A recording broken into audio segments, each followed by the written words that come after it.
I don't think that Mr. Thinks Thor is that good. And wait, he gets the ISIS. Recon left ISIS open. Of course, and you know, this is the most highly contested. Odin ban.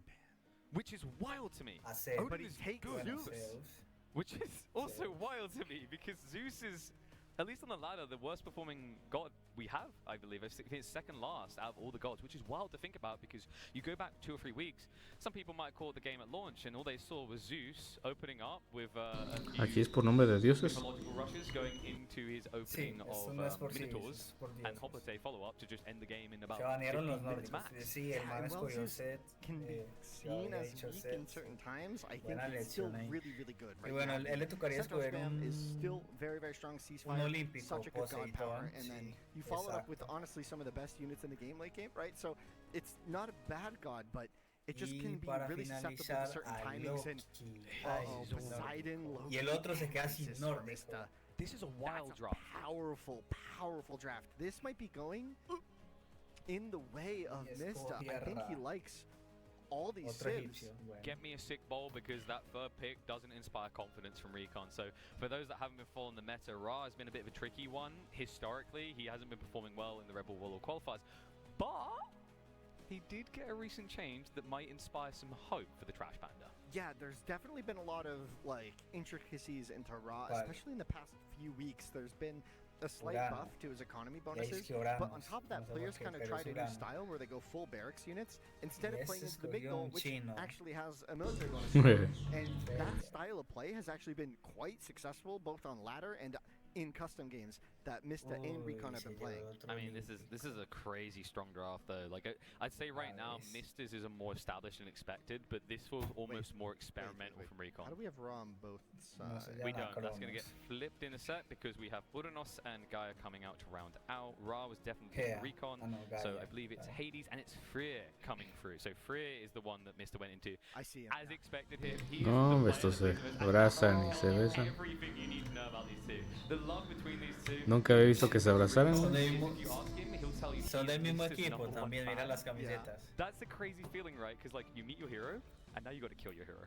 Well, you got to try, right? And Mista, I gotta say, he's a bit of a favorite going into this one, but he did say that Recon is the player with the best chance of beating him.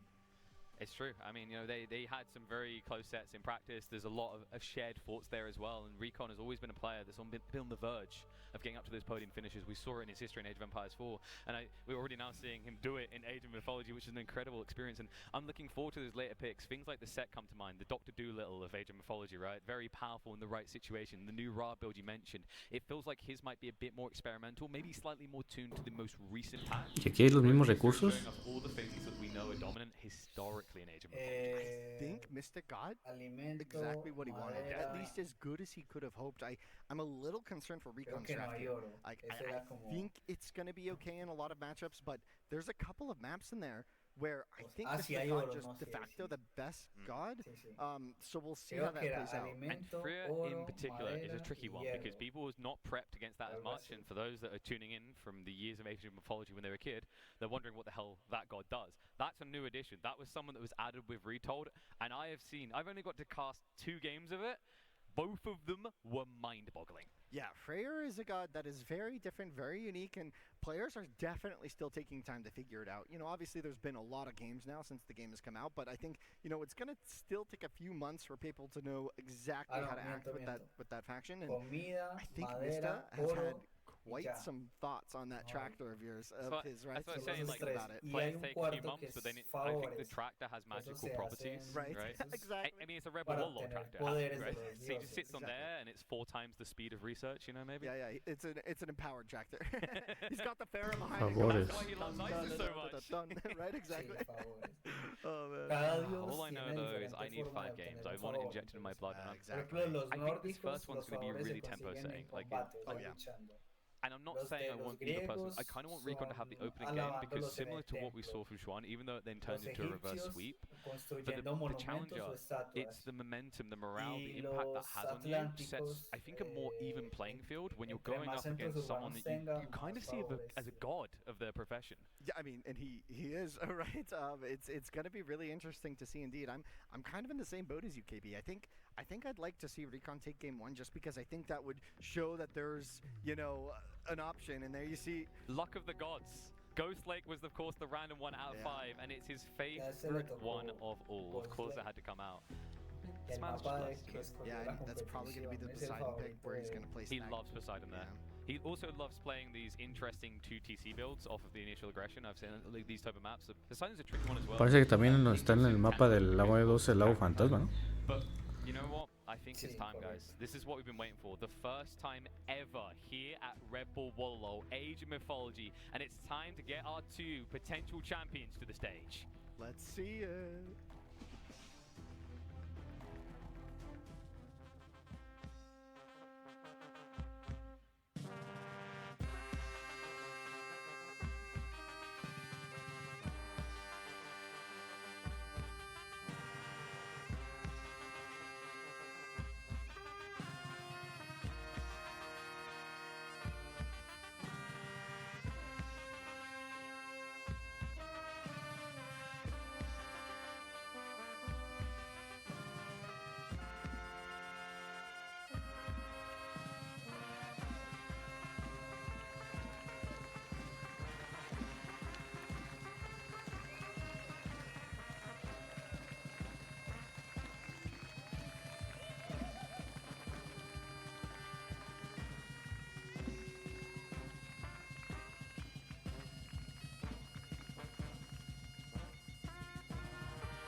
Mira, mira, mira.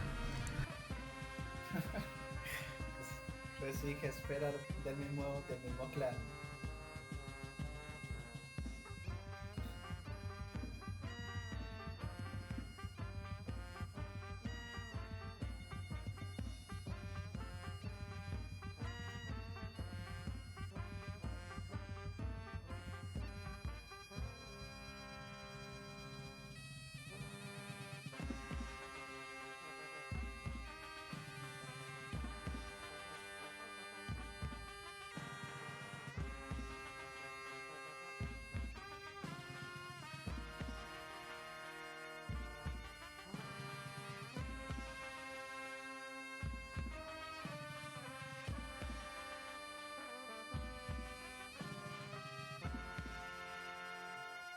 Eso ya está asustado, no me empieza. Ahí dice, no encuentro ahí el DPI. Sí. Por cierto, un jugador profesional de AgeofEmpires 2, ¿qué DPI tiene el mouse? ¿Tú sabes? Uy, no, ahí sin idea. Pero sabes que creo que un día vi un directo de Viper que on that stage between these two competitors. They have sweated it out. They've waited for this moment. It has been so many years. ¿160 o 1160? This is the true poker. Yeah. We'll see if we can start today. This guy has a very elaborate setup. Have you seen him at lands before? How many fans has he got on that table? He had 2 fans in the practice room, 1 for each hand. Yep. No, That much jugaban Yeah, and like he went over 2400. there. The first thing he did when he got here actually was he went right to the main stage and started measuring stuff and was Bueno, like, we juega. need to make some Pero adjustments. no sé He had the cómo. production crew No sé working cómo lo quite hard trying to get controla. everything set up just right for him. They had a Eso era hace cuántos spare años. validate his monitor. It was really cool. And you know, No, like hace that's the thing. We poquito, need más de un mes. requirements of No art creo and que haya craft cambiado. as a sick O sea, tracker yo for realmente him. That would be 10 juego out of 10. a They legit had full a tools out front, 1200 but y look de at ahí the no tools he's pasa. got in his arsenal, right? Micro, macro, experience, speed. ¿Y los 2400 son de quién? ¿De The Viper dices? For good reason. His strategy. This man is the brainchild. He was the brainchild in AgeofEmpires 4, and he's always been the brainchild of Age of Mythology. Yeah, you know, and I've actually talked to him Yo, about por this ejemplo, because intenté it's buscar quite, esos settings de cada uno, pero no logré it's a encontrar very nada. interesting kind of like, you know, this aura or presence that he has, and everyone just says, hey, you're just this grand strategist always coming up with crazy ideas, right? And he always waves them off. He's like, actually, my strategies aren't that crazy. I'm just doing what's right. He sees the game in maybe a slightly different way, but he simplifies it down. When he explains it, he's just like, oh, it's because of this, this, and this, and then it's just that clarity of strategy, which is I think what actually puts Mista on top of basically anybody else in terms of the strategy component. I think the way I referred to him as well as I went, no, but that doesn't make you crazy, mister, right? Because like geniuses are quite often called crazy before they realize, right? And he's in that kind of way, you know, when the meta is seen as one way. I think I like at the time made a Counter-Strike reference to him, big mistake in a room full of RTS people. I was like, this is the stupid 2K, no one would go through smoke grenades, and he done it, right? And it created this crazy situation where people evolved, and I think that's what he's going to achieve. But you know what? We saw the love on the stage. I want to hear the love from his lips. We got a chance earlier to talk to Mister about Recon. I'm playing against Recon, and I've been practicing with Recon for this event and the previous event, and we have been practicing mostly together. I consider Recon like a really close friend of mine. We have been playing games together for like a decade. So meeting Recon in the finals is like I'm on top of a mountain with my friend. No matter who wins, we're both winners. They are incredibly close. So close, in fact, that when Mr. recently got married, Recon was there. Right? That's the bond these people have. That's the bond that so many of these Age of Empires communities have with each other. A tight-knit community. And you know what? I've got a feeling it's going to be more idolized, even more love, because we also got a chance to hear about what Recon thought of Mr. This is the first Age of Mythology Retold tournament, and it's super awesome to be here competing against the Mr. again. Me and the Mr. first met in the old Age of Mythology game back in about 2011. Time's flown by, and since then I've been to his wedding and been practice partners for a long time. I've been having a slightly hard time preparing for the finals since Mr. was my practice partner, and as soon as we both qualified, we stopped playing each other. I'm confident my strategies are really good. The only problem is Mr. knows all of them, so I'll have to switch things up a little bit. But at the same time, I know all of his. Hopefully I can get my revenge this time after the last one. Funny reference there at the end of the last time, because funnily enough, both of these guys were the last Red Bull. But that time it was Age of Empires 4, and funnily enough, they ran into each other in the playoffs there.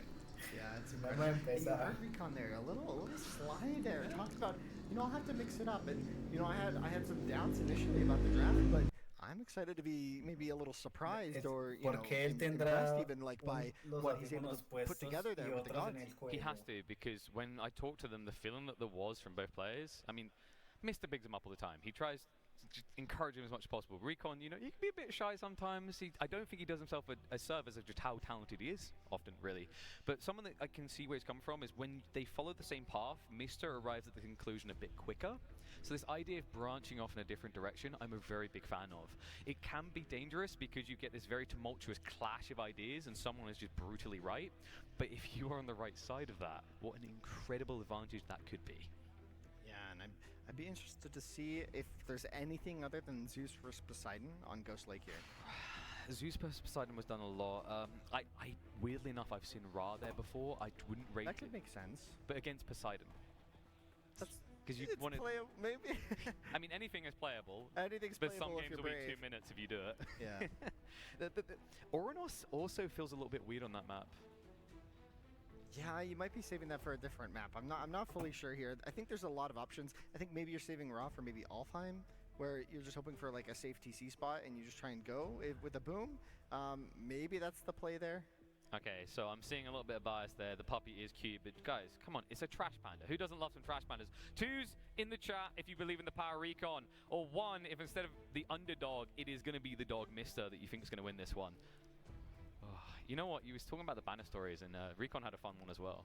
It's like did he? One time he was out on the town having a good blast. It was like midnight. He's really hungry, and he couldn't find any food. And there, sitting very nicely at the top of a trash can, was a kebab. Really? Yeah, and he just dove in. What?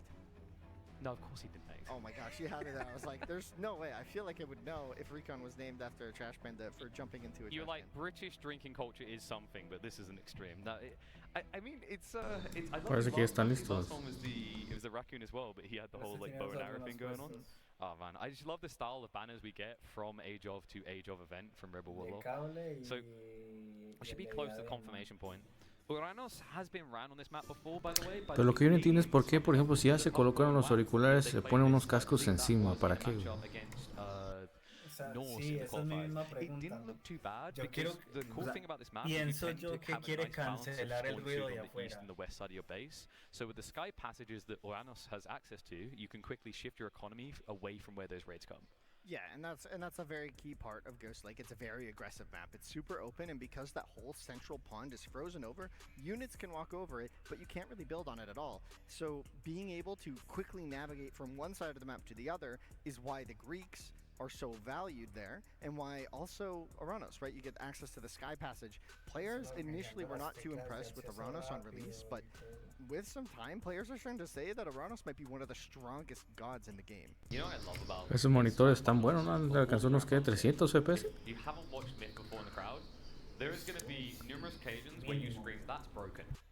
and I think that's the beauty of Myth, is they took the approach where so many things are busted that it actually brings it around to be balanced. God Powers is such a tremendous part, and that's why especially Uranus became very popular, because of that chaos ability that makes all the people in the range fight each other. Yeah, and that could be really, really potent. It can totally swing the tides of a battle. Oh, you can just see Mista there preparing. You can see he's getting his setup all put together. There's about 100 moving parts to have Mista happy and content in his chair.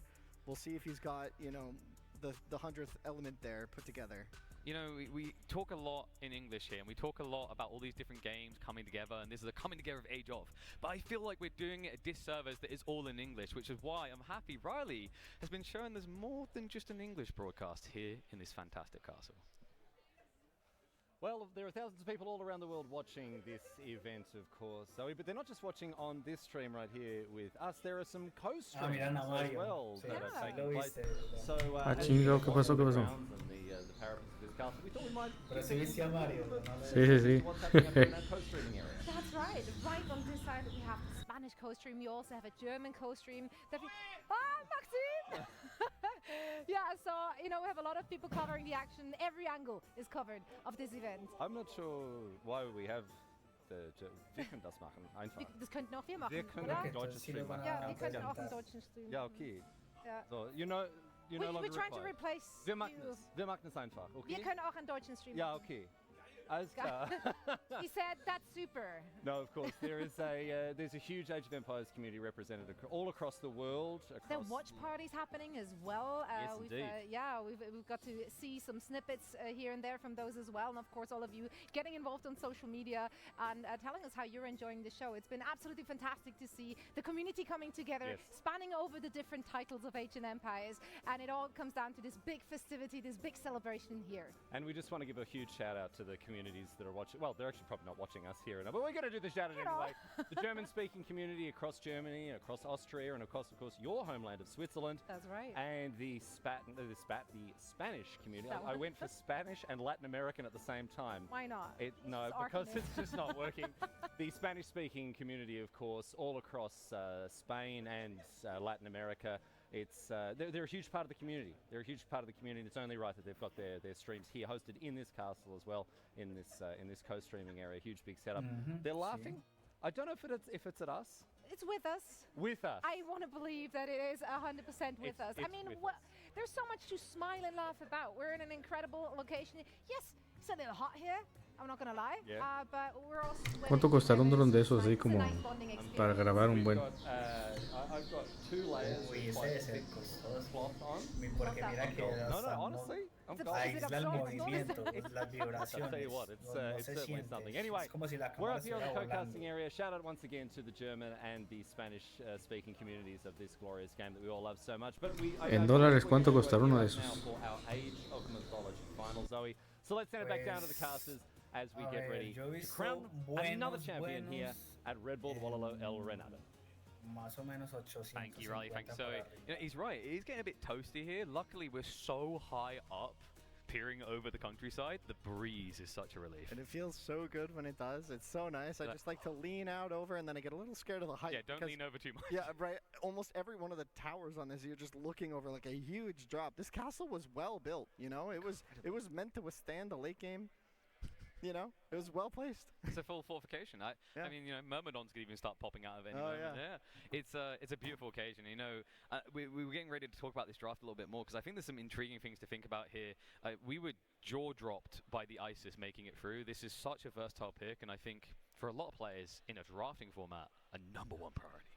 Yeah, and it's quite interesting, right? I was expecting Recon to feel the need to ban it, but maybe that means he's practiced something that I'm going to be really surprised to see, because ISIS has been very dominant in tournament settings because so reliant on these timings. There's Eclipse and Ancestors. You combo those together, you do a huge disruption, then you go up to Mythic behind it, you cast Meteor, then you come in with Valley of the Kings production of camels or elephants maybe, and it can just be super devastating to the opponent. And we've seen this work time and time again, and Mista is so good at executing that playstyle very cleanly and efficiently. Now, you know, in most Age of games, camels and elephants, that's your exotic. But here, we're in a different world. I mean, we've got so many different creatures to be looking forward to. An iconic one, actually. I remember they showed it off first time around. The Pegasus. Appropriate that it's in front of the Greek. ¿Qué significa el Pegaso? I was actually talking to. He said that this is his favorite. There's his favorite new tech in the game is the Pegasus one for Poseidon. Really? Yeah. Being able to just get the free little Pegasus flying around. It's great. And you know, there's something bigger that I'd like to see. I don't think we're going to get that late into the game. También. It might happen. You never know. Recon does have in AoE4, he has a bit of a reputation for taking it late, right? I mean, he'd have to take it incredibly late. Of course, these are the types. These are the true end game Giga Chads of Age of Mythology. It would be a treat. I would love to see it. Recon looks a bit like a Titan, right? Wouldn't you say? Yeah, you know, he's got those peak gamer arms. Yeah. That's Fish and Chips that does it for him, but you know, he might be stopped in his track, frozen on the spot if he walks into this vicious lady. Ah, o sea que se arrepintió de Civilización. So scary. Yeah. It's like, it's just as scary as the Might and Magic game ones. I remember those. I'm not going to hide about it. I was a coward. But you know what? I think it's time to start beating our drums, getting ready, because I'm seeing what we're heading in for. It is about time to kick off the grand finals for the first time ever here at Red Bull Wololo. Age of Mythology on the main stage. In one corner, Recon, the underdog, Mr. the big true king that is expected to do so well. The question mark is who's going to do it? Who's going to bring it home? 5 games, please, nothing left. And a big cheer, a round of applause. We're headed in, Ghost Lake, the first time. ¿Y aquí cómo? Oh, yeah, it is exciting, and we do have that Poseidon versus Ranos matchup. You know, it's interesting. I was thinking about it more from Mista's perspective, that he would prefer Zeus here, but it does make sense now having a Ranos, especially with how players have really started to figure out how to make best use of the Sky Passage and the mobility, and Caladri are actually exceptionally good at dealing with enemy cab and enemy raiding. And this is tricky, right? Because like there's a double-edged sword here. So obviously each of the different factions that we have in Age of Myth has different ways of generating. Ese es el que el explorador. Sí, es el explorador. It's quite intriguing the way the Atlante. Yeah, the favor income from those oracles as they stand around. The bigger their line of sight, the more effective that income is. And Ranos has extra unit line of sight, which means even more favor. So earlier access to repeated uses of Shockwave is a very important element of his kit. And oftentimes you'll see players adding in a few extra oracles in transition to the classical age. You know, the fun thing I'm looking for here is I'm thinking about this on paper. It's quite crafty what Recon's done here. A big sticking point for Ranos is the mid game, when you get access to Chaos, the skill that makes all units in range fight each other. And if you think about it, Poseidon likes to build cavalry. Now, the cavalry advantage is if you're in a bad situation, you can run away. If you're too busy beating the crap out of each other, the enemy army is going to get on top of you. Yeah, it's interesting. Chaos actually isn't even the most effective in that case. It does the most damage. Oye, que hombre, tremenda visión que tenía y no lo vio. Right, which is, for example, throwing X-Men. They counter each other very, very hard. So if you get a group of them in that chaos, it can be really bad. Similar with maybe Padromos, right? There's the options, Hypaspis, Israel. They'll just kill each other very quickly and then down. I think we've also seen it. Puta madre, va bien lento, güey. Sí, sí, lo que estoy viendo. Ah, o sea que incrementa y decrementa su visión, ¿o qué pasó ahí? Cuando se queda quieto, utiliza el báculo y aumenta el rango de Ah. Mira, también hay reliquias, ¿no? ¿Qué es eso? Sí, bueno, pero eso no dan recursos, sino que dan ventajas. O sea que, por ejemplo, hay recursos para aumentar el daño de la caballería, la velocidad de Oracle losses a bit tough.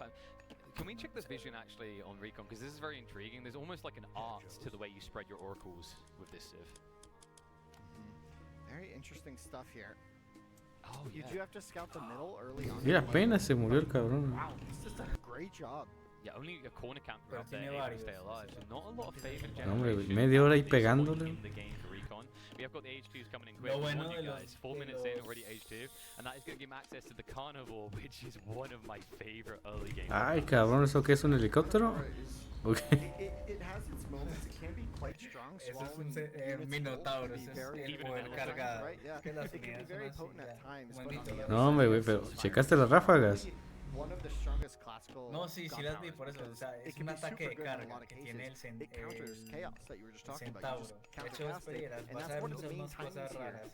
That's scary as Eso well que no han because if empezado a you're lanzar getting denied poderes. oracles this early, you Mira, won't be able to mira, get back-to-back no. heroes cast. So that one ceasefire is even more valuable for Mr. here. Now, one thing we are going to be seeing, was it Oceanus that went out? I think we saw the Caladria coming out. We've been talking behind the scenes. This Caladria, this flying bird. ¿Y eso que brilla que es actualización? Feels like one of the best units in the early game for them.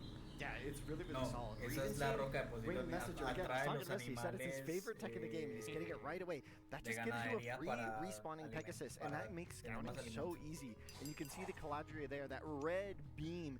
It's a time debuff on those units, slowing them both in movement and attack speed, so it can help swing a fight very effectively. And you can see it just makes those cavalry think twice about getting too deep into the economy of Recon. And we already did the counteract down, the catapults coming out, of course, the infantry that will counter out against the cavalry, because when you play against Poseidon, you have to expect cavalry.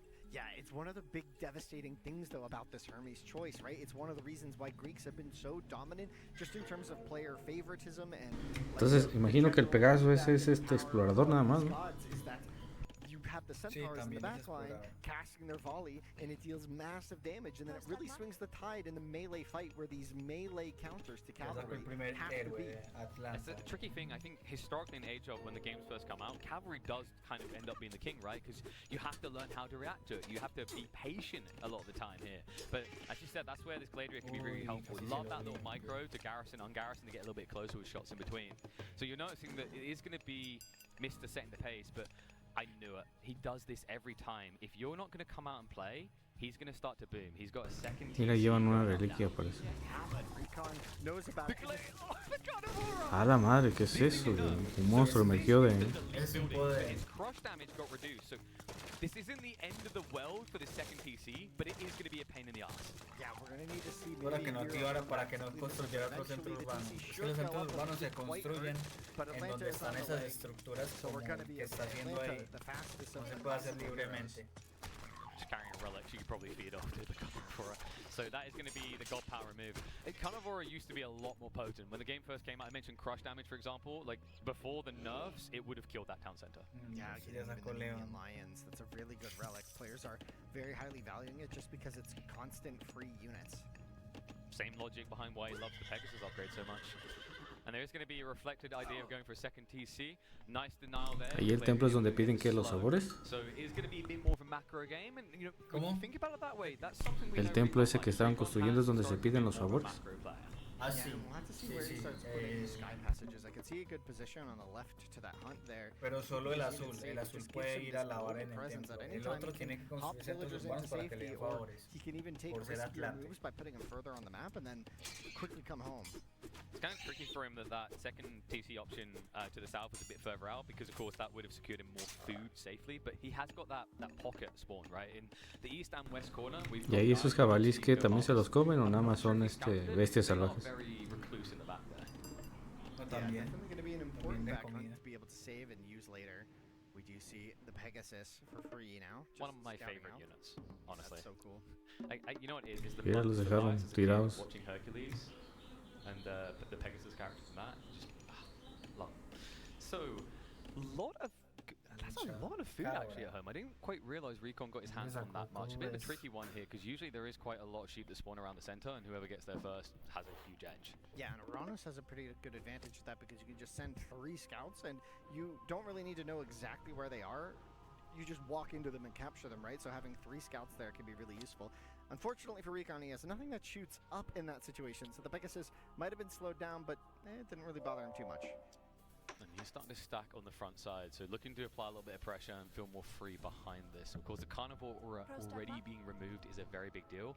The Shockwave can be dangerous, but it requires very specific placement and timing to maximize the damage.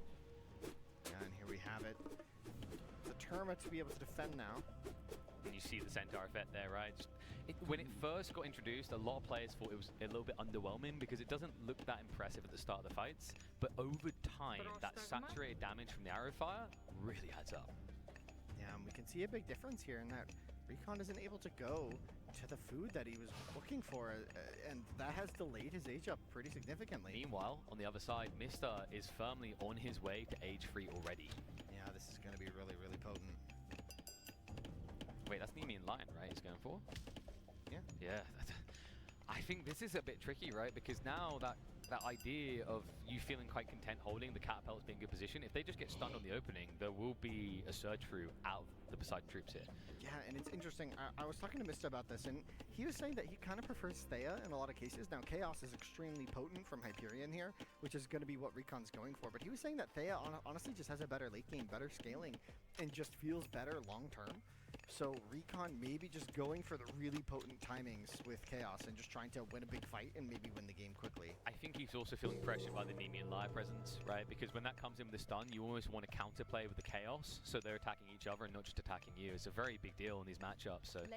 But we talked about this a bit. The first Chaos might not be that good if Mista's quick on the draw and doesn't have to waste Ceasefire, which he hasn't put his units in really aggressive positions, which is often something that Ceasefire enables. But when you have a god power that Ceasefire is very good against, it can be very wise to save it as much as you can, because Chaos just is completely nullified by Ceasefire. Now, the interesting thing about Age of Mythology is in every RTS, preparation is key, but the way that Myth treats that preparation is different. When you consider that Curse is there, when you consider that Chaos is there, that Shockwave is there, you have to take a very different approach when all those god powers are on the agenda. And we're going to have to see how Mr. approaches it as he begins to march in. A little bit of harassment coming out, but nice garrison the mana to be protected. The Nemean line is definitely a particular issue here. It makes the initiation very sticky for Oranos. It's kind of cute. You have the Nemean lion with his two little golden lions, baby. And it's like, I'm imagining the Nemean lion is going to roar, eventually stunning the enemy. And I'm just expecting the little golden lions to go meow. So nice raid on the backside. I like the idea there from Mister that he has to be going for extra food soon, right? Otherwise he's going to have to make a farm transition, and just like in any Age of game, farm transitions cost you something. They're not a free way out of your problems. They actually are a pretty big burden this early on the game. We have at least got a castle drop coming in on the gold, so that's going to give some longevity.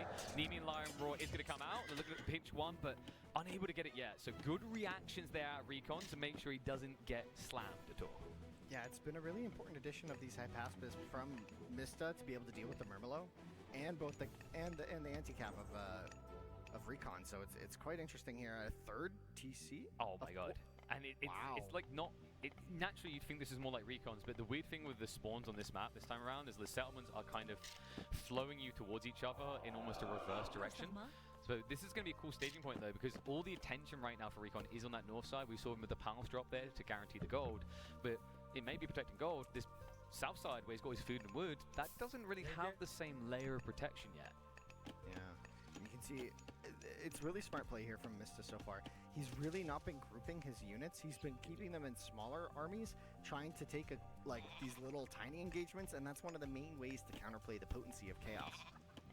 A few farms now coming in. I'm wondering, actually, is it going to be Recon to make the first move? I mean, his army... Do you feel like Caladra keep their potency? Are you kidding me? But that's going to get spotted. This could be really, really bad for Mista if he's not careful. It's been noted. There's also the potential for another Carnivore drop, which I would love to see here. Just on the backside of the body blocks. This might have to be a ceasefire usage. He's close by. He could react quite quickly to this. We could see a shockwave on the bills. Recon's not immediately going in, though. He's giving time for reaction. However, it's slow out of Mista. He will pull away. The TC is not safe. However, he spots the army on the edge. This may force Recon back, especially the backstab. The rest of the cavalry is now coming in. The Centaur, a looming threat. Can he prevent this settlement from going up? You see Mista trying to keep his army a little bit split so that they don't all get chaos together. But the problem right now is, look at what's happening for Recon. He's slowly being pushed into a corner. He needs to get out while he can. The palace on the east side should give him a retreat point. And in fact, another palace going up here is going to tempt Mista to probe. He's going to have to back away. And I think instead, we're going to see the Greek looking for some raids. Yeah, and you can see that fourth TC has been secured. So eventually there might be a villager lead, but we're nearing max eco in terms of vill count pretty soon. Shifts outside. I think he's about to get the bad news. Yeah, I think he's about to find out the hard way that this is not a safe sky passage to build. Oh boy. actually think about. Pretty clever. If he has one here, he could quickly rotate his army around. He could The pressure Benny Hills. Yeah, he could pressure both of the TCs here by just hopping back and forth. But the response to this from Mista could be a well-timed curse. Could be just taking the fight straight up. He's going in. There could be a curse at any point. The chaos, the curse, the ceasefire. But that's going to reset it full. That's so beneficial for Mista. The things he got out of that, the chaos is a really big deal here because look at the favor generation. Recon doesn't have another one in the chamber. So you have to be really content with that. Not only does he get the curse, but now he gets to eat his pig as well. Yeah, the little pigs. Recon going to be giving up that food, but it is what happens. The ceasefire about to end. Are the players going to position for a fight? The Carballista is going to be pushing forward, looking for a big volley at the end of this ceasefire. 3 seconds remaining. Nemean line positioning is going to be important for this. Carballista are going to start to shoot off. The shockwave is still available, and that's going to lead to hesitation to dive in straight away. There's a small army taking out the palace to the north, though. He's trying to force his hand, and the backstab comes in again. This time it might hit the spot. The roar comes through. The shockwave to split the formation, but Recon pinched from the back. It's distracted on both sides. Can he actually hold in this position? He pushes towards the north. He needs to reinforce into the palace. It looks like it is going to be enough to keep Mr. locked in position. And there is another roar coming up, but Mr. doesn't have as much punch as he would have at the beginning of this. Yeah, the 3 satyrs just did so much damage there. They just get briefly stunned, but the reinforcement from Mista, are they enough? Another line down. He's got no more stuns, he's got no more CC. He's going to have to start chipping away a little bit here to move on to the north side. It looks like the palace did go down. That's why Mista wasn't able to overwhelm this fight. He split his forces, but the second wave coming in, there's not much of a front line left here for Recon. He's going to have to give way. He's going to have to accept that settlement is going nowhere, and neither is Mista. Yeah, and now he doesn't really have time to apply any pressure here. He is loading some units into that sky passage, but I don't think he's going to be able to do too much offensively there. Actually, no, he thinks differently. He's sending everybody. He's sending the boys, switch the game up, change the pace. There's no ceasefire to buy time for Mista. There's several destroyers in the mix here. This base is going down so fast. And he brings the settlers as well. It's like, this is my home now, son. Get out of here. The question is, what's the response from Mista? He's trying to get the keep up there. In the meantime, he's going to start rushing in towards the goal location as well. So doesn't want to be left in the dust. He wants to make it a trade. And with the amount of siege damage he's got on this clump, that palace could easily go down. I think you want to prioritize this sky passage first to stop them coming home. That could be huge here. That could be a big moment. And honestly, notably, there's way more economy here for Recon. Look at the reaction, Recon. He hasn't cleared the settlement yet. The sky passage is going to go down. He's going to have to forfeit the gold here, and likely he's going to lose his own settlement in this area because his response is going to be so slow now. Yeah, but he's going to take this one down in just a moment. But look at the military graph. It doesn't it's snowballing so well for Mista. This is insane. I mean, the palace is just being ignored. He farms everything trapped on that north side. A lot of eco being lost here. A lot of military being lost. And now the palace guard, the palace going down, it means you're not going to have access to the gold. This TC that he started to set farms up around is not going to feel safe. And your reaction is going to be so slow when you consider he's full infantry comp. Yeah, in Recon, he's just going to be walking back. Remember, they were like, remember the good old days when we could just teleport around the map? But now they're like, oh, this map is actually pretty big, you know? We made pretty good time last time around. But now the economy going down. Gonna keep chasing. It's gonna leak over. That settlement unlikely to be able to hold. We have got the Carballista on the backside, just trying to poke at this. Another roar comes out, and it looks like that's it. He's found the workers on the south side. So poke coming in there. He will be able to actually protect against it, so no chip damage onto the settlers, but the push continues, and it's starting to feel like Recon hasn't got enough army in one location to take a real fight here. Yeah, we'll see if he's able to mount a defense here, but it's starting to look a little bit dubious. There's some idle citizens still in this area. The Nemean lines have just been wrecking. The poke is hard for the settlement. Finally, the Mamillo have arrived. The Roar is going to come out, it's going to trap a few, and immediately he blitzes through them, able to jump on with the cav and keep on pushing. These choke points are allowing him to saturate damage with the backline of Arqueuses as well as the Caraballistae.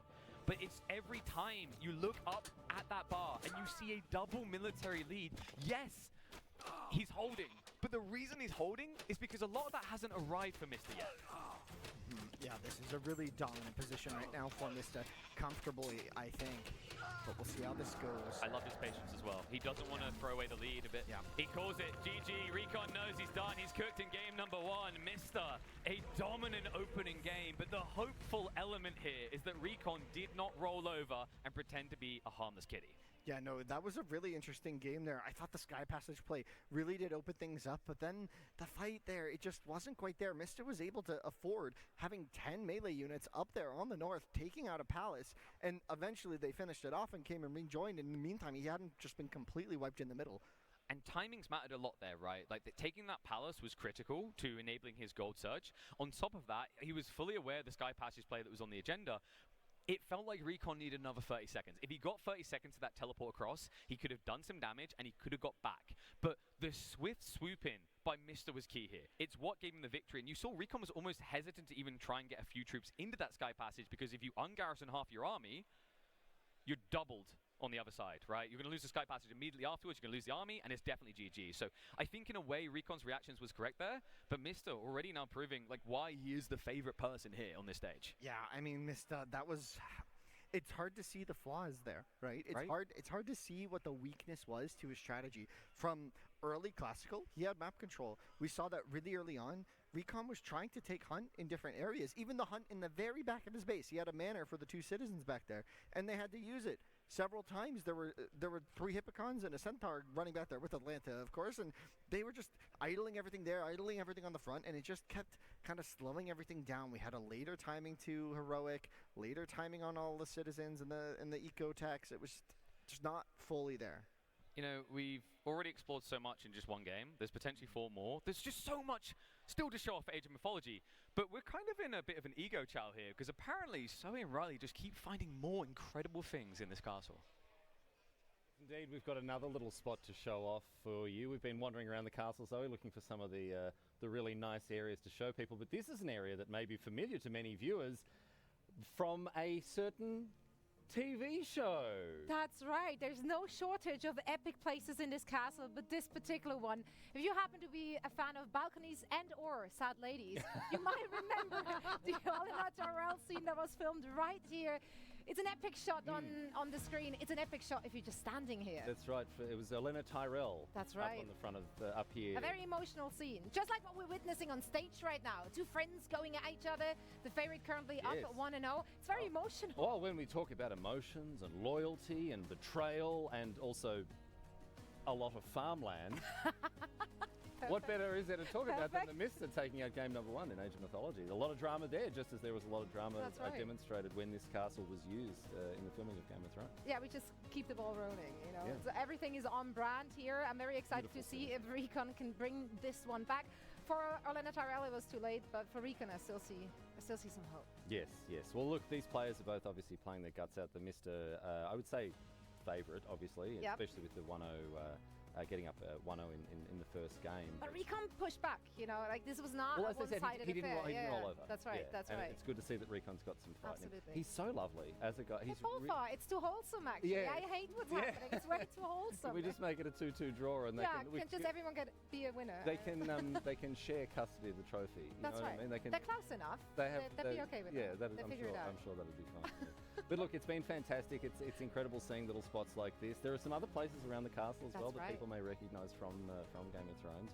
But you know, even not considering the way that this castle has been used in modern media, it's a spectacular landmark here, and we're seeing spectacular games play out on the stage as well. So an incredible weekend. And Zoe, we better get back to wandering around trying to find the next place that we're going to show all the viewers. That's right. We'll find something else for all of you. So thanks for joining us here on the balcony, and we're going to see you again soon, wherever we might be. All right, back to the casters, and before long we'll be into game number 2 of our Age of Mythology retail final here at Red Bull Wololo El Reinado. We've all been enjoying, like, just rolling our R's here. It feels so good. El Reinado. El Moldova de Rio. No. It's Reinado. Reinado. Okay. I haven't got enough there. No. But you know what? Hopefully these guys have got enough left in the chamber. We probably shouldn't make too much fun of how to say it. We're not making fun. Because we're here. We're trying to learn, man. But they're all. Never mind. You know, I went out on my way to learn Spanish in like high school to romanticize my girlfriend, and I gave her all these nice things. I was like, "¿Qué significa el mundo para mí?" And when I said it to her, she looked at me and went, "Huh?" And that's when I realized she was failing Spanish. Oh, oof. Because that means you mean the world to me. Oh, that's very romantic. And you know what? This grand finals means the world to me. I think Recon has said that to Mr., by the way. Probably. Yeah. Which is and maybe worrying back, because probably back. Because they both got like partners. No, but it's a brotherly love. I know. It's like, you know, I say it's a brotherly love, which is appropriate because they're kind of similar ages. Sometimes when I look at those two, it feels more like a father-son relationship, you know? Yeah, I can see it. I can see it. So, one map down, still potentially 4 to go. Thinking about what we removed. A big L for Oranos, which I think is a really big deal. Oranos can be a really big threat. We didn't get to see why in that game, and I think a big part of it was the opening from Mister ruining the Oracle plan, right? We never got that snowball factor of chaoses. So, now we dig a bit deeper. It sounds like it's not a big deal, just a one-game lead. It really is. Especially if Recon's plan was to be more experimental. I think Mista also is just thinking, I want, like, comfort in this. He said, if I feel like I'm playing my best, I can't lose to anyone. And he said that very confidently, and I believed him. In that moment, I was like, yeah, you know. But it's tough, and I think game ones, they just matter so much, right? It's so important whether or not you come out on top in that first game, and you just feel better. Going into game 2, you have the mentality of a winner, and we'll have to see if Recon's able to reset here going into game 2. Now, you know, we've shown off two factions so far, right? We've shown off the Greeks, we've shown off the Atlanteans. I'm curious, like, what does the crowd want? Do we want some Egyptian gameplay? That's not bad. What about some Norse? Do you guys want to see the Vikings? Oh, yeah. Okay, that might get... What about more Atlanteans? Ooh. Oh, whoa. Okay, and Greeks? Was there a... Wait, hold up. Can we go back? Was there a single fan of the Atlanteans? No, but we need to check for Greeks. Any Greek fans? Okay, that's done okay. They want can we Norse. go back? Can we go? Well, okay, they want Norse. Oh, yeah. No. Get over the Atlanteans. Well, I kind of want to hear it again. No. So that's cool as well. I love they cheer for Norse because there's more Norse gods than any other faction in the game right now due to the addition of Freya. I kind of want to see him do Freya. I know Mr. believes in this. He also believes it's a highly technical faction, possibly the hardest one to play, but when played right, the most OP.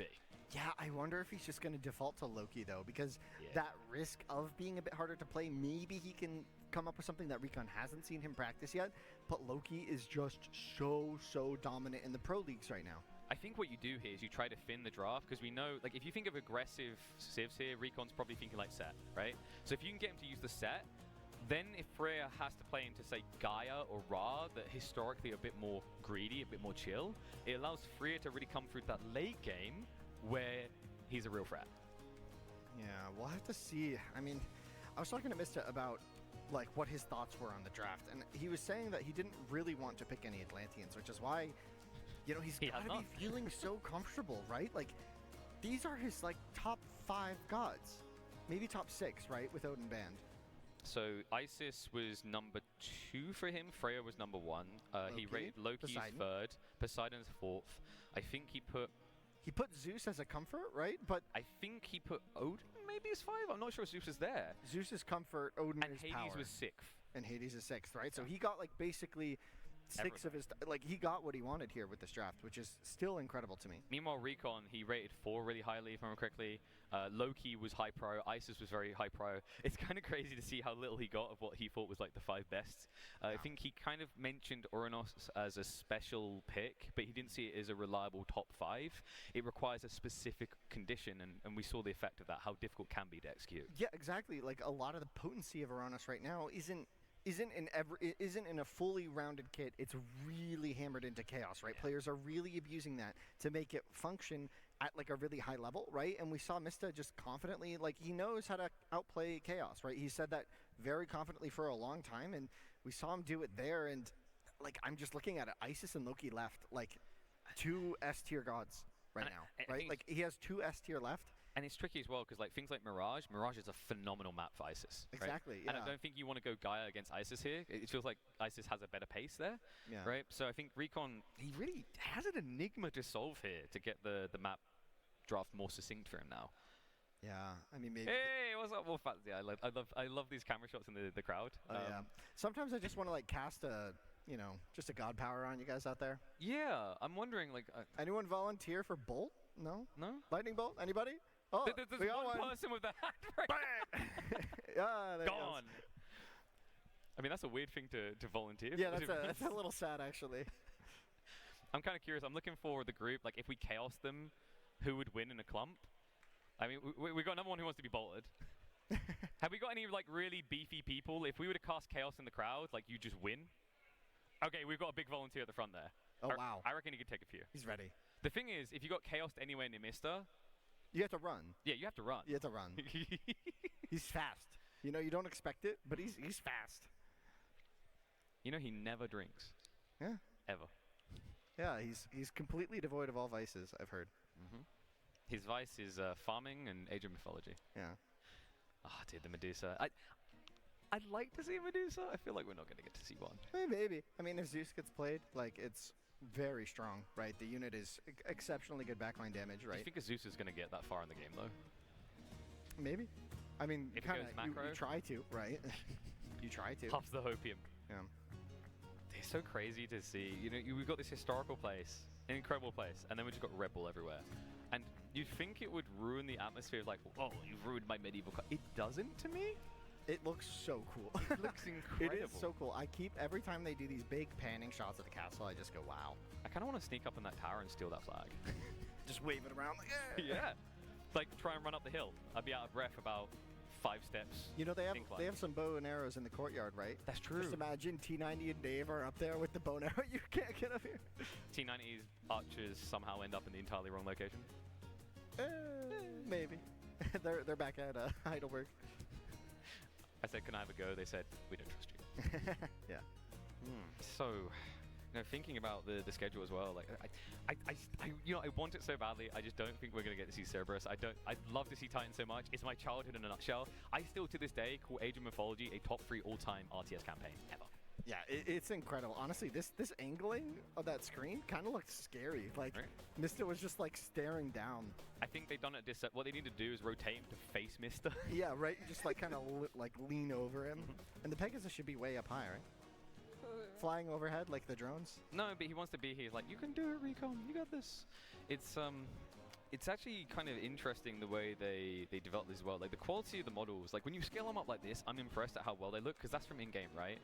And it's wild because when you think about strategy games, you don't want to usually make the 3D models look that good because people aren't going to get close enough to see them. But I think Myth done a really good job of balancing that. I love Ajax in the campaign. Like, if there are people here who have not picked up Retold, and you're a campaign lover, what are you waiting for? It is still one of the best RTS campaigns all time. So, potentially 4 games to go. I'm wondering what Recon's mindset is in this moment, because I know that he can sometimes get a bit too much in his own head, right? Yeah, there's definitely potential of that. He does have that element sometimes, and he's aware of it. You know what? Maybe cheer him up. Get some 2s in the chat for our Trash Panda, our resident Trash Panda. It's not every day you have people who are playing in multiple Age of games. I mean, it's tough to do, especially when you try to get the lands like this. But the guy has some potential. You know what I love is either one of these guys, you catch them, you talk to them, and they, true nerds, they just say the most random, it's not random, but like out of nowhere, they give you a strategy out of nowhere, and the eager glee on their face is like, you can tell that they breathe this game, but they also evolve it in a way that they're not just playing, right? They're living it. Yeah, while we've been here, I'm pretty sure multiple times, Mr. just taps me on the shoulder and goes, hey, do you know about this strategy on this one map in this very specific matchup? I played it once 3 months ago.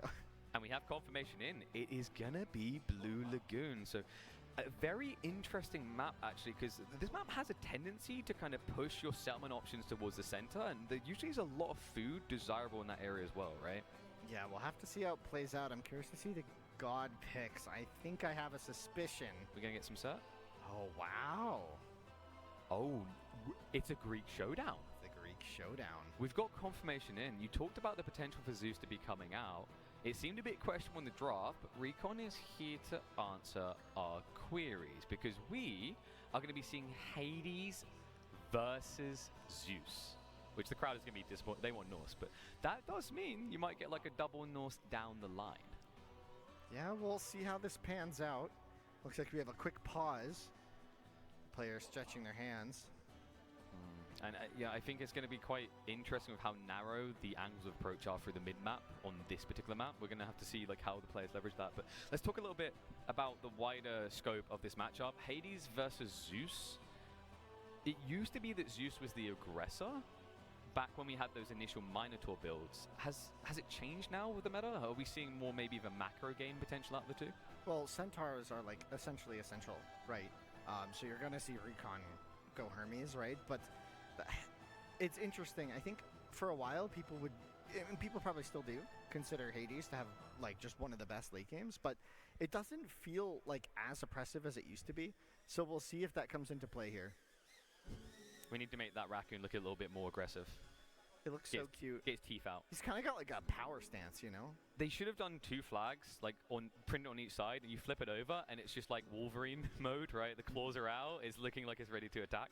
Because this guy might look adorable, but when he's backed up against the wall, he will beat you down. And wave to the camera, folks. There we go. Woo! Oh, that banner, blast from the past. There it is. We're almost filled up. It's crazy to think how quick this day is going, and we still have another grand finals after Myth, the big one that I know a lot of people traveled from around the world for. A best of 9 grand finals for Age of Empires 2. Yeah, and it's honestly one of the most iconic matchups in the game right now. Oh my gosh, look at the crowd. They're getting hype. Whoa! Don't hit us. Hello. I kind of want the drone operator job. He's having a blast. He's just having fun. I was like, you know what? Just go between the crenellations. Like, make a course for yourself, right? Yeah, right. Oh, what a cool career that must be. Oh, you can see the player still intensely thinking, getting set up here. It's kind of frustrating when you know what I'm talking about. When the game pauses, like, because you get in and maybe something has to be sorted. It has to be sorted, but in that moment, you just want to go, right? Because like you've set in motion what your thought is, and I remember I was talking with the boys from Age of Empires 4 before the grand finals because they played some, but they didn't want to play too much. And I was like, yeah, because you can over prep. That is a thing, right? And it's like in this situation, if you're sitting here a long time, you can overthink. You kind of just want to go brain dead for 2 minutes and not really like add additional thoughts into the strategy. Yeah, no, exactly. And you don't want to overthink it, right? You don't want to overcomplicate the game. As Mr. often says, the game is simple, right? You just have to know what to do. And he makes it sound easy, but it isn't. Hello. Some local football club fans? Oh, sorry, soccer. Soccer. Yeah. No, you're in Europe, mate. You gotta. I know. I can't call it that here. I have to be careful, you know. Do you reckon we get to yoink those little rams? The little rams on the stage? The rams they do look quite cool. But you know what? It's time to lose your course. Time to go crazy. Game number 2 of the grand finals of Age of Mythology Retold. It's a Greek showdown between the Greek and the Brit here. Hades in the hands of Mr. and Recon equipped with the leader, the Pantheon, Zeus. Yeah, it's interesting here. Immediately casting Sentinels is an interesting choice, right? Sometimes you see players like to save it in case they do go to a second TC, and oftentimes players will hold it just because of the mind game element, right? You don't instantly cast it so that your player doesn't know your strategy yet, and even if you're going on TC, you just cast it when you need it. So immediately casting it here. You know what the simple thought is? It's like, you know, walls, right? Like if you know you need walls, okay, you need walls, but you don't need to build them at minute 1, right? Wait a few minutes. I agree, it's kind of similar there. So curious what the thought process is. Armor improvement's going to be quite nice with the anvil. The house hit points, it's very situational. I do think the Eye of Onlu should be pretty effective in this matchup. Yep. Especially when, I feel like in mirrors you usually often see them kind of do the dance, the triangle of units, more often than when you've got clashes between different pantheons, right? So, with this map spawn, is there anything curious you're seeing? Like, obviously we've got the Sentinels on the starting TC, kind of a curious opening. Usually we see this type of play when it's a 1 TC attack point for Hades. Is this a good map to take that approach? I really like just the base for Mista, right? Like, it is just gorgeous. Like, look at that. He's got a gold with a wood line all the way to the edge here. The temple placement totally blocks that off. That's such a safe location for the economy. And the back food near the pond, right? So easily wallable. Just drop a house on that east side. I think it would actually block rotations. Yeah. And the natural terrain. Good lord. Interesting as well. We're actually getting an Athena mirror here. I would have maybe thought Centaurs would have been the play, but no. Interesting. What do you think the priority here is by going into Athena? Like, we know it's infantry focused, but is there something specific both sides are looking for? I mean, Restoration is such a solid god power, right? It's so good. So I guess we're probably not playing cavalry, right? Because I think restoration, I mean, it makes sense as part of the infantry Pantheon side, because you are going to get more value when you are stuck more stagnant in the fight than if you could just kite. Yeah, we'll have to see what the play is. Scouts scouting the map as we get into this classical age in just a few moments. Big deal as well this game, right? I honestly feel when you're in a best of 5, game 2 is the most critical, because if a person's one up, you don't want to have back up against the wall. It means you have to take every best tool rather out of your kit. You can't hold anything back. So Age Up begins. Minotaurs waddling like penguins across the map. One of my favorite units, just because of the attack knocking people around with ragdoll physics. Yeah, and the attack is so funny when it comes through. Like, units just get sent flying. It's a great time overall. They got nerfed, like, was it 2 or 3 times post-launch? They got nerfed a lot. Strong boys, but here they go. They're just going to go straight in under these sentinels. The Minotaur not caring. Ajax already waiting, though. Going to be there to defend. Yeah, but the Minotaur is still sneaking on the other side, right? So Mr. Was he expecting a second town center? He's scouting quite thoroughly into that northern corner. Yeah, the second TC timing is going to be quite important, but, I mean, look at the macro here. This is not even on gold. No. Interesting. At least for now. Is he building a settlement in his base? Yeah, he's building the village center there. I was like, okay, where did he build it? I was like, he pulled everybody off of resources. Where did he build this? So going for a hyper defensive play here. These 2 Minotaurs on the front, and I think a third one was also trained already.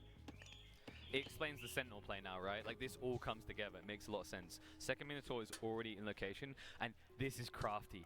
Mr. is hiding a Minotaur in the northern corner. He's waiting for Recon to extend, and then he's going to look to dive the back. Yeah, but behind this, Recon could just take a real TC, right? And that's kind of the big difference and problem if you do go for this build, is that you're kind of holed up in your base, and your opponent can follow up with a real settlement socket, and it actually trains bills even faster, right? So these village centers, it's not as good as having one on the sockets on the map. But in fairness, if you look at the position for Mr., he sees, Minotaur's moving in. He's got a scout on the south side, so he'd know when the settlement's coming. And he's going to look to jump on the gold while Ajax is distracting at home. But great reaction there. Recon immediately pulling away before any damage is done. He still has Bolt if he really doesn't want to deal with this, but he's actually going to let this happen. And the Bills get bonked around. Bonk, bonk, they go. And Vaults of Erebus as well came in there during that for Mista. So that's the unique Hades upgrade, which gives you a good trickle of gold, so even further extending this Vil lead. You can see he's up by 1 right now, but it's a bit higher than that. That was great micro as well from Mr. He intentionally got on the side of the mining camp so he could shove them into it, and they rebound off so they'd be further away from safety. This is the thing I love about Age of Mythology. There's such skill expression in simple, basic tasks. Cyclops as well is another one where you can hurl units and they will do damage where they land. So just so many succinct little details you have to keep an eye out for when you're watching this phenomenal game. Yeah, but the damage hasn't really been there yet for Recon, and he has invested heavily into this Minotaur play. We're going to have to see when eventually he's able to do anything against this defense from Mista, which so far has been impeccable.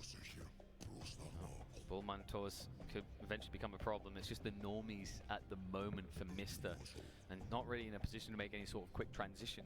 So I'm curious to see where he's going to lean next. He just seems to be playing very greedy, relying heavily on the fact that the Sentinels should be able to protect him. But we always have to remember the restoration will be available to top off these health bars later. Yeah, but if they're in combat, that health income is cut in half, I believe, which means you got to be very careful. You just min-max them, right? Like peel them 1 by 1, keep them back low HP, and then top off. It's a bit tricky, I guess, in a mirror like this, because when both players have restoration, it means your opponent has an edge when you finally commit. And this is Achilles is on the field. The Minotaurs have to run. Achilles going to be chasing them down here. Oh, Bolt gets comes bolted out. though. He has to do it. Ajax is still annoying on his own though. It feels like Ajax is holding back an entire army with just a tower to assist. Oh, and the Bills get bounced back off the granary.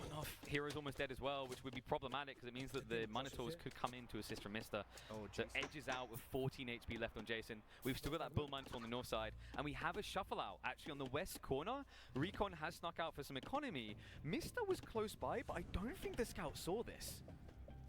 Yeah, I'm curious as to what Recon is actually going to macro towards. It looks like maybe in a bit of wood he could slap down a TC of his own, right? But at this point, he's going to be pretty far behind. He might end up being 10 Vils behind before he places that before the TC finishes, right? Achilles is coming in again though, and now you don't have to worry about that bolt. It's so expensive to try and recast this ability. 65 favor required. No way you're getting anywhere close to that, especially when you've been trying to spam out more Minotaurs. Yeah, it was actually really interesting here from Mista to delay Achilles so long. You would think you'd need him right away, but he was just so aware that bolt was the thing. When Recon didn't cast it on the Minotaur in his economy, that would have been like a free, just, it was so just take smart. it out, your Vills don't have to idle, but he waited, and that's because we all knew, well, they both knew that it was for Achilles, and so he waited until he had a bit more economy, right? As long as he isn't taking damage, it's okay. Well, the Age of game may change, but the fact that we love clubs does not. Heracles is now in the field, so something as beefy as Ajax basically gives you a bit more die potential, but I wish we had a damage done statistic for that Sentinel. He's really been carrying the defense here for Mista. Yeah, and here comes Recon's Age up, so that's what he's been saving up for. We'll see if he can get some timing here. Mista, good micro back here. He's baiting the dive, and the restoration is key here, right? Like this, we talked last game about things like Curse and Chaos and the Ceasefire and how that layering the cake matters. Restoration really is the true king when it comes to Greek Mirrors. Oh, Achilles now on the O here, looking at some offensive things. Are those all hurt? Minotaurs, there is that tech for Apollo that lets your tempos heal. Achilles. Oh, Achilles he's on the Vills. So that's a low HP Vill. Took some damage from the Rhino. And now all of a sudden, Mista extending his villager lead, even though he has less units on the field. This dive is looking up. Another Vill is going to go down here unless all the tech up is on the way as well. Mista, he's actually pressuring while teching behind this. So this is a brilliant position. He forces the entire army home. And you see how big of a deal that restoration is. You'd think anyone would just pop it at this stage. He can't afford to unless he can bait it out of his opponent first. Yeah, it looks like he might be waiting for more value or maybe getting that Apollo healing tech around the temples. It's crazy actually that Recon techs up first while having this type of military lead still though, right? Like, it's pretty damn phenomenal. Just shows you how good the Sentinels are that an army this big can't really commit into the base either. Yeah, I think we're getting that tech right now, so that healing is going to be really useful there. Also, looks like he's queued up Sarissa. So Temple of Healing. Is there any world in which you kind of try to get more forward temples just for that healing so you don't have to run all the way home? Yeah, maybe. I haven't seen players, like, I've seen players get it in situations like this a lot. I haven't seen too much exploration around that just yet, but I'm sure it'll be a natural evolution of the game eventually. You can see Achilles just getting so much value now that Bolt has been used, and here's that healing coming in. So it acts as like a little mini healing spring now. It used to heal one at a time, but that's one of the updates and retold. A lot of these minor god techs have been made pretty major in their impact, right? So they're called minor god techs because they belong to a minor god, but they really do heavily influence the game, and we can see now that Minotaur count has gotten scary, scary high. Yeah, and it looks like we are going to get Mista going for the Toxite, but this is kind of awkward sometimes. You know, I talked to him, I talked to a few players about this. Sometimes Hades, like trying to mass Toxite after going age 3 feels weird. Right? It doesn't feel like it hits as hard as if you just done it in age 2. It can still be really good, but yeah, no, for sure. And Mista on his end, he has Underworld Passage now. That's one of his favorite god powers. I think it's probably one of the most strategic god powers in the game. You have to use it really well in order to win the game with it, and that's kind of how the god power feels. Like if you use it poorly and it just dies, it can feel bad, but we got the big stuns coming out. The Hoplite's gonna have to run here. The Nemean Lion slapping down with the stun, but there's some reinforcements, maybe enough to make Mr. Reconsider, and there you see the army of the Minotaurs. They are going to come forward. There's going to be blood. They're adorned in gold, and the funny thing is the military gap is closing, so Mista's getting present with army, and with good kiting, this could become a slight issue for Recon. So he really needs to get his timing right on this dive. Fortress Secure is going to look to go up on the east side. Dive's going to come in, but the Curse is immediately there to deal with the initial wave. Yeah, but we still... Oh, man. Ooh, the Nemean, like, you don't really want to have to waste the launch a few units, but you want to be on the south side, but instead the dive is coming in away from the line defense. So good hit around the flank here from Recon.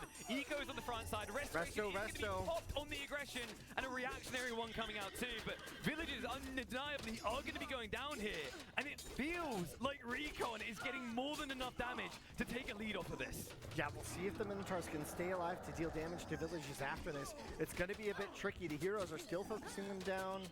The archers have dealt with that. I feel like the archers are trickling in, right? There's no mass blob that's doing good damage, and it's problematic because you can't blob. You've got Minotaurs to deal with, you've got Chimera to deal with. These units want you to stack your army all together, and I think that's where Mista is struggling to get a wide enough spread that he'll still keep his impact. Mista really struggling here with the oppression, the aggression here.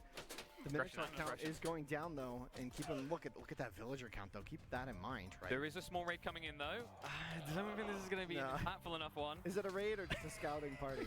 It's a defector. He's like, yeah, you guys are winning. Can we join you? I would love to see Recon just drop the underpassage now. Just like get that quick TP across the map, because you actually have a fantastic staging point that you could hold on to outside of Mr's base. But instead, looks like he is just going to fall back, content with the damage he's done. Yeah, and the army there, you gotta wonder if he needed to deal more though, right? He's still down in vills. He still hasn't added that second TC.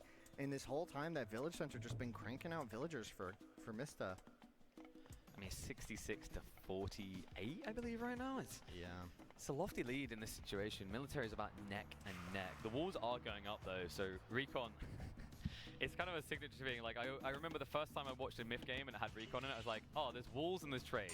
Yep, this feels like we've come home. Ajax gonna have to run away from these hoplites, but it might help him spot this wood line, which is in a pretty precarious location. There is an opening down the center near the main entrance to Recon's base where you would send troops. The rest has been walled up, so not as easy to access. Mist is up 40 pop right now. This could be a crazy fight right now. I mean, what Recon needs is a top off at the temple. He needs to basically leverage the fact that he can heal his units efficiently, and that's not something the Manticores, the shot not really going to land there. The heroes, are they going to get damage in? Not quite. Chiron also now a big threat, even to that backline Manticore.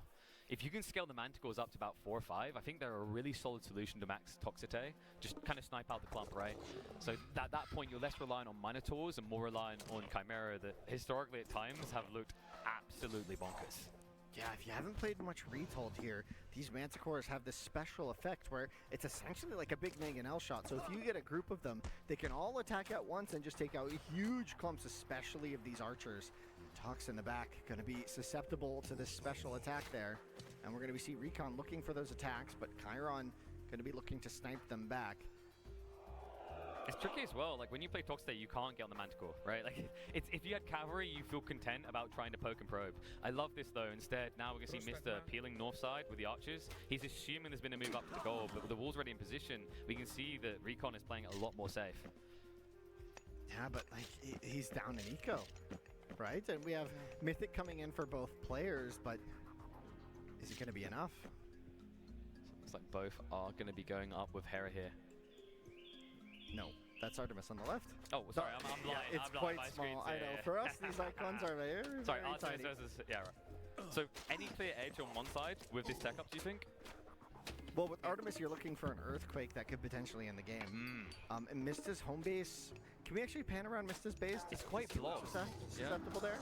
Oh, we're all coming out. But Hera, a lightning storm here could be huge. It's going to come down to how this goes.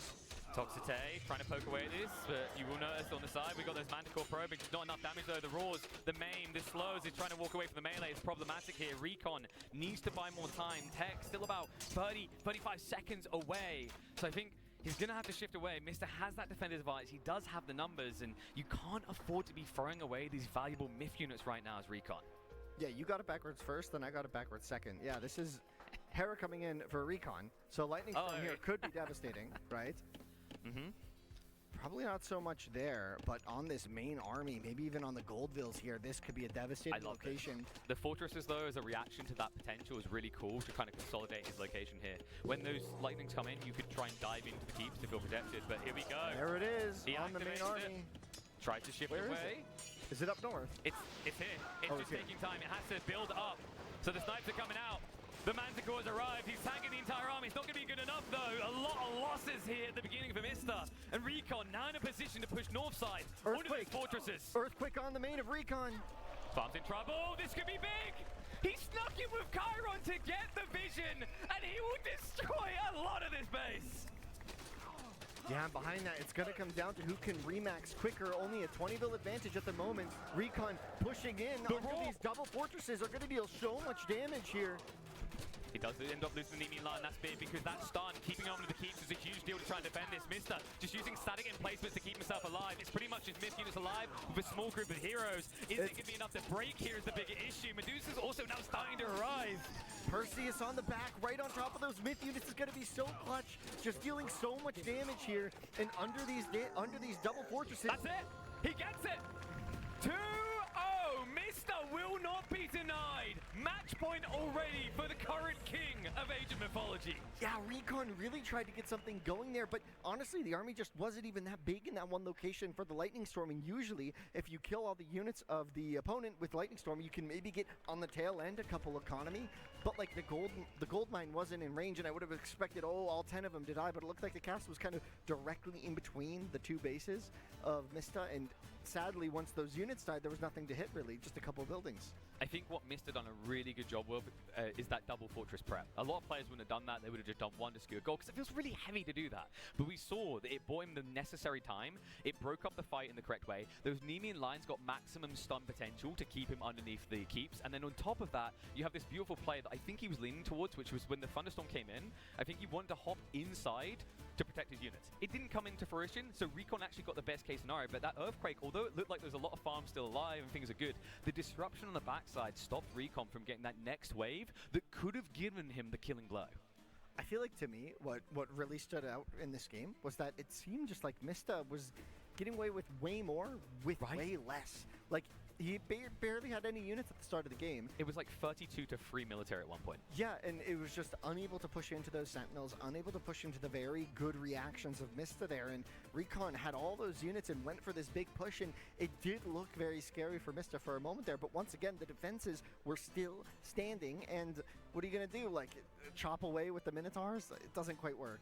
Now, I'm just hearing in that we want to hear from all you fans at home because Riley, he's a bit of a historian, a bit of a brainiac. He has different ideas of what's cool to check out.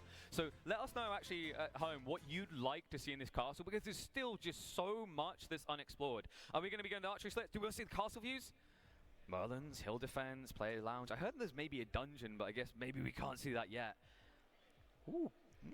Castle views, is that going to be more drone shots? I mean, that's kind of cool. Yeah, I like those. Those are my favorites so far. How many people right now going, what's Merlins? I'm me. I'm like, what? I kind of want Riley to do that now so you can explain it to everyone. Wait, Riley, can you explain this? I mean, maybe they want to... It's not getting very many votes. So I think they want to maybe it's not going to be... They kind of want to see Doubt, right? Player lounge going in. It's probably chilling there.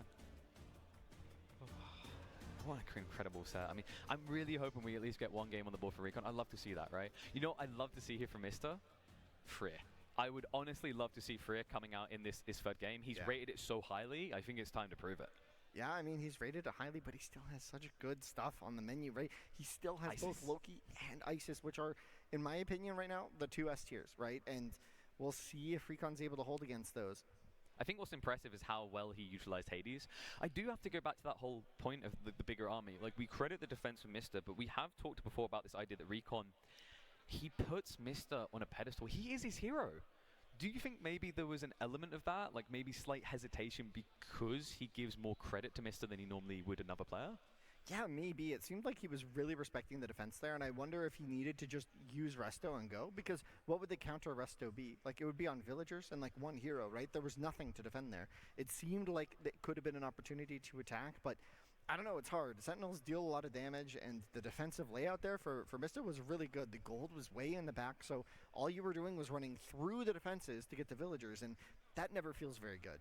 No, it kind of felt like he was in this situation of, oh, I'll poke, oh no, that's a bad idea. And what happens over time is you just realize you've lost the whole health bar, right? Exactly. And now you're going to have to resto anyway. I love the way he transitioned into that temple heal, but you saw how tricky it is to actually leverage that as the game goes on. I think that temple heal is useful at the beginning of Age 3, and then it kind of immediately falls off unless you are hard turtling in your base, which you can't afford to do in that matchup. Yeah, well, especially when he's down so many vills, he kind of needed to either put on pressure or add a TC of his own. I was kind of expecting that follow-up TC at some point there, especially because he had map control, right? That was one of the main benefits of his setup, right? Was he had this map control. He can go for those offensive plays, maybe even take a forward TC and try and wall off the map, but it didn't quite pan out. He tried to get the faster age up, which did work to his benefit, but... Okay, so it's in. We've confirmed it. We know where we're going. And the hilarity is Riley has to get his running sneakers on and head there really fast because we're about to check out what's been happening over in the player lounge.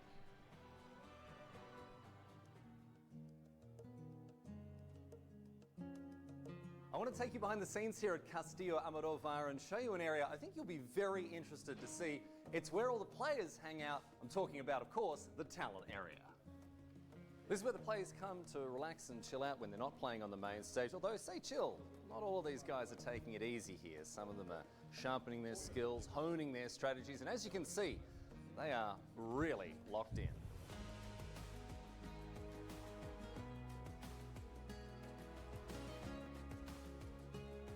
And I tell you what, we've made sure the players feel right at home here in this area with the provision of their very own custom banners. Each one is unique for each player and they're all extremely cool, but some are very creative indeed. And if you enjoyed this little peek behind the curtain at Red Bull Wololo, we've got plenty of other behind the scenes places to take you. Where exactly, you may ask? You'll just have to wait and find out. But whatever, I'm not like too... We're back. We're back. We're back. We're not too what? We're not too hype? We need to get more not too hyper just yet, it's happening. 2 games down, but potentially still free to go. You know, Recon, this is the point where he needs to get creative. This is the point where he needs to get different. This is the point where the innovation that we were alluding to with things like the raw pick need to start showing themselves. Yeah, we'll see if he tries to pull that out onto the Alfheim. I was thinking that might be You think Alfheim? Yeah, it's so defensive. Do It's you just think so that good beats, for Raw. Do you think that beats Freya, though? Because I think that's going to be Freya. I don't think it beats Freyr, no. I think agree you can with also Mr. push Sports. through. Like, I think like it's also tricky on Alfheim because like I've seen Mr. build these obelisks in the back on Alfheim, and if you don't catch them, like if you're not very attentive to those, he can do the Ancestors Eclipse. So if he goes Isis into Raw, that's a very good matchup for Isis. Yeah, wait, we got clubs. AoE1 fan? Oh wow. You see the players still prepping, getting ready. You know, if you really want, you could probably furnish that trophy into a club. Yeah.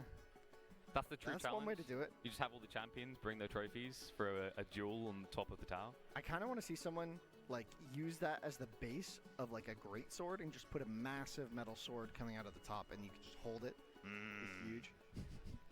Insane. Maybe, you know what we needed? We needed slightly different trophies that when you put them all together like a transformer, you get like do a mega trophy. It'd be hard to win all of them to be able to do that, but I mean, if you've done it, you someone will deserve do it eventually, maybe. Yeah. Red Bull Wololo 70. Doubt just coming out with his Zimmer frame. He's got a robotic arm just playing. Oh man.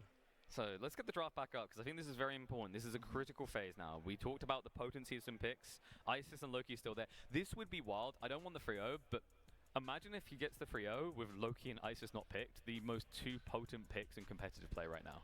That would be very crazy. But yeah, like you're saying, he likes Freyr, and maybe he'll think it's the right matchup in the right moment. With the Ranos and Zeus off the board. I've got a feeling Recon's going to feel comfortable in Mirage, and that is dangerous with Isis still available. Yeah, and that could be really bad if it is. But we'll see how that goes. So, you know, we've been talking a lot about Isis, right? And we did talk a bit earlier about it. Okay, so we got Alfheim. He's doing it. We've got confirmation in. It's going to be Freya, and we're going to get to see the new and improved Ra. The crazy part, though, is in this particular matchup, this can become more of a boom than a Zoom type game. But I need you all to get loud and proud, because it's 2-0 on the stage. But I know you all want more Age of Mythology. Game 3 is ready to kick off. We have got Freya versus Ra, Recon and Magic for the 3rd time today. Let's see it. Come on. You can see their hands. They're like, they're clicking. I just love the fans every time. Yeah, the 2 fans, 1 on each hand. He's got to stay cool. Got to stay comfortable. Comfort is the #1 thing to being a great player. Here we go. Here we go. We're in. Alpine time. And immediately the Egyptians going on the forward for the scout. And so Recon, this is the moment that we've been waiting for. We need to see something different. We need to see something new. And Ra could be it. But meanwhile, Mister, he takes on the hardest challenges. He's that type of guy. Freya, the most complicated and weird to get right. God, in the game right now. Can he do it here? Yeah, it's going to be really interesting. And I was talking to Mister about this. There's several different ways to play Freyr. It seems some players think that it's always 2TC, right? Some players are like, oh, the way to play this god is you play 2TC, but you know, he was talking to me and he said there's some ways to play it, right? There's more options than just 2TC, right? And we'll see if he plays this hyper aggro style that he was talking about. Ooh, that could be big. Harmonious Necklace, like you've got an Egyptian player in the game, right? Gold, for those that don't know, gold is, I think it's actually the most important resource by far in the game for Egyptians. Yeah, and we'll see how this plan pans out. Recon Ra is really kind of historic on Offline because you can see, like, look to the right there of his base. There's that second settlement. It's just tucked away into these cliffs. It's so safe. Now, this is a pretty open Offline map, all things considered. Oftentimes, y'all are going to have these cliffs in the middle of the map, really kind of bogging things down and making the map really wallable. But in this case, we got a very open generation, except for that TC on the right, which we're going to see if Recon goes for this 2 TC build. It's tricky because Freya can very happily go for that or just go for H3, and that's really where this Civ starts to come online. It's also very difficult to aggress Freya at the end of the game because of that really cool god power they have. Yeah, the Gloom Bursty. It's this big boar. It's both a hero and a myth unit. It does everything, basically. It just kind of, it plops down. It has essentially a shockwave effect, and, well, it's kind of attached by a big bungee cord to the TC it got dropped on. It's still a very potent defensive use, and I've seen actually Mista use this against me. He built a side TC against me when I wasn't looking because he had like a solid forward position with his infantry. He built a bunch of he built a TC there, then forward cast School and Bursty on me, and that felt really bad. I'll tell you that. I mean, boars are also so entertaining to watch. You know, like boars to me, if I had to give them like a person at the party, they're the person with a tequila bottle in each hand on top of the table, just kind of like dancing around, going, "Let's have a good time." Very impactful as well if you can get them in the right position, and that initial summon can be so crippling. So, I think instead we're going to see Recon play it a bit more safe, a bit more defensive, and that's why he went for this forward scouting position. He wanted to know what Mist's intent was in this game first. Yeah, interestingly, he's going for Bast, which definitely isn't bad. We've seen a style for Raw come out where with Bast you go and you get this ecotech, which just makes your hunt one of the fastest food sources in the game if you are also empowering with the Pharaoh. And if you do that, it can work pretty well, but we'll see how this pans out. You can see that Pharaoh empowering the monument now new to Retold. This Pharaoh empowers the monument, and all the buildings around it get empowered by a priest. Now remember, with empowering, the way it works is that it's going to increase what you'll get in terms of gathering when you drop off, or increase production rates. The cool thing when you play as this particular Civ, with Ra, they can actually supervise the monument instead. That will empower all buildings around at a 70% rate instead of 100%. Yeah, and on the left side of your screen here, you're going to see Mista queue up a lot of techs. That's because Freyer's main benefit is that these all techs are much, much cheaper, but they take a lot longer to research, so you'll have time to spot them as they come in. He gets the gold gathering faster. A nice tool to have in your arsenal. I'm not too surprised that you're not really going to get much contest. I feel like in this situation, it's a bit harder for Recon to just rush out for the relics compared to the Norse. Yeah, where did he place that as Guardian Fortress? It's probably defending his gold, I would assume? It looks like it's on the forward, actually. If we check the base of blue, I think he's actually set it up south of here, right? Yeah, I think it's south. Yeah, there it is. Coming in now. Coming in. It's really slow to arrive, because otherwise that would be broken, but check this. Sphinxes around the back, quick fingers out of Mista to dodge that tornado damage. Yeah, it's really interesting here. With that third upgrade, the Sphinxes get so fast. I think it's to like 6.4 or something move speed, and it's really hard for the Hersiers here to keep track of them. It's going to be a big test of Mista's defense here. Drago, of course, can easily get kited. So I love this. They could get walled in here. Recon, yeah, if he gets walled in, this is a problem. He needs to ring in roses, but check what's happening. The walls are coming up, and this doesn't need to last long. It just needs to last long enough. He tried to path out. The panic! The other wall coming in from the Quick Hersier! walls! He's stuck. Another quick wall! This is huge! He needs to get out of here fast! This is not the fight he was looking for! The Hersiers get the maim effect! Sphinx has been able to run away there, and this is a big deal because what Recon is looking for is that eclipse play. He wants that moment where he can surge in and kill 5, 6, 7 workers in one blink. Yeah, and those upgrades have come in for the Sphinx. It's a huge investment. Another wall off here. This is huge. The Asgardian Fortress is almost done. Sphinx, nice tornado to get out there fast. He needs to keep another these guys alive. quick wall. What is going on here, Mista? He's just putting on a clinic here, trying to keep this Cryo Sphinx in his base. We have to remember that when you, to explain to people, when you hit with melee units, you do get a slight maim, so it slows down. But the funny thing is, you mentioned the Sphinxes, they have enough movement speed that even with that in mind, it's usually tricky to stick on top of them. So Recon, he's able to dodge death there, and it's so important. At this stage in the game, it can be difficult to generate enough favor to feel like throwing away 2 Sphinxes for nothing doesn't just end your game. Yeah, and he has to keep up forward pressure. You look at that forward gold of his. He did grab that second TC behind the pressure here. Looks like another TC going to be coming in for Mista himself, just building it rather slowly here. The fortress on the front looks like it's going to be done soon. Drago just getting in position to be a little bit annoying here. Not really what you want to be tornadoing into. And now we have the Hyro Sphinx upgrade in. That is that final one, and Sacred Cats as well. Woo. We talked about this really good economy upgrade for Bast. It's just so cheap and so effective. Will allow him to prep the next transition, right? Because he's not just going to end on Sphinxes here. He has something else in mind. What do you think we're looking into next? Well, I mean, you're going to have to do a harder farm transition because you haven't gone with Ptah, which has a really natural synergy with Rain because Ptah can make your farms much cheaper. So you're going to have to kind of naturally farm transition, right? So you're paying full price for these farms, but once they're up, we will see that Rain God Power come in.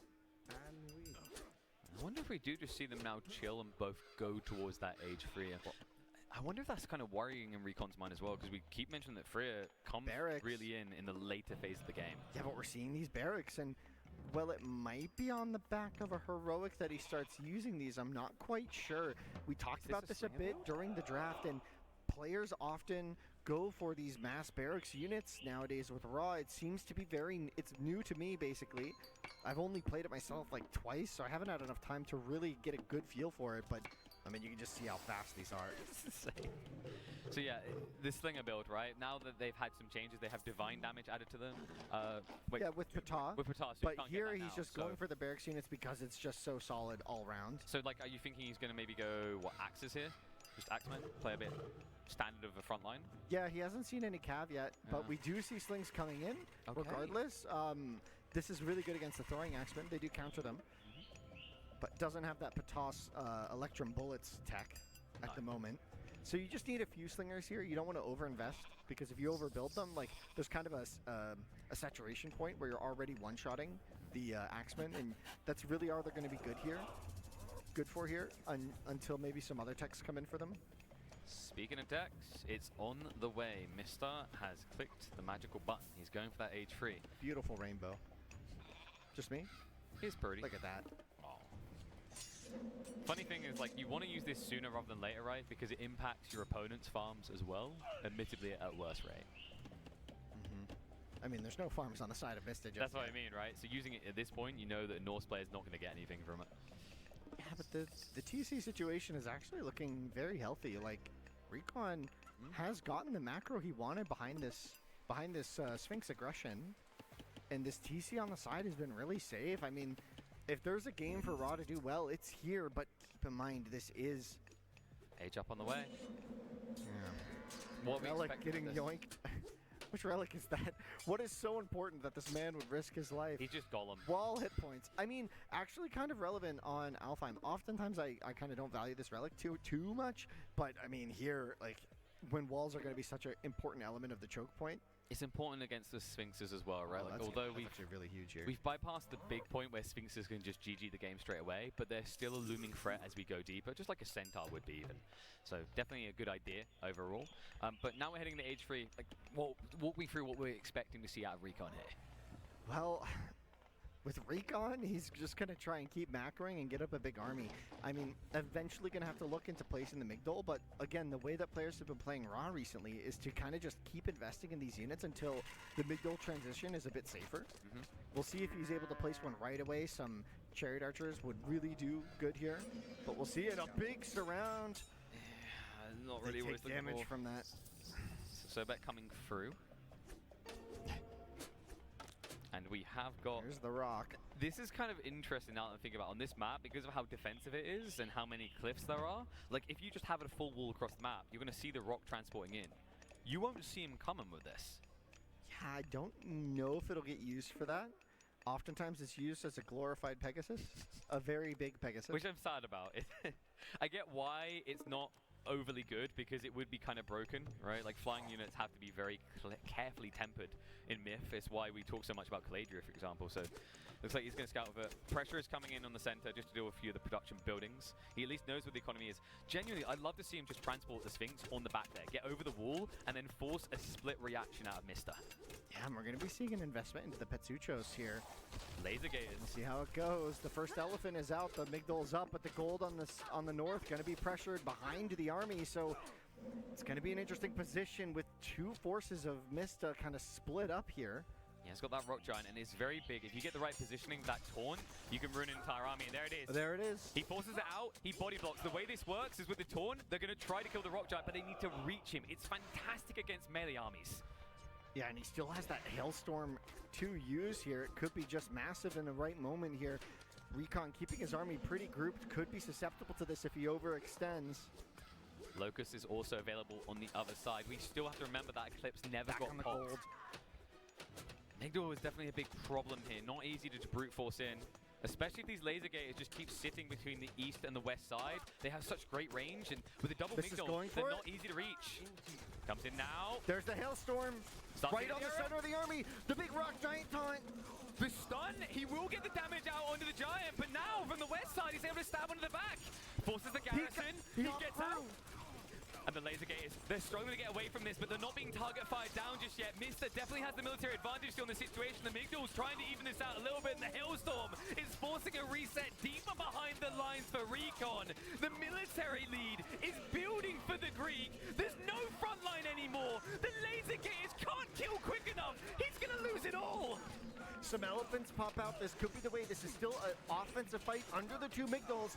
The Pharaoh and the Petsuchos are working away on the rock giant. It's almost going to go down, and are the reinforcements there? There's another issue coming. Burgessi is on the way. The Migdols are going to start to get siege, so he will get that reset. But more ground is being given over. At the tail end, military is neck and neck. Eco's holding on. Recon, a fantastic hold there. And now, with the lofty and powerful elephants, the 3 crocodiles he kept alive, it's not going to be as easy for Mista to crack this strong point as it would have been just a moment ago. Yeah, Mista very smartly here, waiting out the Eclipse there so the Petsobecs don't just kill everything. But we'll see how it goes. The army coming forward for Recon. He's pushing in once again. Will it be enough?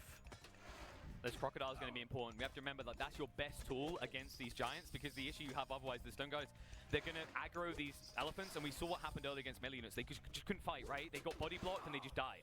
So this is your only tool of really dealing with that powerful tool in the arsenal of Freer. We also have to keep in mind, he's still got the defensive god power, right? He can still spawn the ball to split this formation in an uncomfortable way. Yeah, Recon with his tournament life on the line, looking to push in here. Equal eco, essentially, right? Slightly more military here for Recon. He's doing it. Godseers are coming in. Can you get enough of them? On the side, we are going to get another taunt coming out. The fight is becoming a little bit split. Now, this is where Recon needs to calm down a bit, right? Send a few troops, sure, but don't split your army into 2. Try to keep most of them in one location and keep leveraging the fact that numbers are on your side. The alligators! The overextension might get you killed. Crocodiles out of position here. Villagers also gathering on the front side. And this time, you're dealing with god units that are ranged. They can snipe down these crocodiles one by one. Yeah, the Goatiers are so good against these crocodiles. The numbers, but the front line wasn't there for Mr. Recon, pushing him back. I feel like these guys are lasting long. Like Burgessi over here, great. You stay alive a long time, but you've got no support. You're not a damage dealer. You're a tank in this situation. Could this be it? Finally, it took 3 games for Recon. He looks on the verge of getting on the board here. His first score lead of the series. Could this be a game win for him?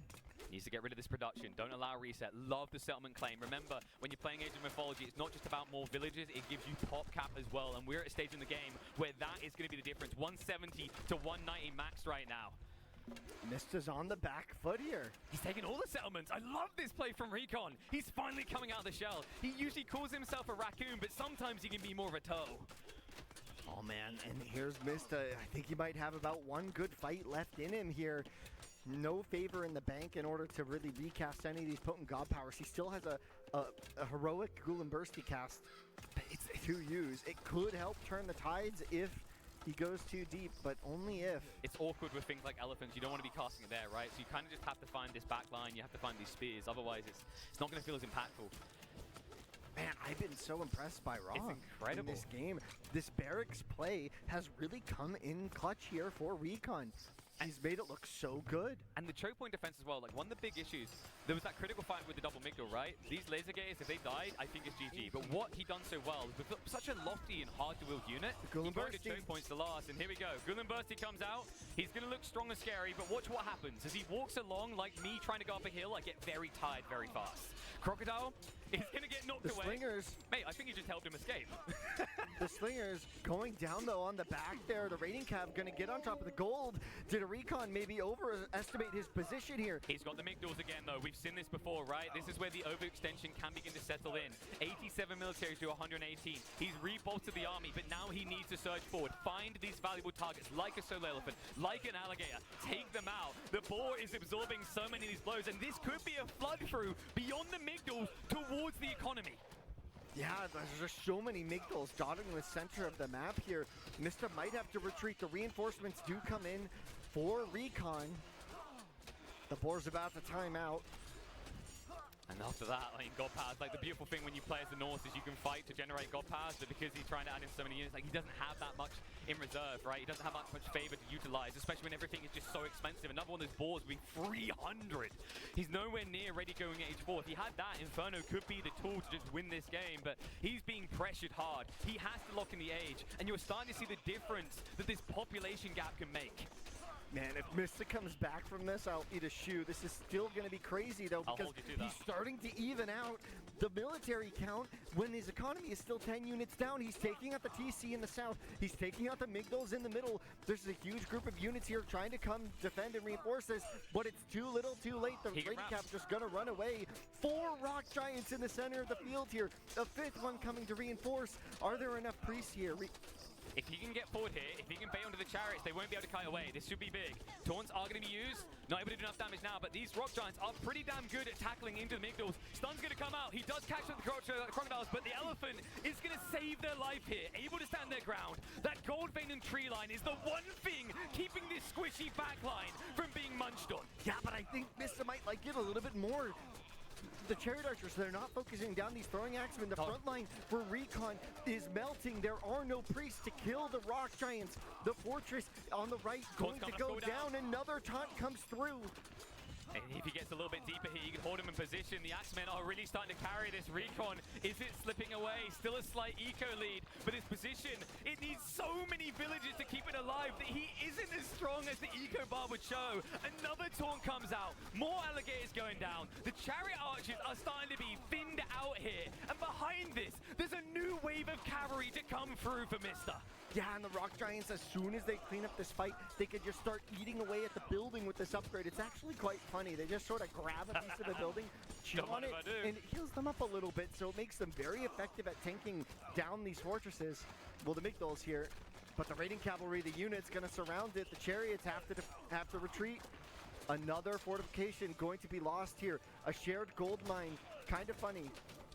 And it looks like we might be getting trades set up on the north side as well from Freya, because there are some buildings in that north corner, so there's potential for that down the line. But in the meantime, Migdal is going to be forfeit, and this opens the floodgates to the south side of the map, where you've still got recon trying to gather here. Could this be it? Could this, despite his best game so far, still not simply be enough? The rock giant count is so untenable. The raiding cavalry, raiding party is in for Mista. He's reclaimed the score lead confidently, pushing back another Migdal. The chariot archers, are they going to be enough?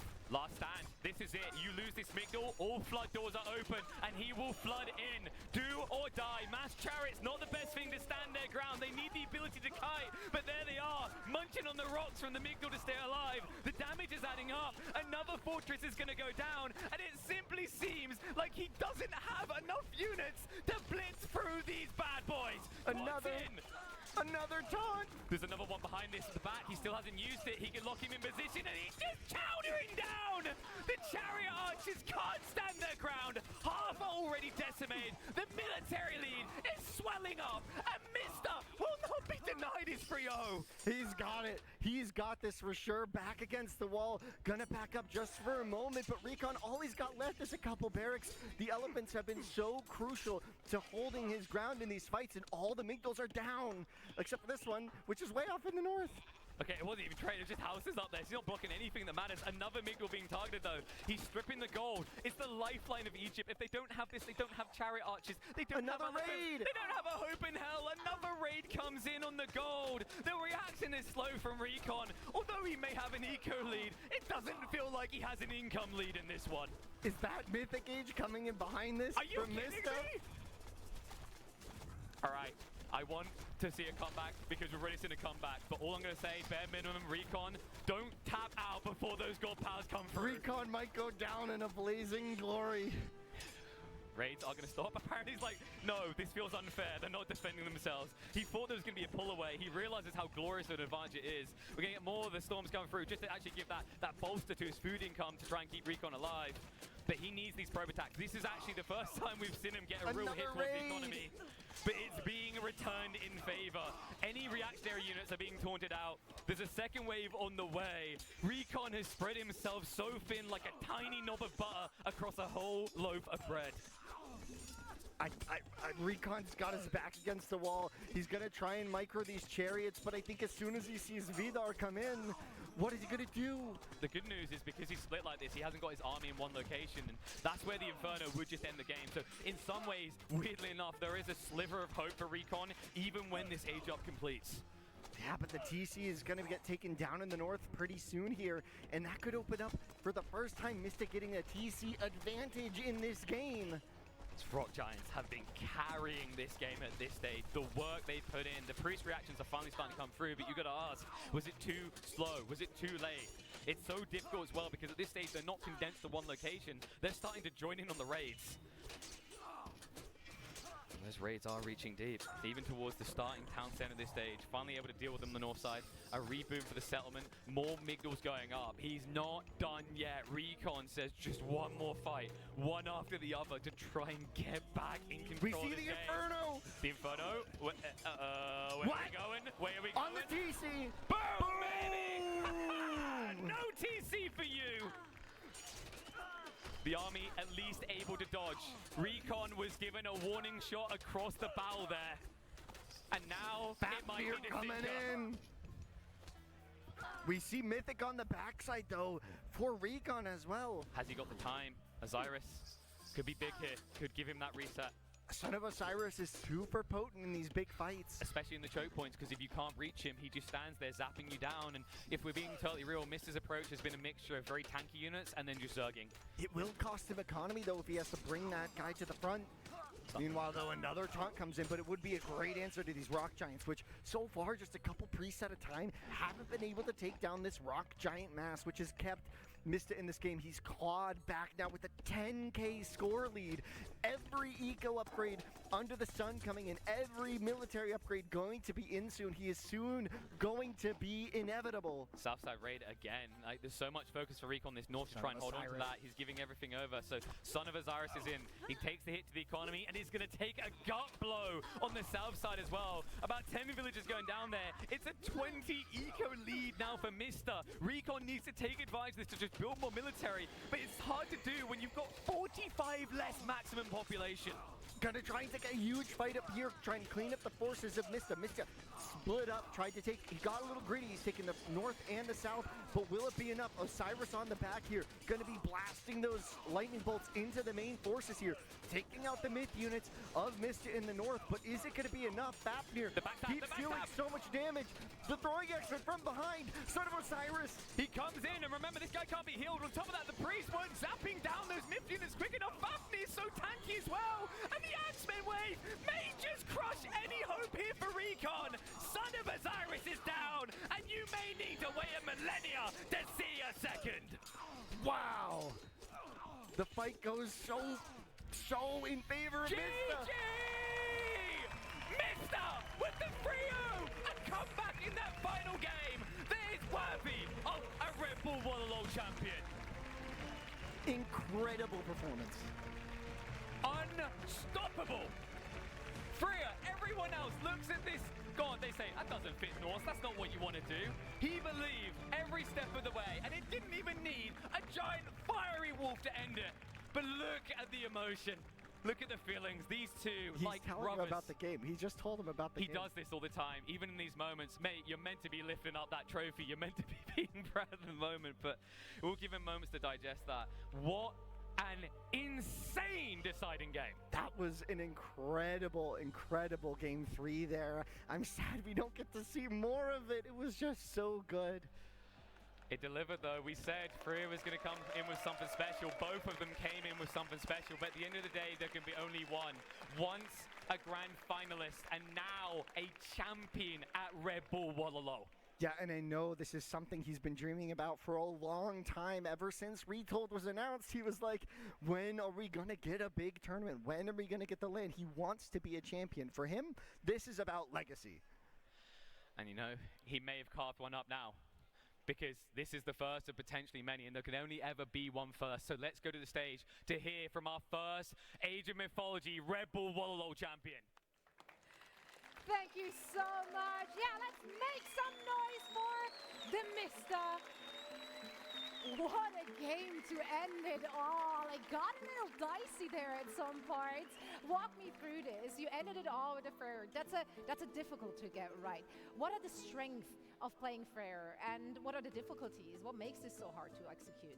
I think Freyr is a very difficult civilization to play because it's so easily to get punished. You might think that the first gold power, the golden boar that can defend, might save you, but you can only be saved once. So you can't really scout, your units can't really heal, so it's really hard to take skirmishes all over the map. And you just need to play very tactically on the map, lots of walls, and just like fight when the upgrades kick in. And you know the upgrades are half the cost for Freyr, but they take longer to upgrade, so you just need a lot of patience when you're playing Freyr. Yeah, I mean, and you showed that patience and tenacity to stay in this game as well. Now, you winning 3-0, not even touching some of the most popular picks like Loki or Isis. Was that a game plan to kind of throw him off? Because I know you're very familiar with each other. The last 2 games were actually really close. You cannot imagine how close they were. I like to play, and in my practice with Recon, we were playing all 5, every single draft. So I was prepared to go all the way. Right on. And now, of course, I know this must be bittersweet for you because you guys are so very close. Any words for your opponent, or rather for your friend on this stage? Yeah, me and Recon set up a date when we started practicing, and we were both here. Yeah, let's make some noise for Recon, our runner-up.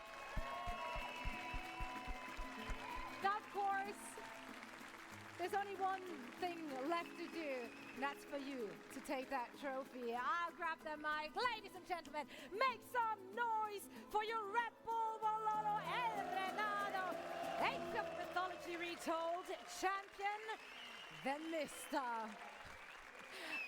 And we're sending it back over to you guys, Killer Pigeon and Winston Waffles. Thank you, Zoe. What a phenomenal occasion. As I said before, folks, I hope this is the first of many. And I don't think if it is going to be more, you'll see him on the stage again. Not just him, I think Recon, right? He was right. Some of those games were insanely close. Yeah, I really felt like Recon almost had it in so many moments, but it just kept falling a little bit short of the great of the master. Mist was just so inevitable in these moments. It just seemed impossible to break him. I felt like with Raw, he had it all going for him. He had the army, he had 4 TCs, but I wonder if he just got a little too ahead of himself in some of those moments because it just was so close. But then Mista crawled it back on the back of the Rock Giants. Am I right? Those units were incredible to see. Even the I can't wait to see more. The combo of Fafnir and the Stone Guardians, it's insane what they do to work with each other, right? You keep them in the fire, you burn them down. Even if you reach Fafnir, 1400 HP, I think it's something ridiculous. So hard to kill, just like the owner of them in this series. And, you know, I think Recon, I don't think he'll take this in a bad way. Like, to be fully transparent, he had a confident belief that Mr. was going to take it. He wanted to believe himself, but like it is undeniable how dominant Mr. has been. But what I think we can agree on is that Recon will grow from here. He will become even better. And I think he's on the verge of becoming Mr. Kryptonite. Yeah, hopefully, man. I hope to see these two again in a grand final soon because I am just itching to see more of this, right? It was so good. And Mista, I'm so proud of him and his accomplishments. He just did so well, so much prep, so much effort. And I know he's looking forward to the upcoming tournaments for Age of Mythology Retold. I hope everyone is. I hope this is a preview of bigger and better things to come, because these two, even though it was a 3-0, delivered heart and soul. But there are still two people with a heart of lions to take to that stage later tonight. We still have the Age of Empires 2 Grand Finals ahead of us. I know everyone's getting hyped for that, but before we get to that, we've got to head back over to Riley to dissect everything we've seen here. Thanks so much, KP, and thank you also to Winston Waffles, expertly taking us through both Age of Empires 1 and Age of Mythology Retold today. So thanks very much to both of them for all their expertise. And now, however, I'm joined by Jordan in the analyst chamber. Jordan, it's good to have your company once again as we turn our attention now to Age of Empires 2, the main event here at Red Bull Wololo El Reinado. This is what we've all been waiting for. A huge match coming our way, Jordan, between the Viper and Hera. Titans of the game. We couldn't be more excited about what's going to happen. Yeah, absolutely. I mean, both of them have been the best players in the world for quite some time. So it's not really surprising seeing both of them in the finals here at the stage. And, you know, I think both players have been playing extremely well, otherwise they wouldn't be here. They haven't dropped a single set here. And I think it's going to be just an impactful game today, and we're going to have a good match. So let's pull back a little bit here. If there are any newer viewers that are, you know, just casually cruising by the channel, oh, Age of Empires, I remember that from when I was a kid.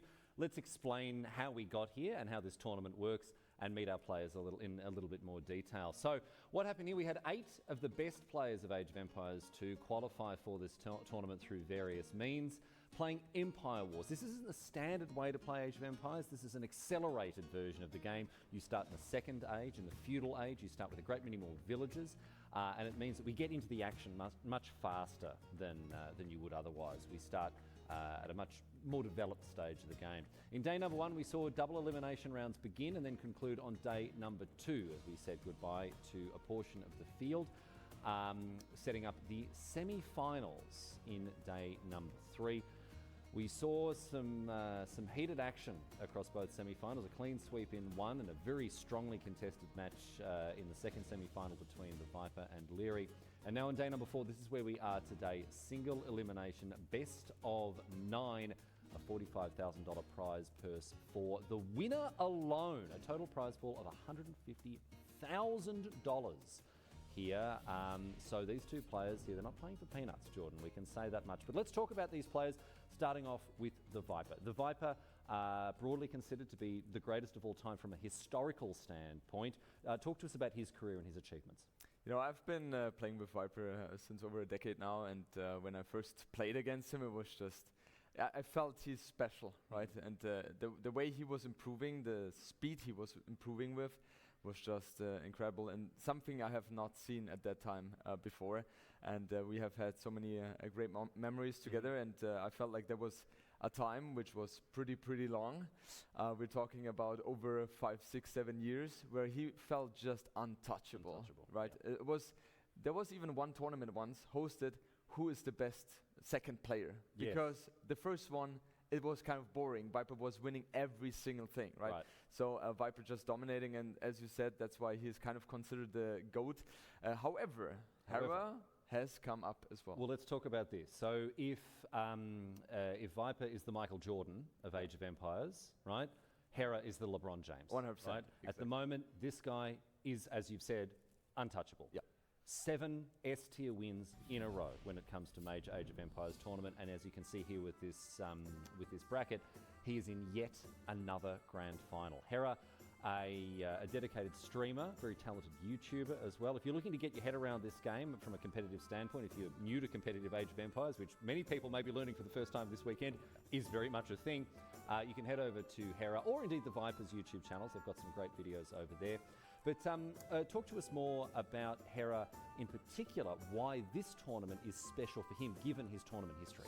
the thing about Hera is that he has won so many different tournaments and he has dominated literally everything except if we're talking about Red Bull tournaments. He has not won a single one of them yet, and that's also the reason why this moment here is even more important to him. So a lot of things are on the stage for him right now, and I wonder how he's going to be able to cope with it. So is it going to get into his head and make it a little bit more pressure for him, or is it going to be like, it's fine, I have the confidence because of the performances I have provided the last years, so I'm curious about. Or is it going to motivate him even further and be like, no, I've got something to prove. I really am going to prove that I am the greatest. And I tell you what, with the Viper in his way, it'll certainly be a very compelling argument if he does make it through this grand final and hoist the trophy.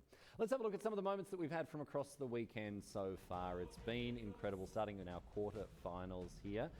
Hart played his guts out against ACCM. He had an incredible day, didn't he? 2 clean sweeps, 3-0, 3-0 on the back of going down to Hera.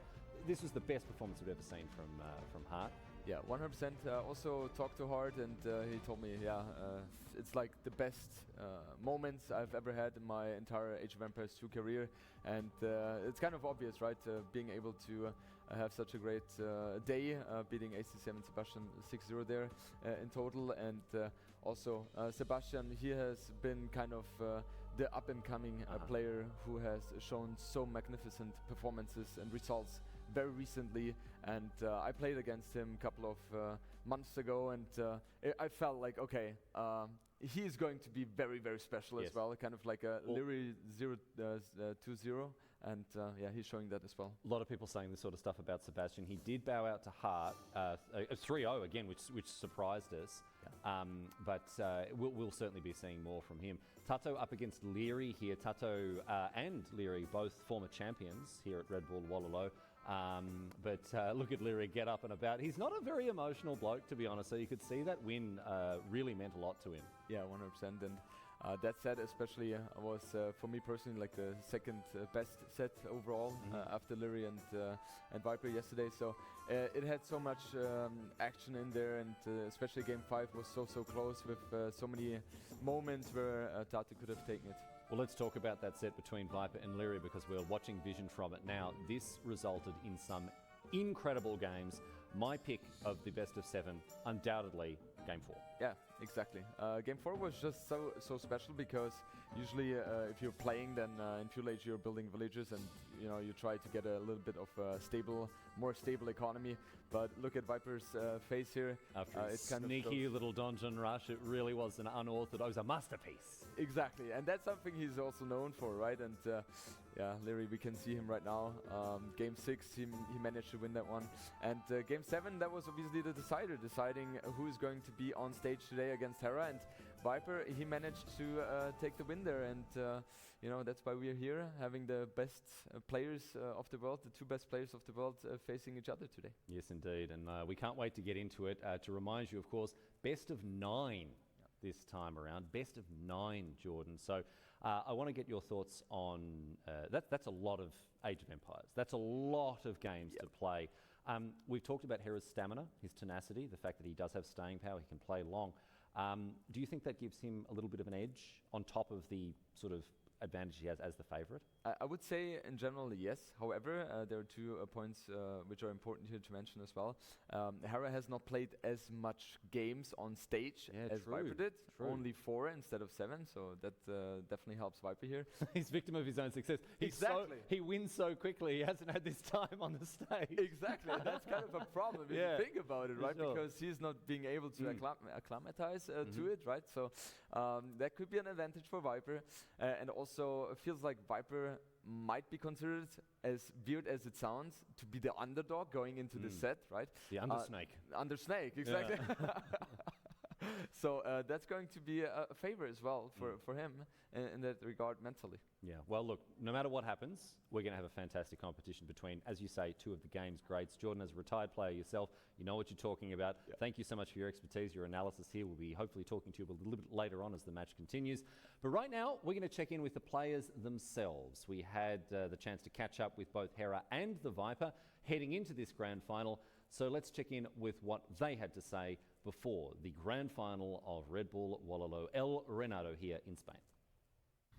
Hera always chases me on the ladder. He wants me to queue up at the same time as him, and when I'm not around, he tells me that I'm dodging him. But in my opinion, he's not playing when I'm playing, so who is at fault here, right? And he also always wants to play me in chess.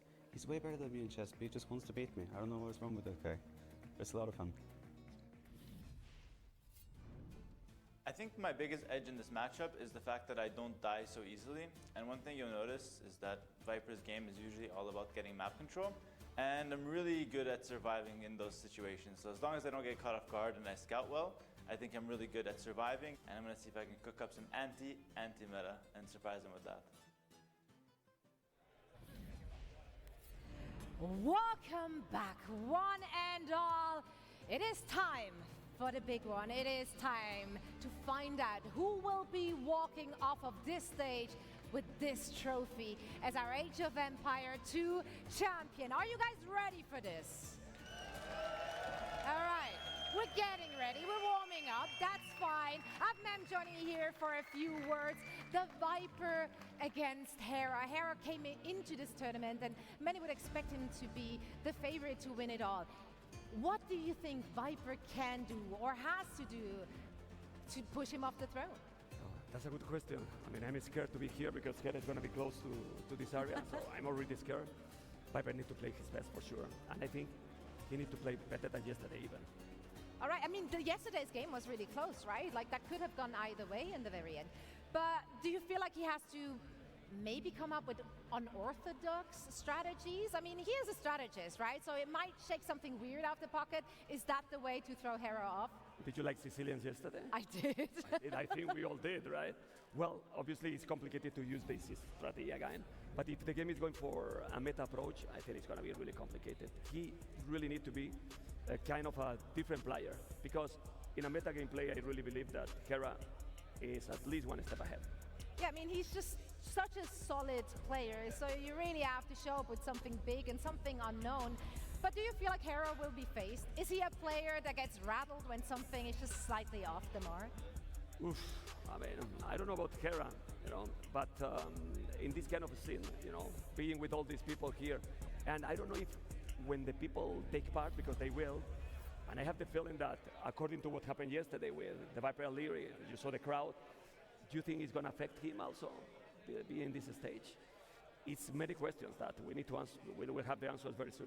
Yeah, we will indeed. Yeah, I mean, the crowd, it's like a third player, right? Like they're really feeding off the energy, and sometimes it gets to them. So let's see how loud we are in here, and also where we're at with this one. Who in this beautiful castle thinks that Hera is going to take it? Any Hera fans? Okay. All right, it was a slow ramp up, but we going for that? Right, the Viper? Okay then. Okay, we hear you. I'm not sure. All right, the crowd has spoken, but ultimately it will be up to the player to decide who's going to take this baby home. Let's hear it from our casters as well. T90 and Dave will be covering the action. Welcome, Age of Empires fans here in Spain and around the world. It's Sunday night and it is beautiful. We've got the stage set behind us for an epic best of 9 between our former champion Viper and the contender Hera. I'm Dave, I'm with T90. T90, this is incredibly exciting. I have chills. Yeah, absolutely. I mean, the crowd's kind of got the energy flowing through me. I can't imagine these two as they walk up center stage. When this tournament started, there's always speculation on how it's going to go, right? Obviously, a little bit more of a condensed format than the past. We had some hiccups at the start to get moving there. Will the players be able to perform differently back there than up on stage? All this stuff. But I think everyone always looks to where's Hera and where's Viper going to end up, right? And after day one, they kind of secured their spots on opposite sides of the bracket. And we have what many would call the best final, the dream final, these two. Just crazy kind of the story that's happened with these two over the past 4 or so years. And it's crazy the narrative that has actually changed over the last 1 or 2. as maybe you look back 3 or 4 and more people would be saying Viper is the favorite here for this one. Yeah, now Hera coming in as basically, like, people in the know, the undisputed favorite coming into this grand final. However, he did play the same player twice in the build-up to this. Starting this grand final out, though, we do have the draft, which is an incredibly important role in a best-of-9. And we can see right here, we've got the lowdown on what the draft is going to look like. So we have the map, bans, ban, pick, a couple more picks along the way, another round of bans, and then we have the marble run to determine what the first map is going to be. And if you didn't watch the earlier sets, it is indeed a literal marble run throughout our contraption that we've contrived here in the castle. Yeah, he says we didn't really help, but we do enjoy it, right? So I hope viewers can be included in that in just a moment here. So that is just an alternative way to decide on map number 1. Now with the civilizations, it's a fairly simple civ draft system as well. There's no marbles involved here. There's 4 global bans on each side. There's a lot of civs and then involved there's a lot of civs to pick. Yeah, a lot of civs, especially with the amount of bans here. So we're going to see civilizations that potentially we haven't seen so far in this tournament. Maybe some of the mid-tier civilizations, maybe some of the lower-tier civilizations will make their presence known simply because there's not a lot available in terms of those super strong civs on some of these maps. Yeah, and it'll ultimately come back to the ban approach, right? Like, let's say you're a player that has really practiced the rotation of the top 5 civilizations for every map. You might not get access to those civilizations if you go through the same ban system, banning out all the guaranteed strong picks. What that could do is that could put you in a position where your final 3 picks you've never played before. You don't have a feel for, right? So I do think players are going to be resistant to giving the opportunity to their opponent to play certain civilizations, but it wouldn't surprise me if maybe, and this could be a very Viper thing, you kind of ban out some question marks, some civilizations that would be more mid-tier, freeing up civilizations you very well may know and feel like you can compete with. Well, both of these players are so good, and they both have an ego, even if they don't let it show sometimes. So they believe that they can play any civilization, and that even if, you know, it's not the best at that map, they can make it work. Hera has that belief 100%. Viper has had that belief basically his entire professional career. And we're going to go into the magical draft room with our marble run here as Hera and Viper are on standby, and we've got our villagers there to assist them. We can see our wonderful crowd here just outside of Cordoba in our beautiful castle. Everyone's filtering in, the sun is going down, and we're about ready to go. Yeah, so there's the draft table here, and we're going to be right into it. Players probably spent all day just thinking about drafts, right? Going through it, they probably pulled a friend or teammate aside to run some practice drafts with maps and civilizations. And this is going to determine our final. But we got started off with some bans. Hera's going to ban out Cliffbound. Curious to see what Viper bans here. I do think that water maps are going to be good for Viper here. Hollow Woodlands would be my ban if I was Viper. Yeah, and Hera has performed really well in Hollow Woodlands. So he's going to get rid of that. And Hera just listing off the map he wants next. And yeah, this is going to be a process. We have more maps to pick. It should be 4 on each side before the marble run. So and then 6 picked by Hera. That's a new map, and you're fairly close there, which should benefit him just a little bit. As we see Passage now being picked from, I think, Viper over there. Which would be another map that I would pick in Viper's position. I would want to go for the water. Just put something in between me and Hera. Put a moat, something, a wall. There's really not like a ton of super water heavy maps. That's really the only one. The other ones that incorporate water don't really have that many water elements, in all honesty. So Mountain Dunes is good too. ¿Y por qué era pues? Viper's going to want the maps. That's No me queda claro los nombres de sus mapas. Viper's going to want the maps that are a little bit more, I would say a little bit more boomy, long-term, and strategic. Hera has been fairly comfortable in this tournament not being aggressive. He's going to have to be aggressive today against Viper. I really think Viper is slightly better than him if they're just kind of chipping away at each other. Could be a long series if both players choose to play that approach. I don't think anyone here has a problem with the long series. No, I don't think so. No, I don't think so. I think they're ready. They've been here a long time already, but they're ready to go deep into the night here as Isthmus now being picked from Hera. Another one of those hybrid maps. However, the focus kind of scales away from the water the later the game runs. As we see now Viper picking Shrubland. So Viper is going for those more long, drawn-out maps. Yeah. He doesn't want the game to end early against Hera. Para Viper Shurban y Golden Stream. And then Golden Stream from Viper, so a bit more of a hybrid approach, a bit more strategic maps. Yep. And I think Hera will probably go for Depression here. It's really aggressive map. There's only so many remaining. It could be an option. It's new, and it is quite open on the front end. Drift is a possibility too. Oh, that could be a good one. Yeah, that could be a good one. We'll see. He's going to go Depression. Okay. Depression para Hera. Not everyone chooses Depression, but on this day, Hera does. Well, I guess no one chooses Depression to catch up with us, but this just got awkward. Let's move on to the Civs. We have to have our marble run. Dude, I really talked myself into a corner there. I apologize. Usually I can wiggle my way out of it, you know?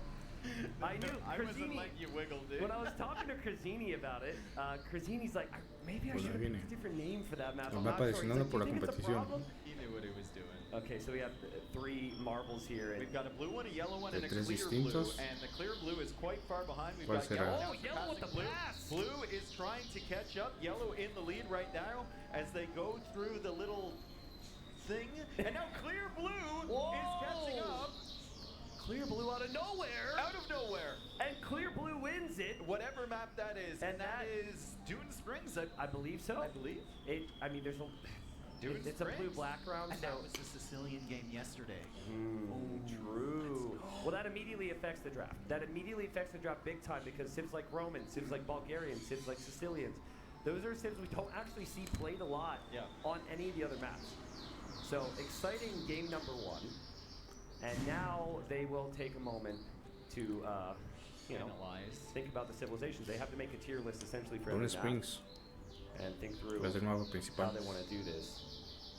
I saw Hera and Leary in a very intense strategy meeting in the corner of the players' room this morning. Were they like huddled to try and hide They from the were others? away from everyone else. Yeah. Yes. And they were speaking very seriously as well. So it would surprise me if Hera didn't go over like step by step what Viper did in that game on Dune Springs. Sure. The exact build and how he wants to counter it.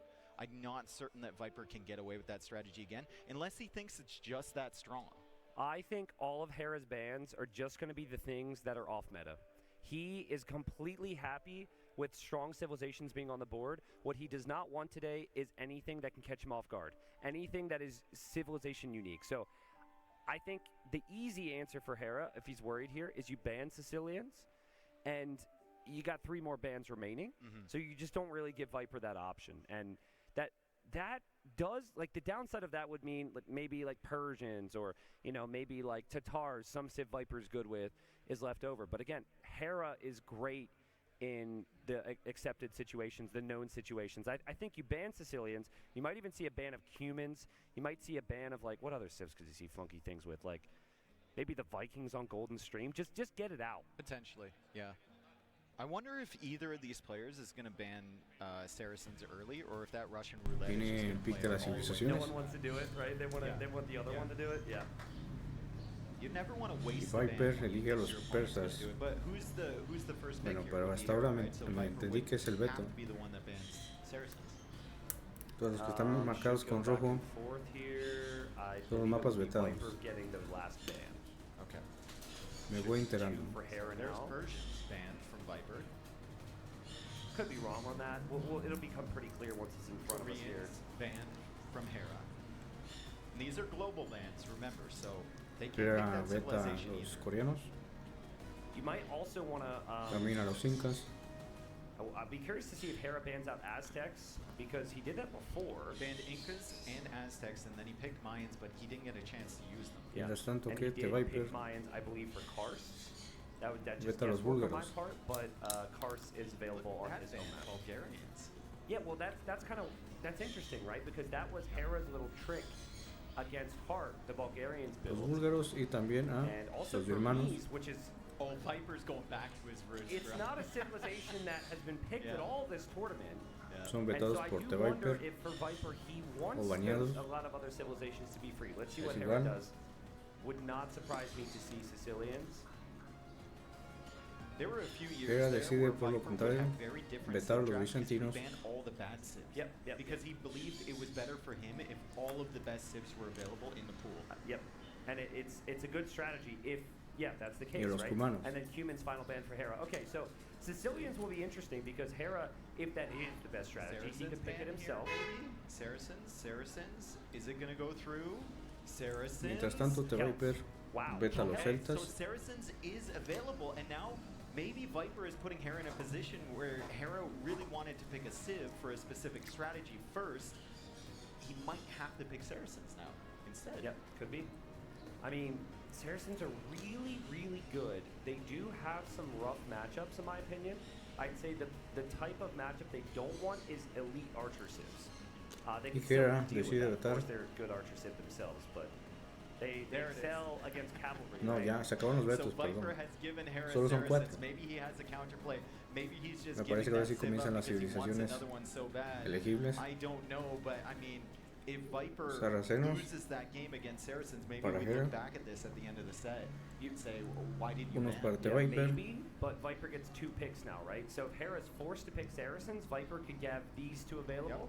So you kind of have to look at it that way. Unos más And portugueses. I'm a little surprised to see Hun's first wave, honestly. I thought maybe that'd be second wave with some of the remaining so good, civilizations, but I do feel like Huns are the type of civ that Viper needs today. He's going Hera to suma al equipo de los georgianos. Georgians also made it through the bans. Yeah. So Saracens Georgians for Hera is insane. We thought we were going to see more civilizations because of Y a los how many tártaros. maps are going to be played. In reality, we're going to see more civilizations due to that factor, but also due to the fact that the bans just look so much different here. Yeah.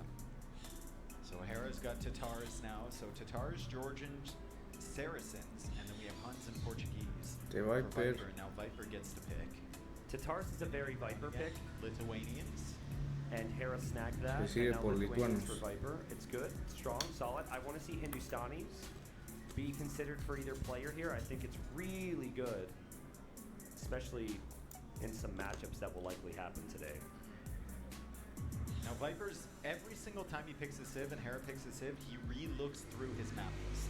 And he's probably got 1 to 4 civilizations for every single map written down, if not more. And he's going to check the ones that are off the board already, and then he's going to go to his backup plan. And then you have to prioritize which ones you pick first. He was debating there, kind of like thinking about things, and I think he just said what civ he's going to go for, and he goes for Magyar. So another good cavalry aggression civilization. Huns, Lithuanians, and Magyars.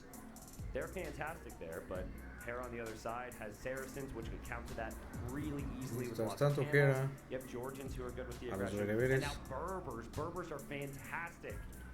Knight and camel civilization. Noticing a theme here, we are not seeing archer civs, like foot archer civs picked at all in this tournament, dude. I mean, I guess you could think like Tatars potentially or Portuguese, but yeah, I mean, foot archers, we're the meta for a long time. Yep. In especially when Leary was winning Red Bull events, and now the meta's kind of shifted away to the cavalry archers and the cavalry and maybe even unique units. I think Khmer is a very Viper pick here on this next wave. The farming eco is smooth. I think having access to Scorpions could be good against the Cav Archers that may come out. And at times, especially in a best of 9, like we'll get to this eventually, but I feel like maybe the critique of Viper is just consistency from game to game. And believe me, I know if things get messy, you're struggling with consistency. Khmer bails you out, right? Hopping inside the houses, placing the farms anywhere, that food income's insane. So I think Khmer, Hindustani's the 2 civs for me as Hera goes for Vietnamese. The 2 civs I'm kind of feeling like Viper might want in the next wave. Vietnamese, a very strong civ overall, very flexible. Can do a lot of things with it. We've Cav seen Archers? Before, I mean, Cav Archers have been the story of this event so It's been a Cav Archer tournament, yep. It's kind of sad for any fans of Mongols, right? Mongols have not been picked in this. Can you consider Mongols? Their Cav Archers fire faster. The issue is you don't take Hunt in Empire Wars, so that's like their main bonus in a normal game. I mean, you can take Hunt and Gulch. There's a lot Bueno, of que Hunt in the era, middle, but it's very me dije explosive. vietnamitas, mientras tanto te Viper So Viper picks Hindustanos. cavalry civ. Yep. He's and loading up. Loading up. And we're kind of looking at this, and Dude Springs is still there, and Romans and Sicilians are still available. So these two, you know, might be playing the Russian roulette I talked about, where they're just kind of waiting. And we'll see if those civs are snagged at any point along the way here. It's actually Bengalis now. Indostanos y bengalís. I believe is Viper's passage civilization. I think so. Hera should be able to see the rest of this draft as free pick for the water map now, because I don't think Viper's going to just randomly pick Vikings. Well, Golden Stream is. Oh, true. Yeah, that's a good point. So actually, like, Vikings is pressure. Yeah. What I'm noticing here in this draft, whether it's good for Viper or not, the bans and the civs that he's picking here are kind of dictating what Hera needs to do along the way. It's kind of a Viper-controlled draft at the moment, but I'm not sure if that's a good thing because he left some really good civs open for Hera. There's a lot of good civs. There's a lot of good civs that suit the maps. It's also really helpful that a lot of these maps play out similarly, right? Gulch, Depression, even a map like Mountain Dunes, like it's probably scout opening. Karst, probably scout opening if I didn't say that. Like Isthmus even, scout opening. So Francos más vikingos. It makes life a little bit easier. And now there's Vikings. Now I'm curious if, like what Viper's thinking, because Hera could use that civ for Passage or Golden Stream. I think Viper would go Bengalis on Passage. That's more clear to me. That's something that Tato won did. that matchup against Leary, although it wasn't easy, that's for sure. Viper does love his Dravidians to fight on water. We could maybe see a late Dravidians pick. Koreans banned out, of course. That would be a good one.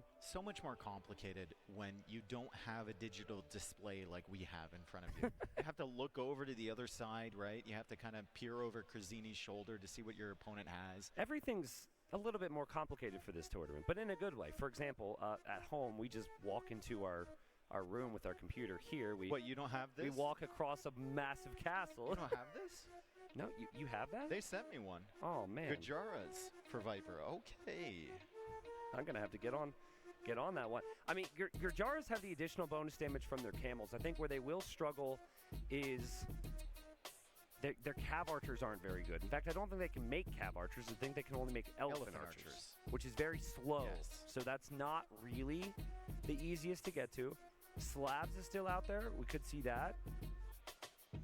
I still think I think Japanese actually could be really good for this cav archer theme. I mean, potentially. But do you think Hera's going Mayans. Vikings on Golden Stream then? What other civs does he have for Passage would be the question, right? Well, I would say Vikings is the only water civ right now. So I think Hera's going to try. You could go Saracens. Their navy is good. We'll have to see, because he will pick his water civ at the end of the draft. Yep, I think so. Viper has no urgency to pick another water civ. Italians actually makes a lot of sense. Italians potentially, we haven't seen them yet. You could go for them. Could go for Sicilians on Passage as well. Could Viper pick Italians so Hera is left without a good civilization for Passage there? There's Romans. So let's see if Viper picks Sicilians for Dune Springs. Yep. The Romans most likely Dune Springs, you're correct. Bulgarians banned out, can't go for that.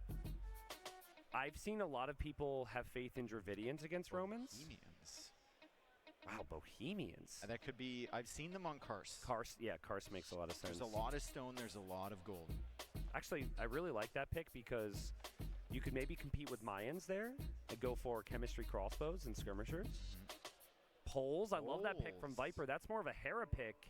Will be really interesting to see where he's going to play that one. Now, there's a couple, if he goes Bengalis on Passage, I think there's an opportunity to maybe pick Poles on Golden Stream and go for a land approach. Yep. Yeah, I think ACCM's a player who did that. Mountain Dunes as well. Who picked Poles on Mountain Dunes? Someone ACCM did that as well. Earlier. Yeah. ACCM. And Viper said in his interview that he credited ACCM with his strategy. So more than likely he's seen multiple Poor from ACCM. him. Dude, ACCM had chills watching alongside me yesterday. Yeah. We both were just soaking it all in as that final series was happening. And credit it was so to him much too, fun. because Viper credited him for the strategy, and immediately ACCM said, "Barles gave me that strategy." Yeah. It is really fun though. Like when you're not casting, it's really enjoyable to be sitting next to a pro, and then the pro's like, "Hey, that's my strategy," you know. Which happens from time to time. Hera looking for his civ. He's not finding actually, he's looking for his options, I think. Yeah. He's reminding himself of his options. He's browsing at the moment.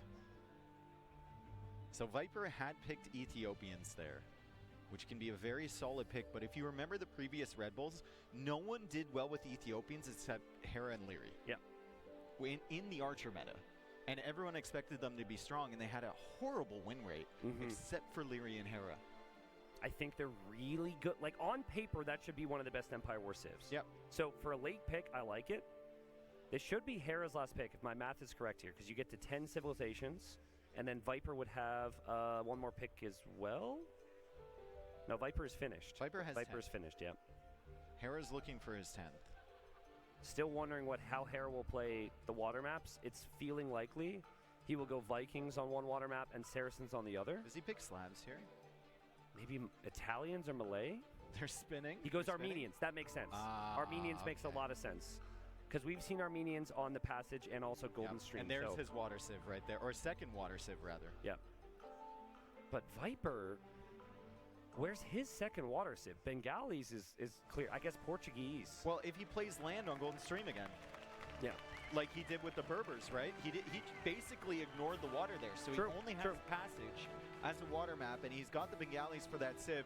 We are going to get the walkout here shortly, but a very interesting draft, especially with the civ bans initially from Viper, and the fact that Saracens and Georgians made it through for Hera. Overall, who do you favor here? What are you thinking about the draft for each player? Is it bad if I say, let's just forget about the draft now? There's like 10 civilizations on the board. There's potential of 9 maps. I really think we got to talk about Game 1, Dune Springs, and how this series needs to start, right? Yeah. Maybe we'll get ahead of ourselves because the players aren't on stage yet, but I really think Viper needs to have a good start here today. Yesterday, Viper went 2-0 down against Leary, and midway through Game 3, it was looking shaky. A tech didn't come in. Oddly enough, and unfortunately for me, someone was recording everything here, and I was right next to them, and I just said to someone next to me, oh, no, Viper's getting 4-0'd. Viper heard that recording and then called me out on Twitter today after he came back to win 4-3. But, like, the reason I said that was because it was a little bit sloppy. It was clear that whether it was the moment or just, the intensity of the game, he wasn't quite all there. He brought it back. He won 4-3. I just do not think he can give up early games or give Hera a head start here. Yeah. I think that Viper's got to come out punching. I think that Viper has the potential for more elite moments, truly, as a player, but Hera's consistency from game to game is really what does it. So, Viper needs to come out swinging, and Dune Springs is a pretty crazy map for that. I talked to Viper this morning, and I asked him what the energy levels were like, and he said it was okay. It would depend on the crowd's reaction on his walk-in. So, if there are any Viper fans in the crowd, that's so smart. When he walks in, he's going to need a big cheer, as well as Hera, because I know Hera feeds off the crowd excitement as well. But Viper said, after that second game yesterday, he heard the crowd. As soon as he was getting kills in the third one, he just kind of locked it in, and he decided that he was actually the greatest of all time, and he was going to act like the greatest of all time. However, there is a contender for that title now the last couple of years. It's Hera, and I think he's got something to prove by winning this set. All right, well, we're going to send it over to Riley as we get set to start off our grand final here. Age of Empires 2, let's go, baby. Let's go, man. Ladies and gentlemen, we've waited a long time for this moment. The entire weekend culminates in what you're about to see on this stage. Hera and the Viper. Zoe, what a match we're about to see up here. It's gonna be a treat. I know the room is already buzzing. People can't wait to get this one on its merry way, and neither can our player. A championship title on the line, this trophy to take home, and of course also a big paycheck of $45,000 for our winner. It all comes down to this. My friends, get up on your feet. Put your hands together, because joining me on the stage very shortly, we will see Hera, we will see the Viper, and we will crown a Red Bull Wololo El Reinado champion!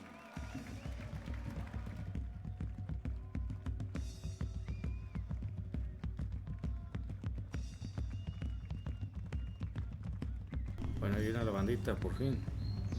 Tuve que mutear el micrófono ahí por sonidos exteriores ajenos al stream. Ni modo.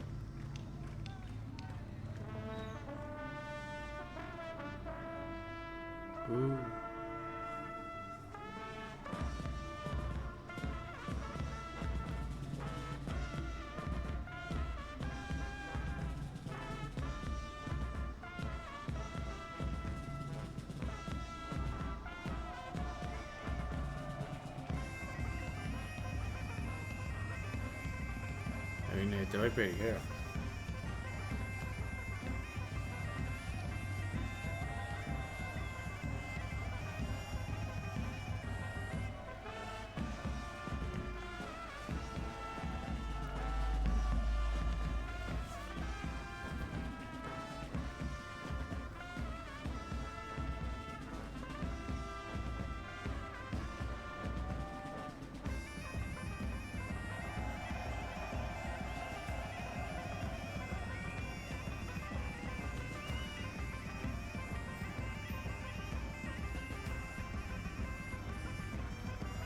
Lo mero bueno.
The two greatest players of all time potentially matching up against each other.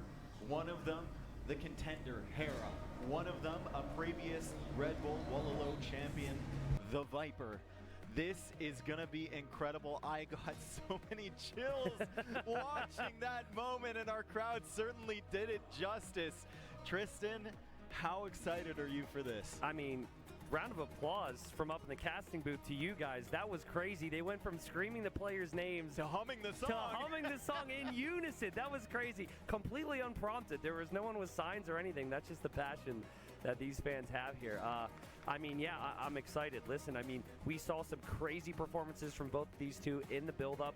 Hera just complete and utter dominance. Will he be able to show that level of consistency today? Will he be able to take it all? Or will Viper show what he showed against Leary yesterday and have the ability to beat those players who have the crazy Empire Wars experience, the players who feel inevitable, as you could maybe argue Leary is one of the best, if not the best, Empire Wars player of all time. So, yeah, I mean, the stage is really set. We've got perfect weather here. This is the castle we are in right now. A fairy tale castle. This doesn't look real, and we're here. I'm not here. Like, mentally, I'm trying to separate myself from the moment because I won't be able to truly let this sink in properly. This is crazy. And yeah, I'm excited. It all leads up to this. This is the final everyone would have wanted to see. So Dave, let's talk again about pressure. These two, right? Probably feeling more pressure than we are right now. Do you think it's going to phase them, or do you think they're just going to show what they always show? Extremely composed. Yeah. For two players that just had a walkout like that up onto the stage. You saw them hyping up the crowd. They are teammates, of course, and they looked ready to go. Hera was nodding his head. Viper was looking serious, hands not shaking. Pues llegó al final. Steady. We see their stat Best of comparison 9, here. mejor de Hera 9. across the board, just consistent and consistent at the highest levels. Viper, of course, 7 out of 10 strategy. That might hurt him somewhere along the way. Micro, macro experience maxed out, and the speed almost as well. These two are so good, and I can't wait to see the matchup. Hera, I think, has the slight edge in consistency currently. Yeah. But Viper on his day can keep up with Hera and maybe even take this set. Yeah, I agree with you there. I think it's important to clarify here, 7 out of 10 strategy will never change for Viper. That is just a meme. In the 5th Red Bull, many people doubted his strategy previously, and we all came together and came up with 7 out of 10, and then he won the whole thing. And as Viper would do in our situation, we have proudly left that 7 out of 10 there for him. But we're going to have our live viewers vote right now. One for Hera. Predicciones de Viper. Win this. Vámonos. And it looks like Viper is the heavy favorite, 69% almost, now 33% for Hera. I know there's plenty of Hera fans out there. I've seen you all over the place, and I expect that support to rise unless the chat 68%. really wants that 69% for Viper, which would be fitting. Yeah, that's who they're cheering for. And listen, Más o menos there's a lot a of people favor here de cheering for Viper. Viper, but there's a lot of people here cheering on Hera to win the one thing maybe he hasn't won. I think that's the big thing, right? Yes. And so for Hera, it's actually been a really interesting build-up with the lands. Losing in the quarterfinal, the first Heidelberg land, losing in the semifinal then in, you know, the second Heidelberg land, and now we are here. He's in the final, obviously, so. But yeah, I think like back to game number 1, Dune Springs. It's going to come out fast, and Hera has done a really good job at starting strong. So Viper has to brace himself. He has to be ready. I've seen it so many times up against Hera. It's like a player who's got all these good things we can say about them, goes up against Hera, and we don't see those good things until game number 3, right? Yes. And Hera is just right out of the gate and showing that level right away. So, of course, we have grown used to consistency from both of these two, but that is easier said than done, and it is more of a factor here up on this stage than any other time. I think a big factor as well with this game mode, Empire Wars, like you don't get a break to ease your way in. Yep. You start immediately in Feudal Age. You got to make that production building. You got to get those upgrades. You got to shift those villagers around. One mistake could cost you. And Viper may be anticipating that he needs to, you know, make his way slowly into the set, bando all those maps that benefited Hera more. Here's a view of our wonderful crowd down there. Met so many of these people over the last couple days. And now they're all in their seats and ready to go. Man, it's so beautiful here in the nighttime. We've got the breeze coming through. Everything just seems perfect. It is. Wouldn't it be perfect to have 9 games, the full 9 games? Everyone here wants 9 games. I don't care who you're rooting for. You want to see 9 games. We want to be in this castle all night. Let's go. We are getting close to the start here, Dave. So, maybe I'm setting you up for failure here, but who's your favorite? It's got to be Hera, right? Be Hera. It's got to be Hera with how he's played. Yes. Can you question possibly the road, right? That happens a lot of times in tournaments. Someone says someone has the easier path. Hera won 2-0 against Hart. He then played against Leary in just a best of 3 where he won 2-1. And then he won 4-0 versus Hart. Viper, he had to play against Sebastian, right? Yes. If I'm not mistaken. He played against Leary in the best of 7. He played against MBL, who seemed to be in really good shape, right? Viper had the harder road, in my opinion. Okay. Viper had the harder road to get here, but we've seen players, you know, have an easy road and then still dominate in the finals, right? And they make it look easy, exactly. Which is something that Hera is extremely good at. Remember, this is the last trophy that Hera is looking for from our recurring series of tournaments. This is the last one. This is the big one. This is the one that he has yet to claim, the Red Bull Wololo champion title. Viper trying to claim his second. He lost out on the last one at Red Bull Wololo 6, but maybe a chance here. Yeah. Now, really interesting stat here, okay? And I didn't know this was actually true until I looked it up just before the cast. So right now, if you look at series count between the Viper versus Hera in their lifetime, you've got Viper at 25, Hera at 21. That is close. But the game count throughout all those sets, you have Viper at 116, you have Hera at 114. Oh my goodness. Which is a 50.4% win rate, right? Now, this has come in stages. It felt like the last year or two has been more so Hera, whereas prior to that was more so Viper. But if Hera wins by 3 games today, he overpasses Viper in total career win rate, which is crazy when they played 200-plus games against each other. Yeah, and no one else has a good win rate against Viper. No, but it doesn't happen. That's up 1-0, but I don't know if that counts. Some guy at home is like, I beat Viper. Meanwhile, it's some guy who changed his name. Yeah. Well, we're close, folks. Yep. We're close. Hera's certainly moving around there. I don't know if that's a practice game to make sure he's comfortable or if that's the real deal. We see the big screen there that the crowd can watch. Everyone fixated on the 2 screens at the front as well, and everyone in their seats. Plenty of drinks flowing around tonight. The crowd is feeling good, and our drone operator has been having a great time. Yeah, absolutely. Is it fair to say the drone operator has been buzzing? He has been buzzing. Well, production just made fun of me. This is bad. Don't drink and drone. Yeah, don't drink and drone. Okay, hopefully they make fun of you too for that one. Thank you to everyone who offered us beers today, by the way. We are, however, professionals. Later. So we declined those beers till a later time, but we did appreciate the offer. It was amazing to see the earlier finals today. It was so cool. I mean, this is meant to be a celebration of the franchise as a whole, right? To see 1 mythology and 4 over the past few days has been really cool. I can't pretend to know much about the other games. It was hype, though. The final game of Age of Mythology was fantastic, as we see Viper in the game there as well.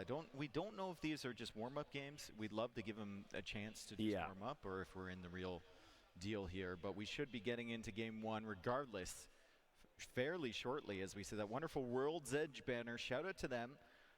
World's Edge, of course, the studio behind Age of Empires 2 Definitive Edition, so they're doing a great job. And then we have Red Bull as well with a few banners around the castle, and they're so well placed. They just look iconic. You can see it from miles away when you're driving up towards the castle.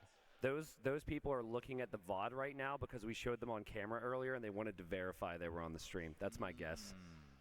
You are indeed on the stream. Good to see you here. And yeah, they're I guess just really grinding away against AI right now. Viper now taking a moment to collect himself. But how can you when you've got so many people right next to you? I mean, I said it in the semifinal cast. I think the pressure does not go away before the first second. But ultimately, once you're in the game, I think eventually you start to tune out a little bit here until the big moments happen, and then there's some screaming from the crowd or cheering, and you can hear it through those noise-canceling headphones somewhat. I think that's when maybe you get reminded of the setting you're in. But what do you think they're thinking about right now? Like, are they thinking about things that motivate them? Or are they thinking purely about the game? Is Viper thinking maybe about the new kid that came along the way? Maybe he wants to do something for the new baby Viper? Yeah, I mean, I would say the best thing you can do is try and simplify your thinking, right? The worst thing you can do is have a racing brain in these moments. So you're trying to settle down and probably just think about the game at hand. Some people may use outside factors, outside motivations. Oh, that one person said I sucked 7 years ago. You know, try and turn that tiny little mount. That was a glimpse into T90's brain right there.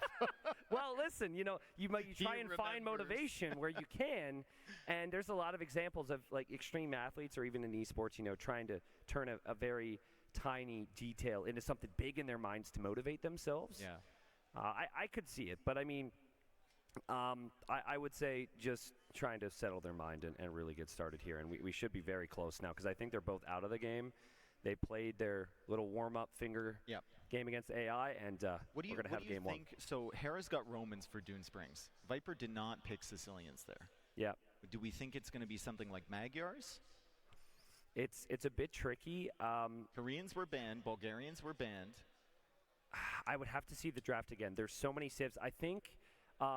Dune Springs is a unique one in terms of the civilizations and where they can fit. Yeah. I don't think that a civ pick for Dune Springs is necessarily good on 4 or 5 other maps. So this is a big one. Whereas you could kind of interchangeably play the Tatars, the Berbers in the same way. All these civs. There's Romans for Hera game 1. Yep. Beautiful Centurion up on stage. That horse looks weirdly happy.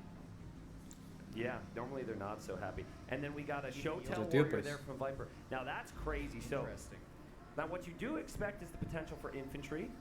And so you could go fast archers with the Ethiopians. I think Viper's going to want a game that is crossbow mangonel. Hera's going to want a game that is knight scorpion. But shorefish around the water in the middle. And if you got to get there. This game mode, like on Dune Springs, oftentimes we're stuck in the feudal age for a long time. If they're both contesting the fish around the outside, maybe Viper attempts to go fast castle with Ethiopians and some sort of weird strat, or he could just try and pressure with the archers at the beginning and maybe add some towers or scouts. I think this is very little chance of happening, but considering Viper when he idled his town center, he went for Sicilian sergeants, fast castle. Yeah. Could possibly, because you start with an extra 100 food and 100 gold. Yeah. You could go Phosphorus style for those that know the build. Try and get to stone, and go Showtells. That's too crazy? That's too crazy. Calm down. Trying to, but Oh, man, we'll see in game number 1. But, yeah, I think the extra food and gold to play around with is really nice and could just be more of a generic get to Castle Age. But typically, towers are forced down and action is needed. And we'll have our action, At folks. the end of the day, like, if you're matching up against Romans, whatever you're doing with Ethiopians, if you're trying to go fast castle or whatever, even if you're in Castle Age before him, you can't let the Romans take that fish uncontested. Yeah. It's too strong, so you need to hit them early. That's what the Sicilians did with the fast castle into the Sergeants. Yep. And the Sergeants are so powerful, it pushed Leary off of those fish. But if you're Ethiopians and you're waiting for stone for a castle or something like that, and then Chotels, it's going to be real tough. Game number 1 about to begin. Man, there's people from all over the world here. Yes. Obviously, a lot from Spain. I met a few from Norway, Argentina, actually. a lot of representation. Yeah, a lot of people here from Argentina. I saw some people from Austria. I mean, I know I'm missing so many, but thank you, everyone, for being here. And, of course, if you're watching online, thank you for being hyped right along with us. We've got game number 1 coming up, Hera versus the Viper. This is it. The wait is over. Best of 9 to see who is the Red Bull Wololo El Reinado champion. And it's going to be, hopefully, a long one between these two greats. And here we are. Game number 1, people. Game number 1. So we got to get right into it. Hera, double mill. He pulls villagers to build a second mill. And Hera's going scouts against Viper's archers. Now, big difference here. Hera's got like 8 villagers on the shorefish. Vipers kept the original 4, so Hera is going to dedicate everything to securing the fish. Viper not willing to take the risk right now. Yeah, and Hera already has that stable, and he's got the archer range. Viper just producing spearmen.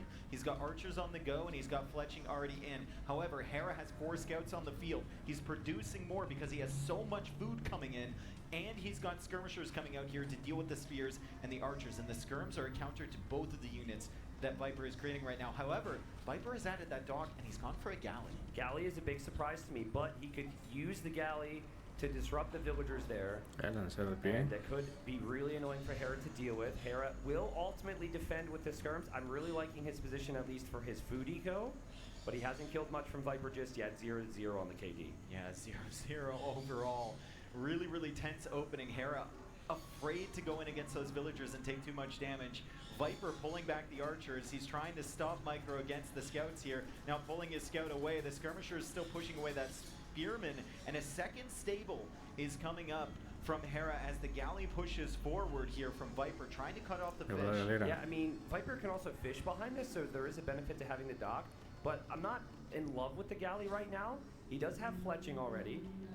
But we'll see. Viper's got a lot of army, but he needs to group it up together right now. Yeah, Hera's kind of waiting for his moments. He's looking for opportunities to pick away at the villagers. I see that he's thinking about adding a dock of his own as well as the skirmishers and scouts push in here, trying to get the villagers, but Viper is up to the task and pushes those away. Still chasing the 4 scouts at the back of his base with the spearman, trying to wall up and keeping that scout alive as he added the stable as well, and he's trying to get scouts onto the field. Scouts are the key right now for Viper, because he needs scouts to neutralize the skirm. They need to be kept alive. So you got to keep those scouts alive. Now, it's really difficult right now for Viper to push because Hera is trying to raid it, but if Viper can move forward, could be good for him. The problem with that is then your spearman might not be at home. And the galley's already killed a villager. And there's archers coming in from the other side. The scouts are killing the skirmishers, and the faster firing Ethiopian archers are doing well against those scouts. Hera still doesn't realize this is happening, but Hera is flanking the archers from Viper from behind with the scouts. Viper's got the galley to support. He's got his own scouts there, and Hera not yet taking the fight, but he's thinking about it. He's advancing. He's looking to surround these archers from Viper in game 1. Viper's got to get out of there. He's got to get out of there. And Hera's still focused on his army. He doesn't know. Maybe he'll hear the crowd screaming and think, what am I missing right now? But he's looking to jump on the main army, and this is going to be amazing for Hera. Demo coming out from Viper. We don't know how long. Oh, it's a long way away. It's a long way away. Hera can still, he could be completely fine, Dave. He's still got the shorefish. He's got a much better army. He rushed all these scout upgrades, and the skirms will take care of any archers. I mean, if Viper didn't get those villager kills, he might be dead. He's got to save these villagers. What a save from Viper. I mean, it gives him a little bit of time, but job's not done yet, Dave. We've got the galleys that need to be protected there for Viper. He's going to get another villager pick here. And Viper's got to fight back on water against those fire Look ships. at the Eco KD 7-1 right now. 7 contra 1. 7 out of 10 stuff here. Bajas económicas 8 ya. Aborte Viper. And it's going to turn around quick. And Viper doesn't notice this time. He just pulls away. Might be able to save like 2 of those villagers. Hera coming in from the backside of Viper's base. At least 2 of those are going to go down. Viper saves a couple. Might be able to quick wall in again. Things are so hectic here in game number 1 as Viper now loses the defensive spearman and he's forced to fight with villagers on the other side. It's a problem for Viper, the lack of army he has. He got amazing value with what he did, but he doesn't have consistent army right now. He tried to go scout archer, and he lost the early numbers, and Hera can recoup those losses, guys. He's got the shorefish, and that's really fast source of food income here. You can see Viper's economy. The villagers running all around. It's not pretty. And Hera's we're barely looking at right now. If we see Viper again with households everywhere, keeping himself in the game. Oh, Hera can't get in. He wants to get in. He's knocking at the door here, but the tower from Viper is going to be enough to push that away. But you're right. The army count here is key for Viper, and the fact that Hera, even with 7 villagers less than Viper, is on the shorefish is a very big deal. It's a big deal. More resources collected overall for Hera. Yeah, and it's going to get worse. It's going to get worse because Hera also has control of the water. The galley choice for Viper wasn't enough to really secure the water long term after a sneak dock. We've got skirms there from Hera with good well, actually not many upgrades, so maybe it won't kill all the archers, but it's clear. Hera in full control here in game number 1. Yeah, and the Eco KD now 13-8. Se le cuelan. Serious damage, but Hera's army count is just smothering Viper and keeping him away from those shorefish. Viper now relying on the TZ to defend, but he's only got 4 military, doesn't have any resources in the bank. Feels like Hera is snowballing this game, and he's able to take the shorefish safely. Viper needs he needs a market. He needs a moment. He needs a moment. He needs many moments to breathe right now, and I think maybe a counterattack. When things aren't going well for you. With what? Well, 2 archers maybe, 3 archers, something into the wood line where the skirmishers aren't. That could maybe Hera's help you up out. to Castle Age. Crazy. I mean, you look back at Hera's eco, it's not just the shorefish, he's added farms as well, right? So the shorefish kind of set up all the scout and the skirms, but he will likely, knowing Hera, try and transition a little bit away from that. And he's not going to rely on skirmishers much more. Now, there's 2 farms, so I'm stupid. But we have a pause, hopefully no big issues. Hera just needs to rely on like having knights here. Viper's got 5 archers. This is going to be tough. Yeah, Viper, I mean, he had the damage early. I think he waltzed into the eco and he killed like 12 villagers. Yeah. 12 villagers early, but it wasn't enough because he wasn't defending himself at home as we see the scouts from Hera still at the back there. We'll get some information on this pause shortly. I mean, and we're just kind of building the tension at this point. Yeah, I believe there may have been a disconnect or drop. Just the game over on Capture Age there makes us feel that's the case. I don't think this is a GG call. I think we might be so back to it. We're going to have to hear word here in a second. Well, now it said pause, game over. I think we're currently have the observer trying to figure that one out. So we'll get back to you guys on that. But I mean, think about how this game's played out. Hera's produced way more scouts than the opponent was expecting. No es posible. I think that's kind of been his thing this tournament. I mean, scouts, of course, is something you always think of with Hera, but specific to Empire Wars, when he played against Hart, he just made 1 stable, made 5 to 6 scouts. He felt, I'm better here, and he just sat back. But he did have that one game 1 of that series, where he went 2 stables fast upgrades with Bulgarians. Here as well, I think Viper he expected skirms, he expected some scouts, but he didn't expect the upgrades and those numbers from Hera. And I think he was punished by the fact that he didn't wall the back of his base. Yeah. Like ACCM did that when he played this. He didn't end up winning that, but I mean, he had a really, really defensive base, and he couldn't get hit by the scouts, couldn't get hit by the skirmishers, and Viper was really punished by those. Hera sneaking onto water was something that just came out of the blue as well. That was really nice addition, and fortunately, in close quarters on water, if you add 2 galleys, 1 fire ship clears that all up. So when everything else was happening, the fires came out. So if Viper had water control still, even with everything else happening, and the dock never went up, the shorefish for Hera wouldn't be taken as easily, right?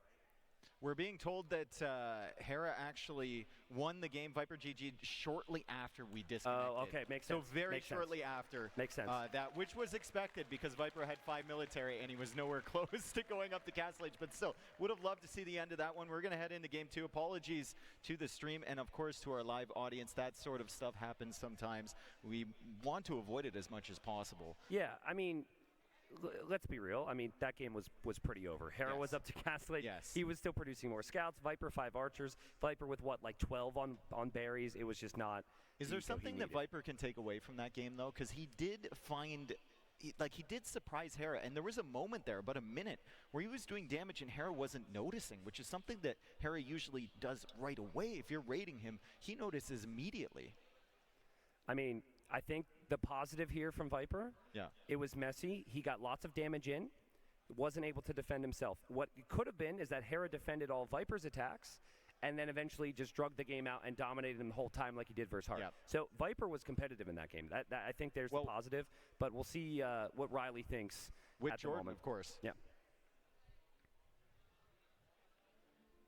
Well, thanks very much, boys. The energy is pretty high down in the main stage area, but things are a little more relaxed up here in our analyst tower, Jordan.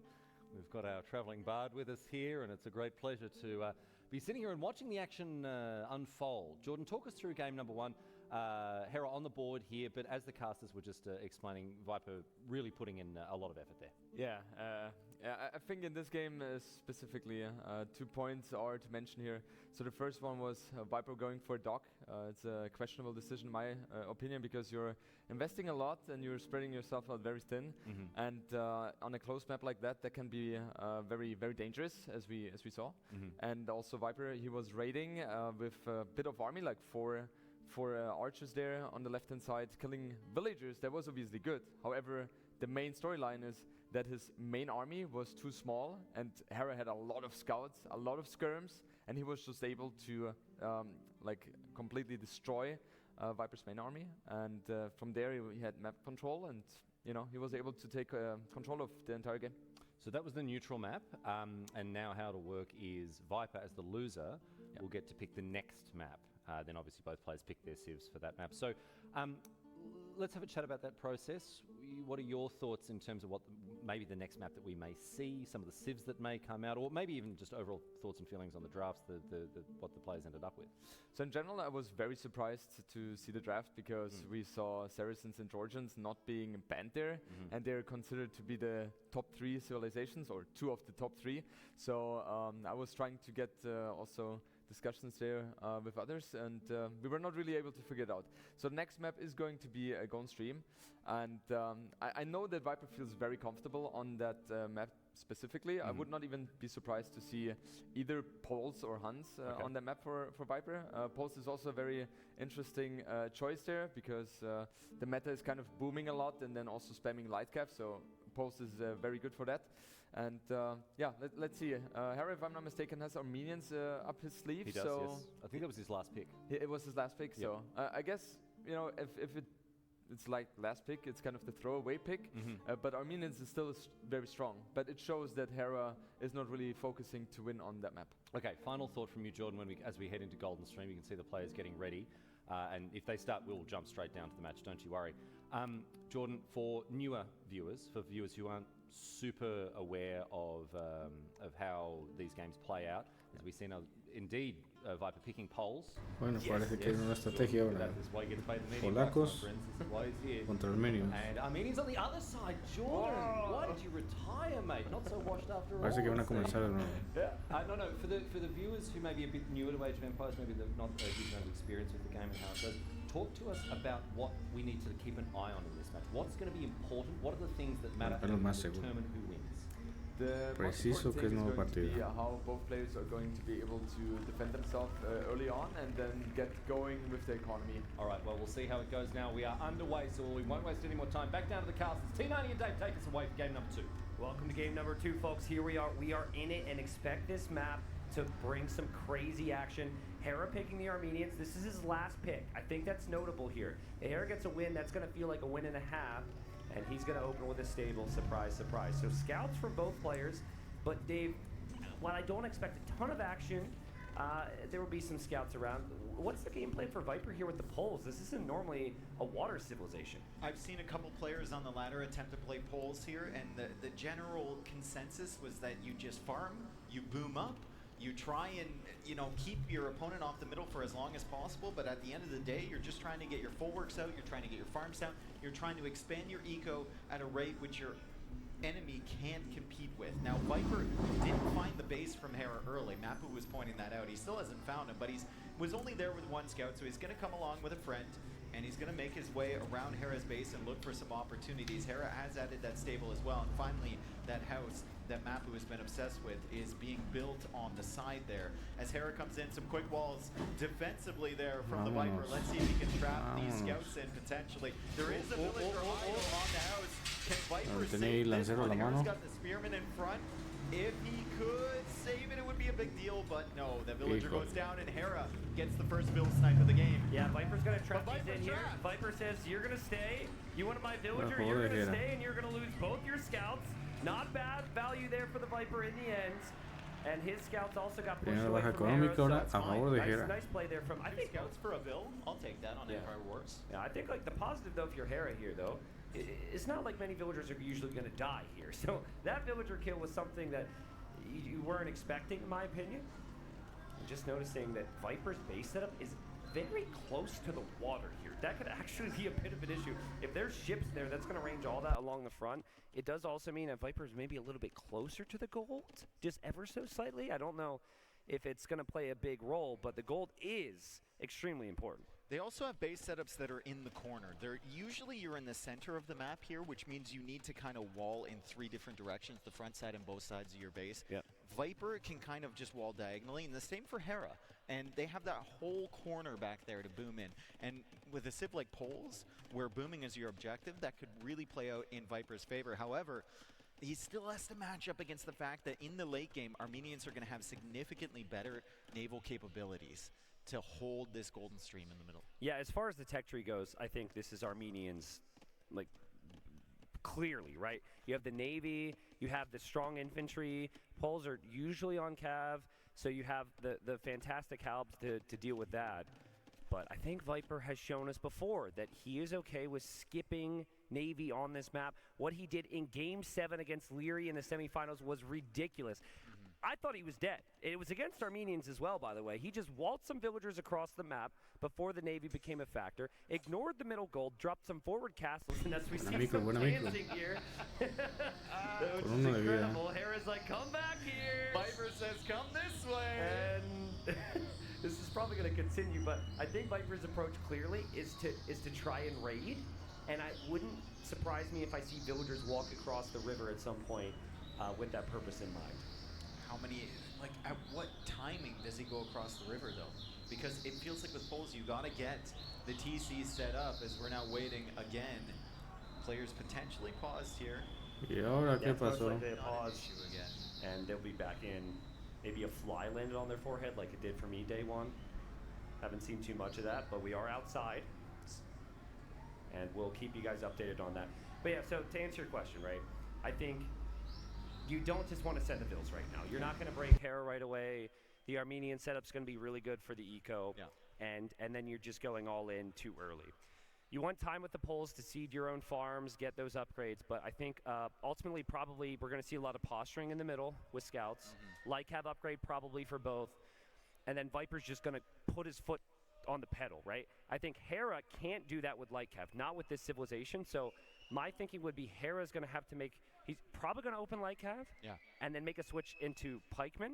And we might even see the rare Halb and Castle Age from Hera. Armenians can do that, and it would make a lot of sense if Cav is coming. So I mean, it's just a much easier transition. If you can get that Halberdier tech on the way up to Imperial Age or even in late Castle Age, it's so devastating because Halb is so much better than Pikeman. As we say hello to a watch party that is happening in Argentina, of all places. Look at that. Do they know? Do they know they're about to be on stream right now? There's going to be a couple second delay here until they all realize that they're on the live broadcast. Welcome, everybody. And apparently not. Apparently they the don't delay understand is a little bit. word that's coming out of our mouths. I can't. Oh, well, they also may not be watching It may be the delay. Yeah. It also could be they're watching the Spanish cast. Oh, true. And it's showing us on screen right now. Oh, true. But it's showing them on screen right now, and there's no reaction. Yeah. No, I'm guessing they might be listening to Nacho and Mario. Anyways, so good to see people come together there. And here we are. We're back. Here we are. We're back in business. So a little bit later along in the game, though. We already nothing much has happened. We look at the KD. It's 6-3, as we have 43 bills for Viper. We have 49 villagers here for Hera. Hera sitting on 3 town centers, Viper sitting on 3 town centers of his own. Wheelbarrow coming in for both, but the Warrior Priests, 4 town centers for Hera. The Warrior Priests Uno a favor de are Hera. available for Hera to grab those relics extremely quickly. ¿Cuándo y por qué? ¿En qué momento? Yeah, so Acaban de that's what's nice comenzar. here. So the bonus we didn't talk about with the Armenians is their mule cart upgrades are more efficient. So that is affecting all those wood choppers, which is why Hera was able to afford to get to the TCs and get all these upgrades and farms out. So lots of relic fighting right now, but I still think in the back of your minds, people, you need to be thinking about how are we going to play this. Viper can't go up against an infantry civ through the middle. I would love to see even like maybe a sneaky siege workshop. Yesterday he went for a castle on the far side. Maybe you could go Navy, you get decent enough upgrades, but when you're against Armenians, it seems like Viper's going to have to be more creative than that. Viper hasn't gotten a heavy plow yet with the poles. Interesting. And he's lagging behind in resources collected right now, which is not usually a situation the poles are going to be in. He also doesn't have as much relics. Hera with an impressive quick wall there, trying to get the conversion, doesn't manage to get it. There's still a hole on that wood line, but Viper just now adding that 4th town center, and he is behind economically. Let's see if he can catch up. I think Poles are this crazy civilization where on paper they can be out-civved so hard. Yeah.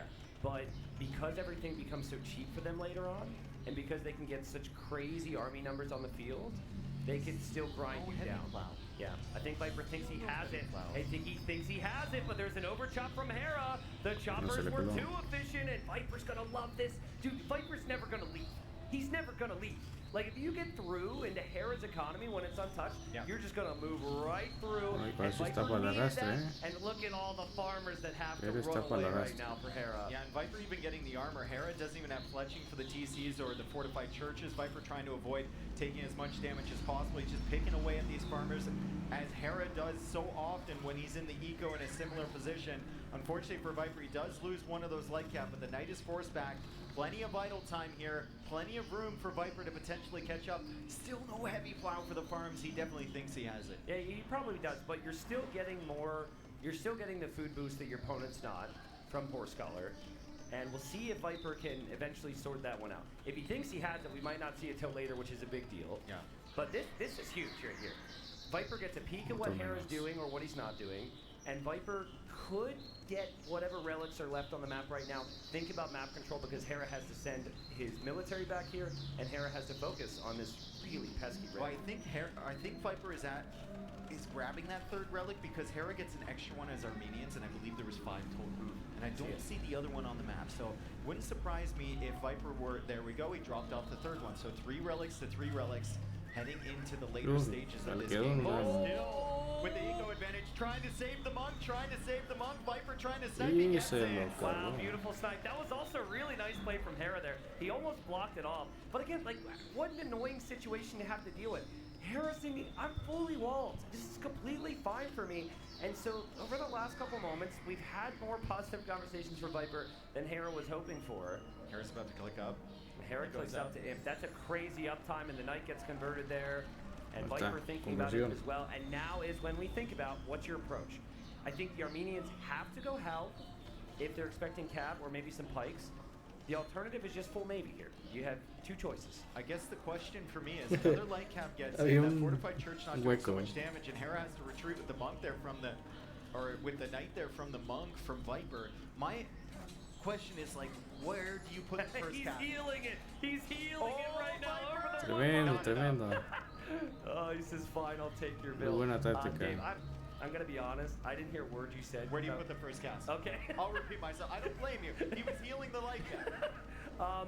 First castle for Hera, I think, makes sense to be more towards the middle, because it protects the water. Mira, le convierto uno. First castle for Viper, if you don't have a way to protect your trebuchet as Viper is building an outpost in Hera's base. He's in again. You probably build it more defensive. Viper needs his castles up for unique techs. Hera might not. And again, it's just a lot of annoyance from Viper around Hera's economy right now. Yeah, he's still got the villager inside. He sniped a monk. He's going to snipe a warrior priest. Terrenos He de converted armenios. 2 knights as well. And he's going to kill that knight from Torre de Hera. avanzada. This is a situation Hera's not used to. Puesto de Losing the avanzada. microfights, and Viper puts the castle in the middle on the gold. Listen, Hera was clearly thinking that he could just leave his base. Yep. He didn't even click the pikeman upgrade. He's been really, really slow to adding any spears. It's almost like he didn't feel like he'd ever need to. And Viper's looking good now. The gold control in the middle, let's not forget that there's not a lot of gold elsewhere. And Viper could go for range units or maybe Navy on the water. So Viper's been a real pest here. Yeah. Hera is gotta be like, come on, dude, stop doing this. He's going elite skirmish. Mire esa gol, mire esa gol. Yeah, he's just not gonna spend gold. That's what Poles can do. No, ese Because Castillo, Armenians have an issue obvio. where their tech Era is kind obvio of que iba a ser awkward if levantada. they don't have Navy. That's not gonna be a conversion there. So Hera's gonna try Navy. Otherwise, he'd go pikes. Still no pikeman upgrade, by the way. I think the stress is getting to Hera a little bit. Heavy plow. Ya se Finally percató. noticed. Yeah. Imagine how much better this would have been with heavy plow. Yeah, it's true. But I mean, the farm setup is there, and they're going to be reseeding soon, and that's going to be even more food income flying in for him. He has 3 relics. He's got a lot of vision on the sides. Hera still very late with large pike numbers. Sheesh. And Hera wants to try and fight on water here. I mean, he could go for the Dromans right away. I think you need a few shifts before that. You can see him queuing up the galleys, getting the war galley tagged right now. And then you can go for the Dromans and try and take out that castle. However, Viper has the trap set up, and he might be able to kill the dogs before the techs come in. Yeah, I'd like 1 or 2 trebs, and then just researching conscription makes a lot of sense there for Viper. Esto ya parece And we have maña, another ¿no? pause here, folks. I do not know why it's a pause. It could be a hotkey issue or something. We'll see if we get into that, but my apologies. But it's just heating up here, Dave. Bueno, so supongo que le van a dar el punto otra vez a Hera from Viper we just saw. Yeah. por la That could puntuación, become a creo. problem for Hera. Sí. So he's going to be split in 2 minds. He needs the gold back. He needs to stop Viper from building those buildings on the sides. Armenians don't get bombard cannon. They don't get siege ram. You kind of need to use the Dramans almost as their best form against buildings. Gunpowder so can be very effective against Armenians. Yeah, true. Especially if Viper takes out those docks early and Hera has to keep replacing them, right? You saw him building up the composite bowman. You saw him kind of adding those barracks there. He's trying to push out, but Viper with the excellent timing with that castle, and we'll see how good the eco is behind. I think I saw him on like 50 farms with poles. That might be enough to just keep spamming in units and keep Hera preoccupied while he kind of builds up his tech. That's what he wants. Yeah. And it's hard to get to this point. If this is what you want, to be able to use the spam as a distraction, he's gotten there. And a lot of it was because of the initial hole, I think. Because Viper used the initial hole and distraction to be able to move away with the rest of the light cav. So Hera's priority, I think you don't have to be that scared of light cav on the side of your base right now. Yeah. He's got, what, 10 or 15 pikes? No, he's all condensed in that corner. Just patrol those pikes, and priority number 1 then is Navy. Yeah. I don't know if Navy can work if it's right next to the castle, and like, I've never seen Polish winged hussars against galleons before. I know it's easier to spam the hussars, but the galleons, I guess, are more expensive. I don't know. We'll see. I think winged hussar are very strong, especially after you get that tech. It's incredible. As we're just rebooting some stuff here, and we're going to get this game back on your screens, folks. We have a lovely view of the castle here. This set is going to be incredible, and Viper looked like he was the one who had the advantage in the micro battles early in this game, which is something we don't often say against a player of Hera's caliber. I mean, I think the whole you can't be overly critical of with Hera, right? Yeah. It happens to the best of us.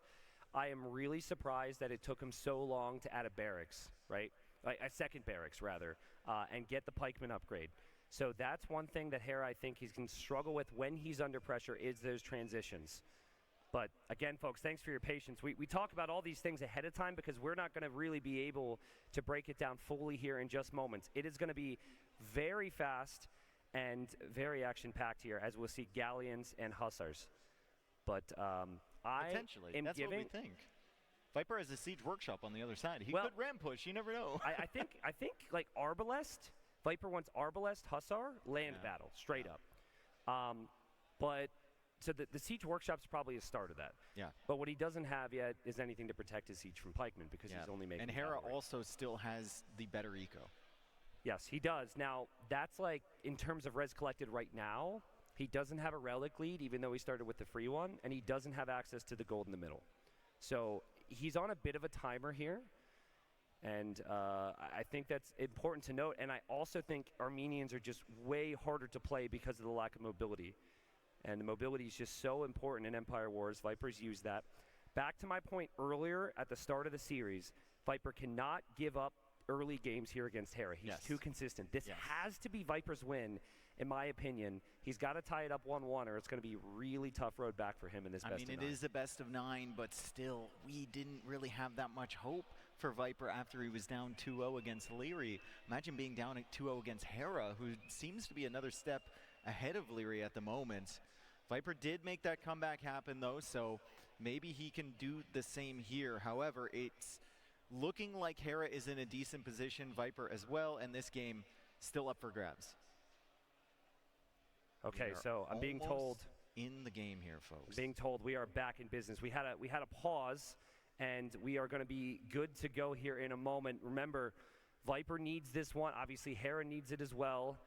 And let's see how this goes again, folks. Thank you very much for your patience. We amped this up all day, and any delays. I mean, there's some people here in Spain whistling right now in the crowd, trying to get things to keep going. And, well, Viper's got a lot of upgrades to snag. There he is, just speaking to one of the members of our team here. And we will be in game number 2 here soon. I'm going with, I'm really curious to see what Viper can do to compete with the Navy. Here we are, back into it. Viper there with that Treb. We've got skirms. We've got cavalry for him. No Navy. Hera's going to be massing that Navy, but he's a couple steps behind. He's losing his docks, and he's got the distraction aspect with Viper all around the map and with skirmishers look at too. the text coming in from Hera. He's got Halberdier, sure, but also men-at-arms. Yeah, that's a big one.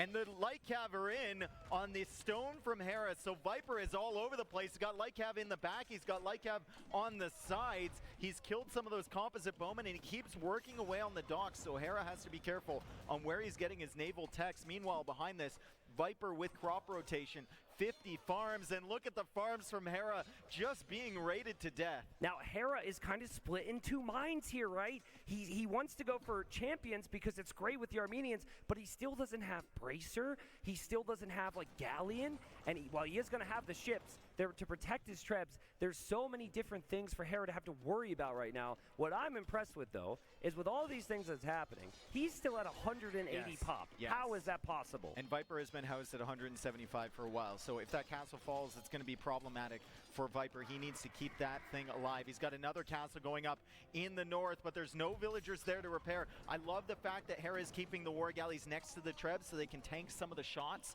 from Viper's Treb, which is shooting at them. He's going to take the castle down, and Viper is still housed here. Finally gets that sorted, but the castle in the middle is about to fall, and it already has. Important moment, Hera noticing that Viper is going for the castle in the north. As Hera will reclaim the middle, or claim it for the first time, he knows that castle's going up, and he will unlock that game with Viper against Leary on this map, and he will know now that he cannot allow this distraction to matter too much. So he's going to defensive castle here, he's getting Galleon, he's getting upgrades for the infantry, but that is Viper's win condition, using the land and avoiding the water now. Yeah, Viper has to prevent himself from being kicked off that side of Hera's island. If he lets Hera just control the water, it's going to be an uphill slog the entire way. However, if he has villagers over here, if he denies a castle over here, could be potential for a Viper win in game number 2. Hera's going to force this down, and it looks like that castle will go up as Hera moves those Trebs to that center island. He's going to start taking that gold. Viper going for another castle on Hera's side. Well, this is the thing. Viper's got 2 bomber cannons there, so that castle goes up finally, but it's not going to stay up if Hera doesn't have army there. And Hera's got the Halbs, he's got the Galleons, he's got all these things that counter what Viper has, but Viper's positioning is fantastic, and Hera's still not showing anything except Halbs. Now, let's not forget that Arbalest is an option here for the Poles. So I think if Viper sees Hera goes into Champion, he can use those archer ranges and start to make Arbalest instead, and then Champion could be really complicated for Hera. Yeah, I mean, the Winged Hussar coming into the back of Hera's base. Hera, though, classic Hera fashion, dropping those defensive castles. Wouldn't even surprise me to see one go down in the center of his farming eco just to keep himself safe. Viper's still pushing that castle. Can Hera hold this position? There's a gold there. Of course, he's got the gold in the center, but it's not safe yet. There's 2 bombard cannons and a trep from Viper, along with the skirmishers to protect. Hera needs to know his tech tree here, and he needs to snag the unique tech for the Armenians. He could get one of them, which benefits the Navy. He could also go for the other one, which adds infantry HP. I don't think you need the Navy one right now. Your Navy's strong, but if you're going to show Champion here, Hera, you got to get the tech. And Hera, he might need the only place he's going to be able to get gold to is in the middle, because the side of his base is being pushed in, and here comes Viper.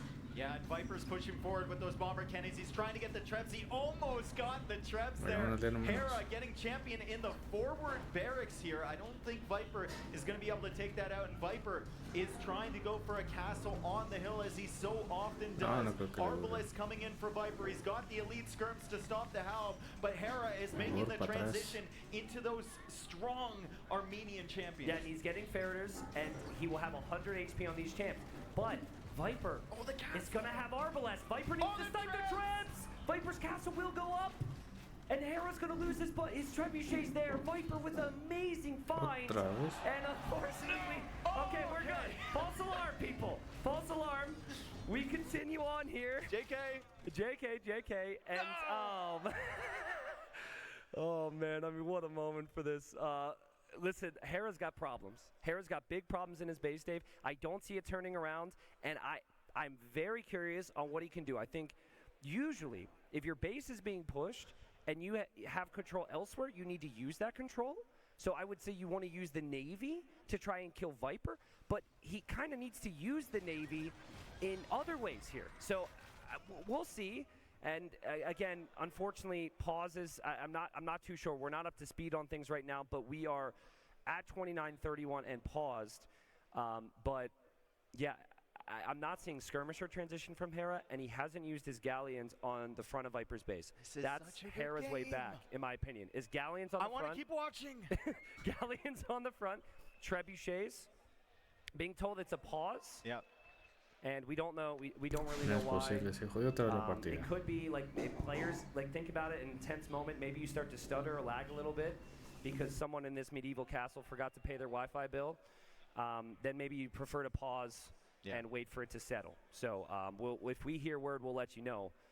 But clearly the 2 players are not playing right now, so we are not missing any action, Dave. I am so tense. Me too. Dude. I am so tense. Me too. That was gearing up to be just an epic game, and it's going to be an epic finish on that one. Hera, of course, pushing through the middle there. Viper pushing through the sides, as he did so well against Leary yesterday. And our crowd, you can hear the reactions as soon as the pauses come in. They're not happy. You know what it reminds me of?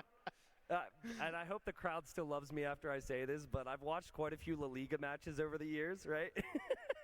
And if there's not enough stoppage time, or the referees, a little questionable, you get the whistles, you get the frustration, hey, give me my football, right? Yeah. That's kind of what that reminds me of here. Do you remember when Viper won at Red Bull 5? Uh-huh.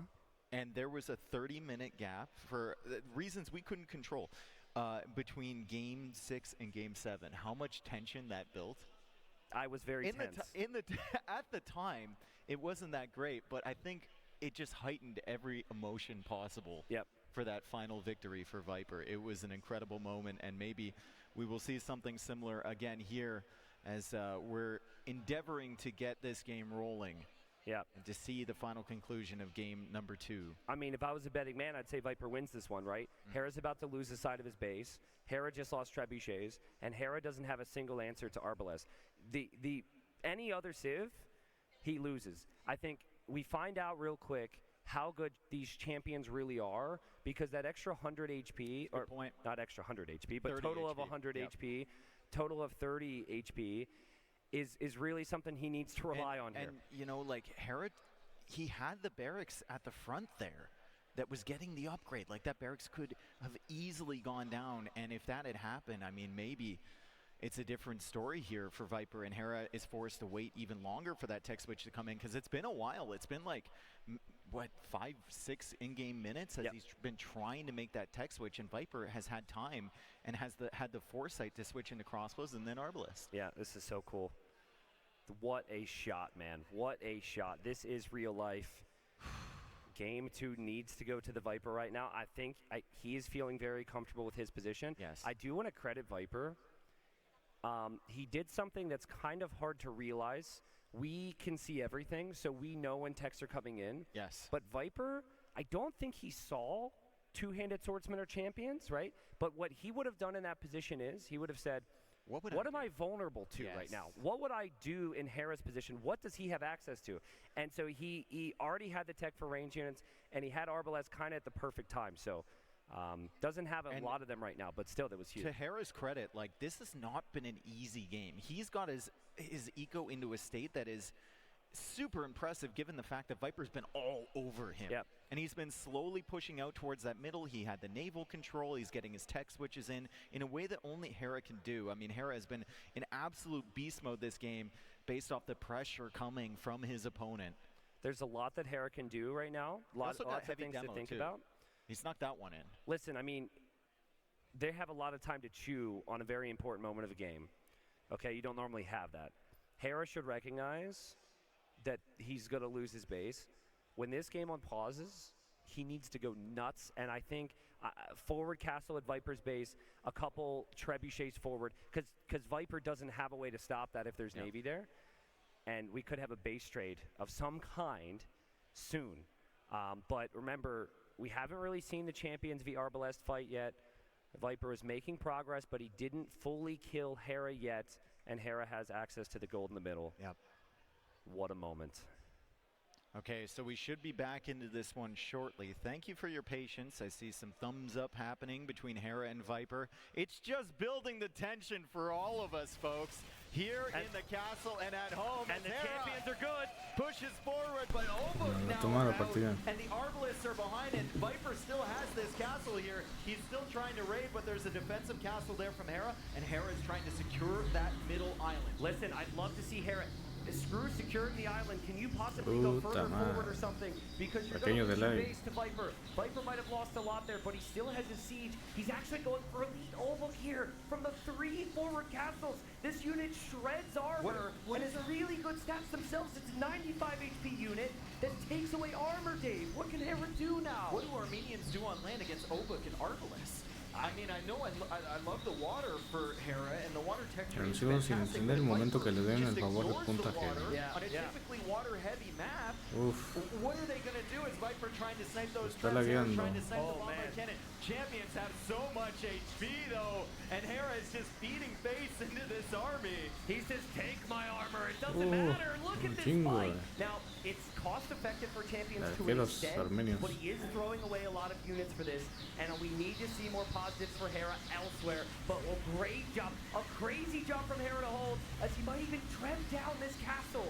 Those Armenian champions are absolutely insane. The production is insane from Hera. I believe I saw 10 barracks producing for him, and the champions just keep pushing in. The Oba can't keep up. Viper trying to repair that castle, but Hera might be able to take back this position. The Arbalists are still alive, and Viper retreats. The castle's about to fall. Hera's made a pushback. And he's got tons on gold, Dave. Tons on gold in the middle. Viper's going to have to find a unique way to stop that. There's churches there to protect the vills. There's a castle there to protect the vills. But Viper still has villagers here and the ability to build up a base here. He still has access to gold at home, and he's not spending a ton of gold overall. You consider that Arbalest is really the only gold unit he seems to be producing. I guess he's got the Obuk as well, but those things are also quite cheap, so he can do this for a while yet. And you can tell Hera's kind of thinking about in the same way, like, how can I lose this game? One of the ways he can lose this game is those winged hussar getting into his economy. So he's made that defensive castle, that stereotypical Hera castle inside of the farms where very few players would place it. That's going to make it difficult for Viper to get these villager kills. However, he is over on the other side, rising the stone now. I'm worried for Hera because it's still just champion, right? So surely Viper's going to have enough time to gather his troops 53 and figure this military out. against 28. Yeah, like Hera, in all honesty, it's a really difficult choice here. What other unit do you make? I would say a ranged unit. He does have castles. We could see composite bowmen, which actually ignore armor as well. But it hasn't happened yet. And he's going to most likely continue to be threatened on this side. And the barracks are going down. Hera needs, in my opinion, this is the only way back right now, is maybe doing damage on Viper's shoreline. Well, Viper has nothing there. Yep. It needs to happen there, Dave. But like if you put your resources and your population, more importantly, into Navy on that side, what is there to stop Viper's push on the other side? I mean, we look at the army numbers. Hera's now cut off as he's got another wave of champions coming forward. Viper just doing the step back micro with the Arbalest. These things are insane. Viper's got to back up here, dude. He's got to back up with those Trebs. Viper, you don't have gold in the middle. You can't lose Trebs. These champions are too strong. 100 HP champions are doing the job, and Hera is holding on with the gold in the middle. Yeah, Viper managing to save the Arbalest, though. He's going to go the long way around with the siege, but unfortunately, Hera is giving chase as Viper is just trying to get some form of a meat shield in between his Arbalest and the army. He is looping around with the Trebs. Can he possibly save those? I don't think Viper believes this right now. I think he's taking these fights thinking Pobres he's going to win. Trebuches. Because I'm casting Is he these gonna fights save these Trebs? thinking he's going to win. Capaz si caen, sí, sí. There will be castle fire. Hera No la will take libran. one. Hera could possibly take two. Viper needs to save it. He will save it. Unless that champion has something to say about it. But again, Dave, what a crazy moment here from Hera. I'm looking at this thinking pure infantry can never work against Olbuk. Yep. Pure infantry can never work against Arbalest. And it is working. And a Viper, very little in the queue. He's got plenty of resources there. He queues up 15 more Winged Hussar, but the Arbalists are dying. Hera is just pushing Siege and Champion only on the land. At the same time, he's pushing on the water. This is a crazy push here from Hera. He's got so much military population. Viper used to have the lead, and now that's gone. Yeah, and I think this is really bad for the Viper. I mean, we talked about how he probably needs this position to work, right? And what other units can he try here with the pulls? It's kind of limited. It's going to be the Winged Hussar, the Arbalest, and maybe the occasional Olbuk. And if that's not working, Hera's got gold to spend for days. He protects his Trebs. He could push this back. And he's also on the water right now, starting to disrupt the edges of Viper's eco. What a turnaround from Viper Hera. trying to snipe the Trebs. He already got one. He's going to get two. He's going to get three, so Hera's push will be a little bit stalled out. However, we saw the champions just casually sitting underneath the castles. They really don't. Yeah, I mean, they're slower, right? They don't have range. These are normally the things that you look to in Age of Empires as a weakness, but Viper they are at cheap. Viper's at 80 farms. 80 farms? With poles. But where can he raid in that Hera economy? Honestly, Hera's not mining stone. Why not just buy even more? Get castles up everywhere if you can, to prevent these raids from doing much against you. And the champions are just going after the castle. They're just going straight after the castle. He says, what siege do I need? I have swords, and I have HP. And he's killing the castle from 5,200 HP down to 1,000, now less than 1,600, 500, 300, 200, 100. It's dead. Hera just pushing without a care in the world with the champions as Viper still trying to raid at the back. And I think Hera, to finish this game, we talked about the water, could just send champions into Viper's eco, right? It's not normally a raiding unit, but Hera clearly has the better units on the field. The only thing that he's missed to kill off Viper is kill off that economy. And it seems like it is so close to the second victory from Hera, and a really devastating loss for the Viper. Yeah, and Viper's buying more wood here even as he tries to queue up those Winged Hussars. They're just not living long enough for him to get a decent army mass. He's at 31 military right now. His population has been below 150 for quite a while. Hera very comfortably spamming the champions, and at this point it just doesn't seem like he needs anything else. Yeah, and the champions are running right into the eco. Viper's in disbelief right now. Viper's in disbelief. I am in disbelief. Arbalest and Elite Olbuk, to me, feel like the easy combination to win that fight. I think a big thing that benefited Hera on top of the HP is he just had so many production buildings, because it was just one type of unit, whereas Viper was trying to combine. But my goodness there. Viper took fights clearly thinking he would win them. Yes. And I think when we had that unfortunate pause, he probably felt like he was in the better position. And now he's staring down the barrel. Yeah, and the Winged Hussars still just trying to fight the champions, but the champions are a much better matchup, as Viper is back up to 45 military, 160 pop overall. However, he's really, really struggling to kill the champions from Hera. He's snagging villagers here and there. He's killed 118 villagers this game. Hera doesn't care. He's got 61 champions with 45 in the queue. The Arbalists now that Viper are making are being killed as they come out the archery ranges, and I saw murder holes actually come in for Hera, so even underneath these castles, nothing.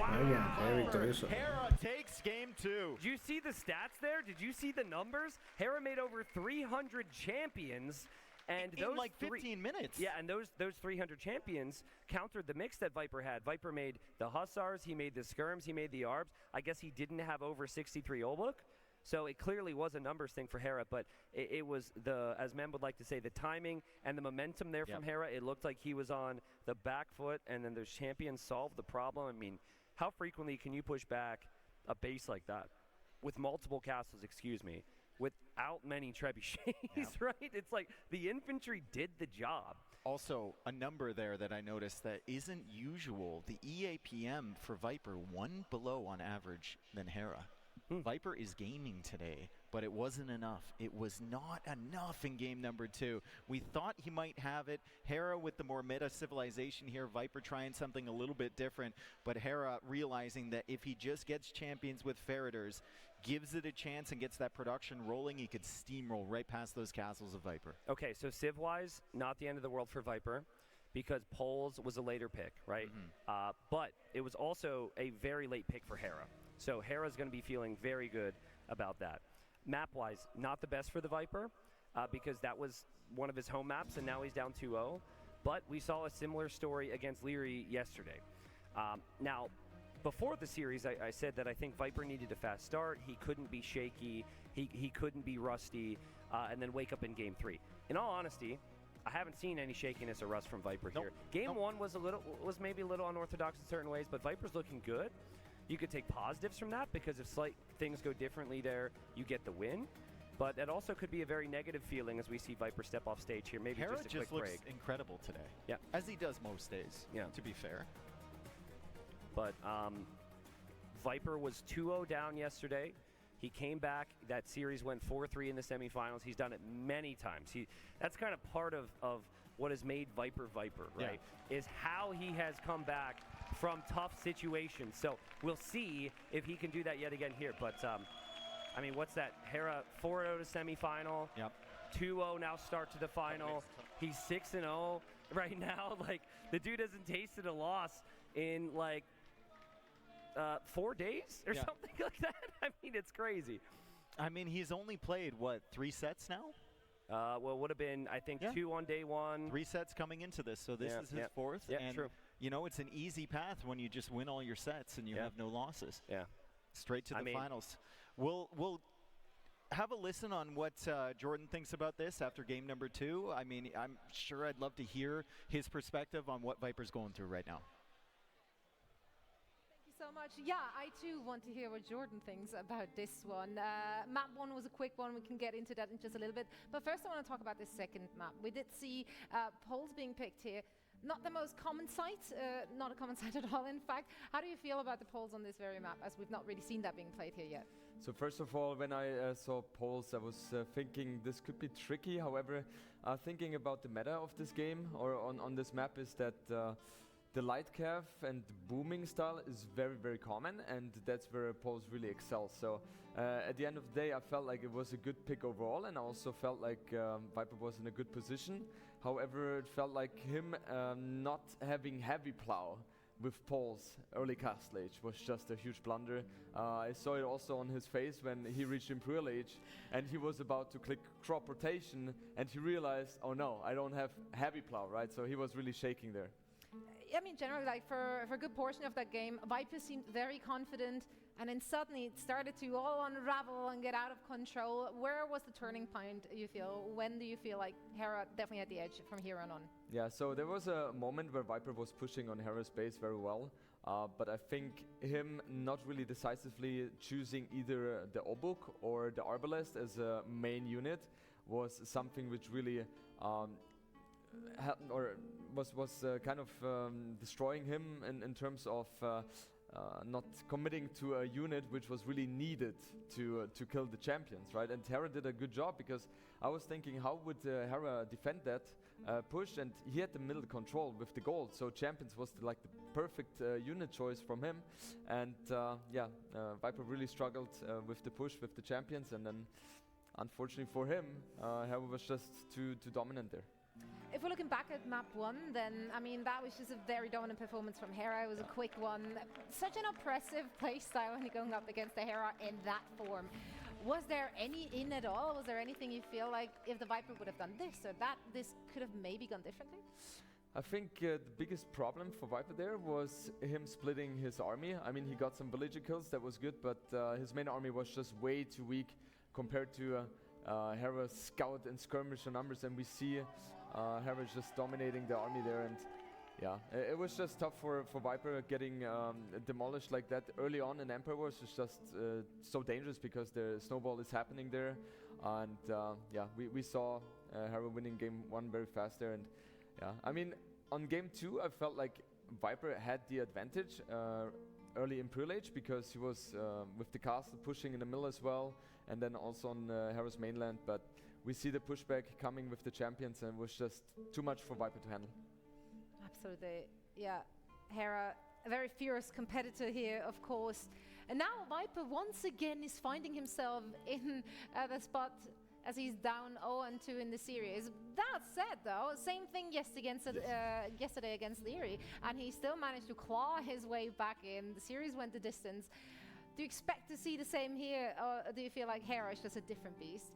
There are two opinions here. If my heart is speaking, then I'm thinking like, yes, 2-0, right? So Viper is kind of used to that against Leary yesterday as well, as we talked about. So I have hopes there, but Hera is just a little bit of a different player there, and I think he comes in a little bit more prepared than Leary, and it's going to be tricky for Viper to come back. But if anyone can do it, it will be the Viper. It will be the Viper. The audience agreed with that assessment too. There are a lot of cheers coming in for the Vipers, so I'm sure a lot of people would love to see this one go the distance. Is there anything in particular you feel like if Viper would change this particular thing in his playstyle, he might have a better chance to make it closer or take one away? So if I'm thinking about game 1 and game 2, we see that in game 2 Viper had a much better chance to win the game. So I felt like he was playing more according to his playstyle, going more into the macro game, which he's really excelling in the most. And I think that's something he really has to focus on, that he plays defensive, very smart in that regard, trying not to take any damage, and get into Imperial Age with a very healthy economy and try to win the games by strategical decisions. Yeah, the Viper, obviously a very strategic player, so it's now or never though, although that said, it is of course a best of 9, so we still have some wiggle room here for the Viper, but he should start his comeback very soon to get back into this game and, you know, walk away with some confidence as well heading into the next few maps. I'm very excited to see how this one unfolds. For now, we're going to send it back over to T90 and Dave. How do you order like a bard like that? Just while you're having your strategy discussions in the background. Like, is there a hotline or something? I honestly had never thought about it. That was the last thing I ever thought you were going to come back with there. I didn't even know it was called a bard, honestly. I mean, what else would he be? El Pass. Bardo? Pass. I mean, I haven't really thought about it. Just thinking more about how that went for Hera, right? Yeah. And again, it's like, while he plays so well under the supposed pressure here, if there were nerves, that's got to calm things so much, right? Like now you feel as though you can actually afford to make mistakes. Before, you thought, I can never make mistakes against this guy. Yeah, big advantage for Hera. Yeah, huge advantage for Hera. And now we got some mind games for Viper. Like, you don't want to throw away the next game, right? 2-0 down, doable. You did it yesterday. 3-0 down, that's a problem, right? Yeah. So I wonder if Viper goes for his most consistent map here, and then if that doesn't work, where are you then? You just got to take this one game at a time if you're Viper. I mean, there's differing opinions on this. It depends on a lot of specifics. Yeah. But what I would like to see in this scenario is for Viper to actually go over to one of Hera's home maps. I actually think that's doable. All those maps are maps Viper can still play very well, and they both have strong civilizations for it. So it's not like Hera's got the stronger civs at this point. We're very early on. You do that, then suddenly it's 2-1. You both lost a home map. Yeah. And you're feeling like Hera's left with less options on his side and maybe less comfortable. So big theme with the civilizations is still strong cavalry, and I think more often than not, because Armenians are now out of the picture, we're probably still going to see that be the theme. The champions were pretty insane there. So maybe Viper liked how that game went. He enjoyed how everything went up until the champion surprised him. Yeah. And he feels like, shoot, that's the situation I need to get back into. Let's get that win that way. If he's thinking that way, I think Mountain Dunes and Shrubland are the easy choices there. It's just, again, more of a long-term, more of an adaptable map, less in your face, which some of Hera's maps would be alternatively. Well, I mean, we'll get our perspective from Tato, who is a reigning Wololo champion, of course. Let's go down to Riley with Tato's thoughts right now. Yes, indeed. Thanks, boys. I'm down here on the main stage with the hometown hero, the local boy, Tato!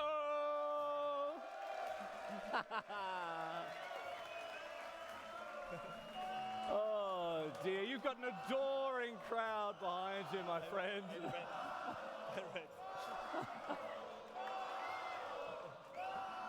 Oh, my goodness. It must be so incredible. We've talked about this, for you to be here on home turf with all these people cheering your name, Tato. But let's talk about the final, what we're seeing here. I don't know if we should be talking when these two can hear maybe the perspectives of strategy, because what I was going to ask you, what does Viper, don't listen, what does Viper have to do to get back in this match being down 0-2? Viper, no. Simple answer. He needs to win 3 games, right? Okay, there we go. Easy. You picking that one up?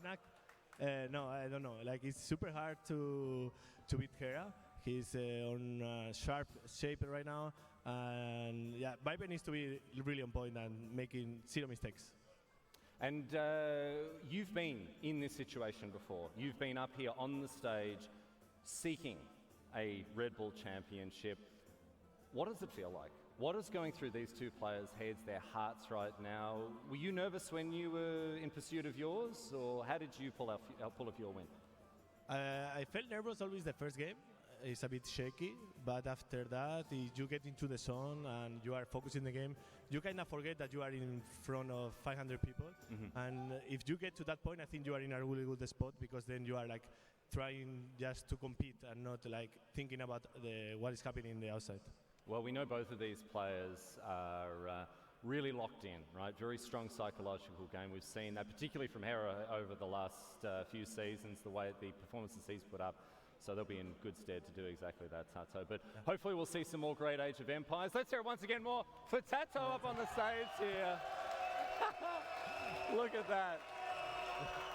Incredible. Well, Tato, thanks so much for joining us. We'll throw it back up to Dave and T90, who are up in the casters area. Let's go there. All right, well, that's a unique one, where Tato, as a crowd cheering him on right in front of the two competitors. It's amazing to see the energy in the crowd. Everyone's been so fun to talk to. And thank you again, folks, for your patience. It is a very old game. It is a very old castle. And unfortunately, things go wrong from time to time, and we want to make sure that the games are followed and structured properly. The nice thing is, because this is so epic, we have so many people here who help with the things that we use. Yeah. Not talking about the production team, we've got people from World's Edge here. We've got people from Forgotten Empires and Capture Age. So during some of our technical difficulties, I inquired and said, hey, what's the status? And I was like, you know that such and such people are here. They're like, we've got a team of people in the room right now. our best men are on it. Yeah. So we're hopefully going to be able to be in the next game shortly.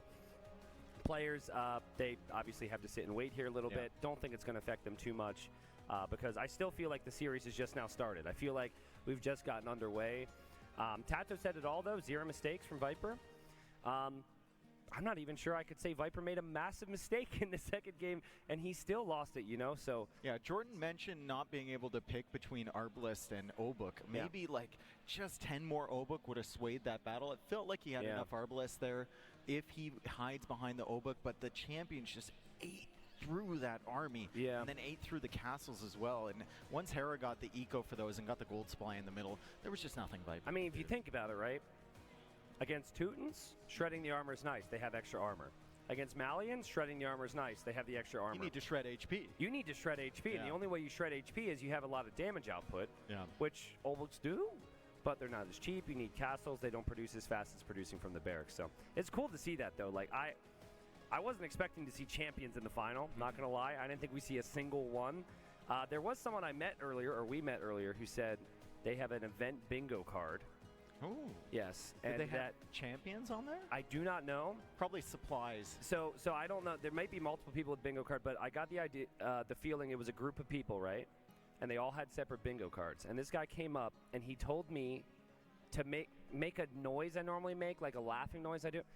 And he like kind of was nudge about it, like he needed to win the bingo game. Oh, you know. Okay. So don't make me laugh at all. Do you remember who it is? Can we get an update on the bingo? I don't know. There may be multiple people here, but I did kind of want to call that individual out for trying to sway the game. He was cheating. Our wonderful Red Bull Wololo banner there, hanging at the highest point of this castle. We saw Riley up on the balcony there. It's beautiful on that side. Right behind our main stage, Hera and Viper look on. We're just waiting for a moment here before we get into the third game, giving them plenty of time to consider their options. We are in the infant stages of this best of 9. We are 2 games deep. We still have plenty to go as Hera examines his strategy book, looking at his draft and what he has remaining. Viper just kind of considering maybe where he wants to go. Is it a Hera home map? Is it his own home map? I am staring very intently at these maps right now, trying to do process of elimination. So is he. And I think, yeah, both of them probably are. I think Viper is going to opt to go Huns for something like Depression or Gulch. Possibly Kars, but Kars I think would be more of a Mayan choice for Viper because you can wall up. Hera probably going to go Tatars there on Depression, so we got like maybe Cav Archers there if we get there. I'm still really confused, or not confused rather, but just curious to see what Hera would do. What does Hera pick on Mountain Dunes is my question, because Tatars would be a good pick there. Vietnamese is also potentially a pick He's there. got Georgians, which is Georgians, insane. Yeah. And then he's got Berbers, and we've seen both work. So I actually think there we could see a weird one where Viper actually goes Hindustanis, trying to like out cavalry there, play into light cab, play into Imperial Camel. Again, this is the castle, folks. This is live. We've got people in the middle, Looking of course, in the waiting. windows, I can see Red Bull admin staff. Yeah, true. They are in there on the left side. Probably not with the biggest grins on their face at this current moment, but we're getting past it. VIP bar at the top. We've got the sat courtyard. in that chair earlier. Great. That chair in the corner. That's fantastic. Yep. Yep. It's a great little spot. And there's a big chessboard out there, as you've seen. There's the bow and arrow exhibit, ring toss. We've got some bars out there. How'd you think I did? Tent. How'd you think I did in that human-sized chess game against Tato? Not very good. When you have your opponent telling you what move you should make. Well, that was only the first 4 moves. That was the entire game. Bro. I was there. Well, you were like, is there a resign button in chess? Yeah, apparently no resign button. But hey, in all fairness, I told Tato, he said, how experienced are you? I said, yep. I know how the pieces move. Well, so speaking of experienced players, we have Leary down with Riley, and we're going to get his thoughts on the current state of the finals, and of course his friend Hera and his competitor Viper, who kicked him out previously in the semis. Yes, well, thank you, boys. Once again, I'm down here in the... Oh, no, what am I... I've got no chance.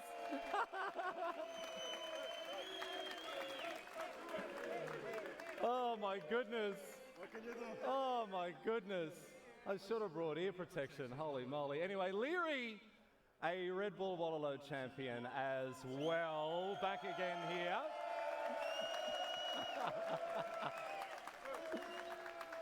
I want to talk to you about what we're experiencing right now. Standing here, having hundreds of people chant and cheer for you and calling out your name. You've spent a lot of time on stage, not just throughout this tournament series, but literally this weekend. How does that change the way that you play? How does it change your experience of these tournaments? It's basically a normal game, just everything amplified by 100. You guys make the experience unbelievable.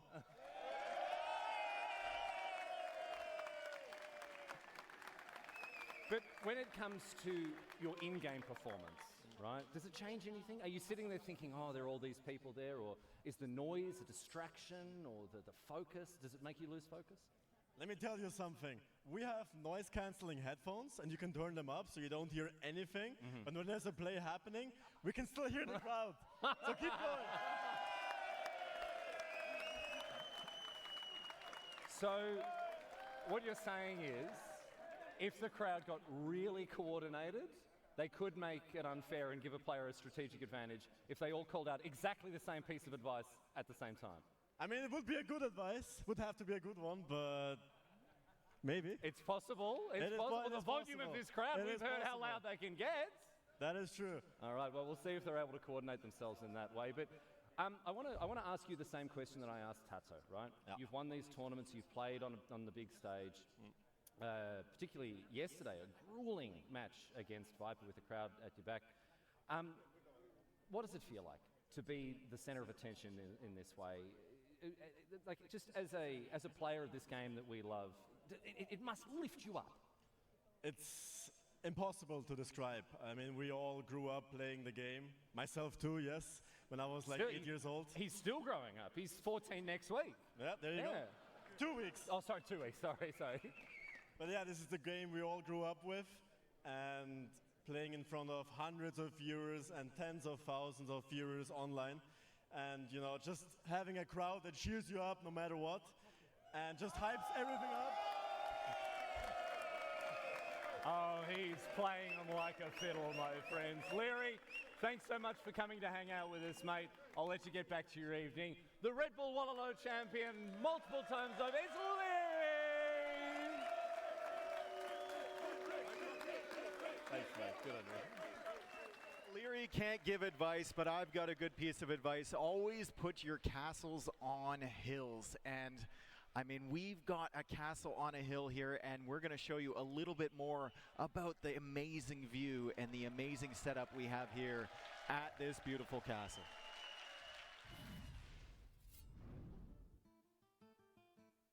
Hilltop castles like this one often command supreme views of the surrounding countryside, breathtaking vistas that you can stand on top of a tower like this and enjoy. But this also had a military benefit, of course. It meant that you could see your enemies coming from a lot further off than you would have been able to otherwise. And while thankfully we're not too worried about medieval armies rampaging across the countryside and besieging the castle, it's still important for us to show people who the real masters of this castle are. And what better way to do that than by raising the flag of Red Bull Wololo here at Castillo de Almodovar.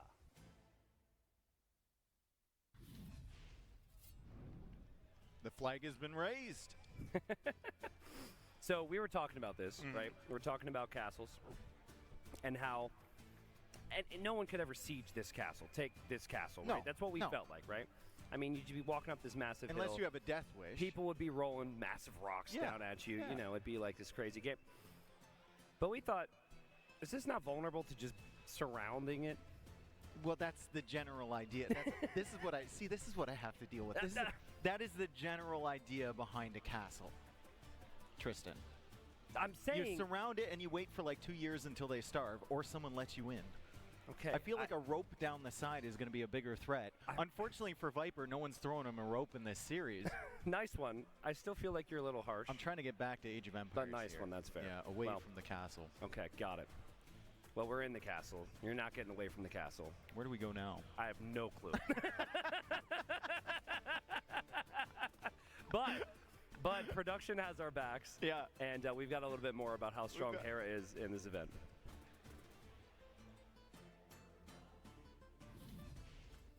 This event, my biggest rival Biggest rival in this event will probably be Hera. It has to be Hera.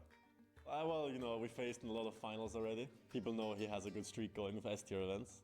So Hera probably is my hardest opponent right now. I think he's on a sharp. It's really hard to beat him. I think he's the standout the last year in the scene as a whole, so he's going to be the favorite entering the event, and he's going to be the one to beat.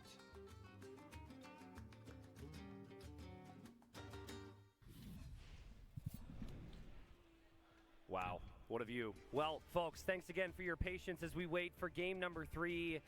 Just trying to make sure everything runs smoothly, you know? We didn't like the pauses in the midst of games there. No. And we want to make sure it's fair for the competitors too, so we'll be there closely. Now, obviously, tons of fans filling the seats, hyped to watch these games and everything, but throughout the day, people, as Dave waves from the camera, I don't know if you can see him there. They can see the shine Probably off my easier head. to see your head than your hands I knew waving. you were gonna say it. I got there first. I got there first. But I just want to say it's been such a treat to be able to meet so many people out there.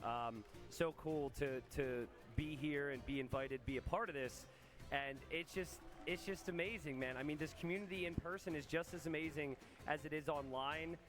So thank you, everyone who makes this community what it is, man. It truly is amazing. The players deserve it, and I think the game's deserved it for so long. But really only the last like 5 or so years, I'd say the game's been getting the attention that you and I have felt it deserved for so many years before For a that very day. long time, yeah.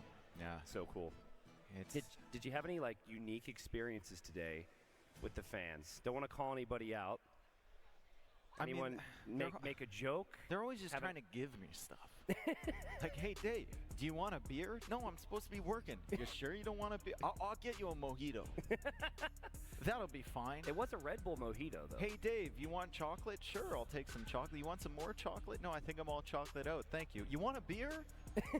No, I'm good, okay. bro. I'm really starting to feel bad about myself now because you got offered a lot more things than I did. I did get chocolate. I haven't tried it yet.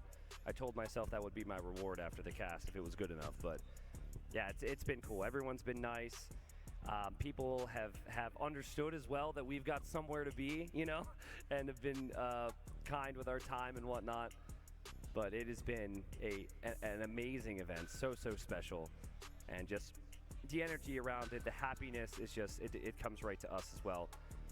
As we, again, just wait for game number 3. Now, I got a fun stat for you, Dave. I talked about it before the series. Okay. This is an interesting time for it.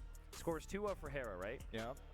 So, all-time live stats for these two throughout their careers. Yes. Viper 116 wins. Yeah. Hera 116 wins. So it's even now. It's even all time. Stevens. That's crazy. Now, sets, Viper's still got 4 more sets above Hera. Hera obviously can't fix that today. But 116 to 116, that's nuts. That is incredible. Yeah. And a best of 7 to decide who with what's remaining is the best all time between the two. Yeah. I don't know how you want to view it really, but do you think Hera's looking at this set as in, if I win against Viper here and I take this championship, the last recurring series championship basically that is left to me to take, do you think then he becomes part of the argument for the greatest of all time? Is that in his mind right now? I think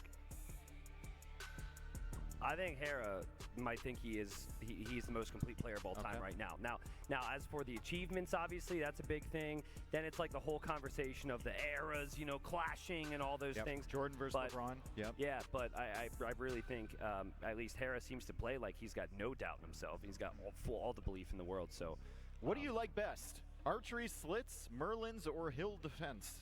It feels like Merlins and archery slits are incorporated in the hill defense. Oh, select your own adventure. Whoa. Okay, well, hill defense is the winner, and we have a feature on hill defense.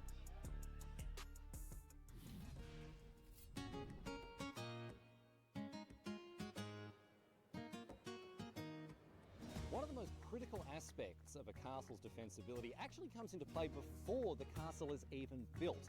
There's a reason that in Age of Empires you are handsomely rewarded for building a castle on top of a hill. It's because this is where you wanted castles to be built in real life, for many reasons. Of course, one of which is the fact that you get a commanding view of the area around. But when your castle came under attack, there was another reason you wanted to be on top of the hill, and that is, well, actually, you know what? Let me show you.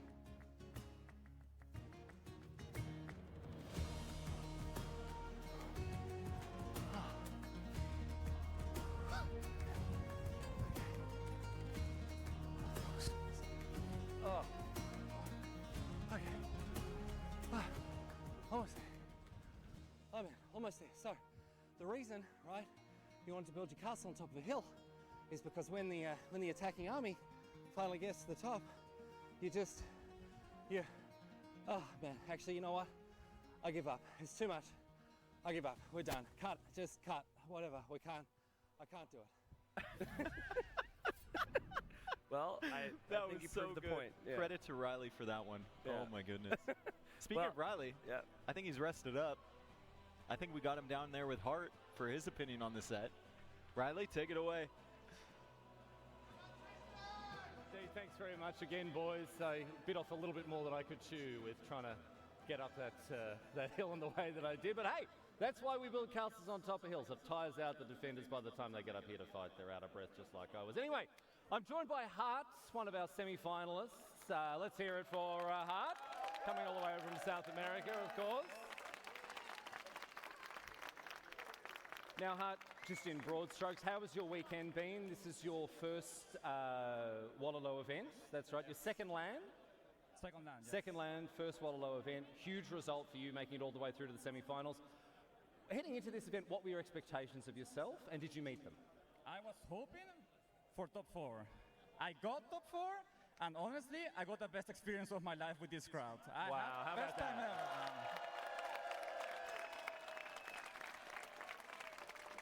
I must say, I never expected this much support here. I am blown out of my mind.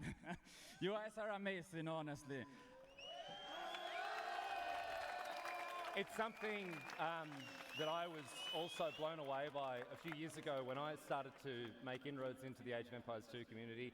Unlike a lot of gaming communities that can tend to sort of, pull up the ladder behind them, a bit gatekeepy, the Age of Empires community is just like, no, come on in. With open arms, please come and play our 20-year-old RTS. We would love to have you. And it is fantastic to be here, I'll tell you that. It's but Hart, awesome. Oh, sorry, go on. It's awesome, and honestly, arriba España, arriba Sudamérica, y aguante el H2. I'll tell you what. I think I could learn something from you players about how to play the crowd because, oh boy, you're very, very good at it. Hart, I want to get your impression on the match that we've seen so far. 2-0 to Hera at the moment. Viper's got to get on the board. You've played against Hera a lot over the weekend. Doesn't matter who won or lost. That's not. Doesn't matter at all. At the end of the day, Hart, the real winner is Age of Empires, right? Yeah, that's it. No, look, what was your experience like going up against Hera? We know he's such a dominant player. How can you possibly prepare yourself to go up against someone like Hera? I feel like I've met the most dominant Hera ever, honestly. He's in top shape, but so is Viper, honestly. Viper's doing really well. I think these two games, even though it's 2-0, the games have been really close. I'm seeing a really high-level Viper. I'm really hyped for this set because I think it's going to be very close in the end, even if it's 2-0 right now. I expect both of them to take games to the maximum. Yes. Yeah, well, hopefully we'll see Viper dig down and get onto the scoreboard. But the other thing I wanted to talk to you about, Hart, before we let you go, is that incredible second day you had. 3-0, the clean sweep against 2 opponents. Hart played his guts out that day. Thank you, guys. Thank you, guys. What was going on for you that day with those 3-0s? The 3-0 against ACCM, against the Bastion. Could you just see the matrix? What happened to make you play so well? I couldn't believe it, honestly. Like, every time I won the game, I could hear the crowd chanting, and to me, it was crazy. Like, just being on stage itself was amazing, but to hear people cheering for me actively was just, like, I had never experienced something like that. And I can tell, like, the guys on stage are also experiencing that. When they make a good play and people are cheering, you can hear it through the headset. And it's honestly an amazing feeling, and I'm hoping to keep listening to that and seeing how they perform. Well, I know the crowd here is going to make a lot of noise for these players once we get things back up and going. Once again, let's put your hands together for Hart here, one of our semi-finalists, doing very, very well this weekend. Congratulations, Hart. Thanks for joining us. Back to T90, back to Dave, up in the casting area. All right, folks, so we are back. We are getting closer. We're building anticipation. Yes, we are building One block at a anticipation. time. You can see the back of our heads right now. I'm sure you're very excited, and now you can see the front, which is only slightly better. Yeah, but worse. In your case or mine? Okay, yes. no. I mean, mine looks the same. I guess that's true. Well, great to see Hart up there. I love to see the happiness and energy there, right? Like, I felt like both Leary and Hart were like really enjoying the crowd here, and they got a lot of love from it. I think Viper and Hera may be no stranger to the hype, no stranger to the love, but I can speak from experience. You can too. It never really gets old, you know, to hear praise of some kind. And right? I know a lot of players love that. One of the players that loves the hype is Jordan, and we actually have Zoe and Jordan to get their perspective on what it means to have the crowd in front of that stage and what a big moment it is for both of these players. Yeah, thank you so much, guys. Jordan, it's so clear that for all the players who've been here over the last couple of days, the crowd really was like the missing piece of the puzzle. Like playing in front of a hyped crowd, an excited crowd, that makes all the difference. Yeah, 100%. Just we are not really too used to having LAN events in the past. Of course, the last 2 years it was a little bit different. So I would say compared to other games, it's still something special, so to say. And being on the stage in front of so many people, it's just so good because there's so much energy coming from the crowd, and you just feel it as a player, and you're just super excited. So it's just amazing, a great experience to have as a player. And back in the days, that's something we as the AgeofEmpires 2 players dreamt of to have. And now we're here in a castle with a crowd for the best and most important game of the year here at Repo Wololo El Reinado. Now, of course, if you're on a LAN event, there's always something that can go wrong. You can have tech issues and whatnot. Pauses will be had. That's just something else that you have to factor in when you're heading to that stage. How does that affect the player? Like heading into the pause, having to like get out of the game, get your head out of the game, back into the game. Do you think either of those two players will be affected by this? I think it will have a positive effect on the Viper because a lot of things are about momentum, independent where you look. Like if you're looking at sports, if you're looking into esports, it's all about momentum. And Hera, he was building up the momentum, right? He won the first 2 games, and that he had all the energy with him, so to say. And now with this break, it's kind of like a cut through, and Viper is able to, you know, sit back and just try to reset. Don't think about the 2 games. Think about the fact that he has to win 5 more games. That has to be the mindset. And yeah, I hope it's going to be positive for him there. Yeah, that's the thing, right? Even yesterday when we watched him during the game with Leary, he's down 0-2, and instead of like locking in, he just like starts staring at the crowd, like playing around with them. Like he's feeding off of that energy. He's feeding off of chaos, it seems as well. Yes, he's just, you know, there's a reason why he's the GOAT, so to say. And he has had so much experience already in those kind of situations. So he's no stranger to that, and his professionalism shows. And yeah, I think he will be able to bounce back very nicely. So you as a player, or a former player rather, sorry. Thank you. Just quick reminder. Thank you. Do you use that time sometimes to just, I don't know, like rehash your strategy, maybe rethink some decisions? Like, can you actually gain an advantage as a player, or do you feel like that's actually dangerous if you start pivoting at this moment? I think it's good. Like, I was a player who really liked to have a little bit more time for myself and just think about the strategies, especially if 2 games, the first 2 games, I would have lost them, which didn't happen too often. That's something where I was like, okay, it's very, very good because then I can step back and just think about all the decisions I have made after the draft, before the first game, and now I can maybe tweak a few things, depending on how my opponent has played the first 2 games. Okay, so definitely opportunities to use a break, however short or long it might be, to your advantage. For now, we're going to send it back over to our casters and hope to get this one on the road again.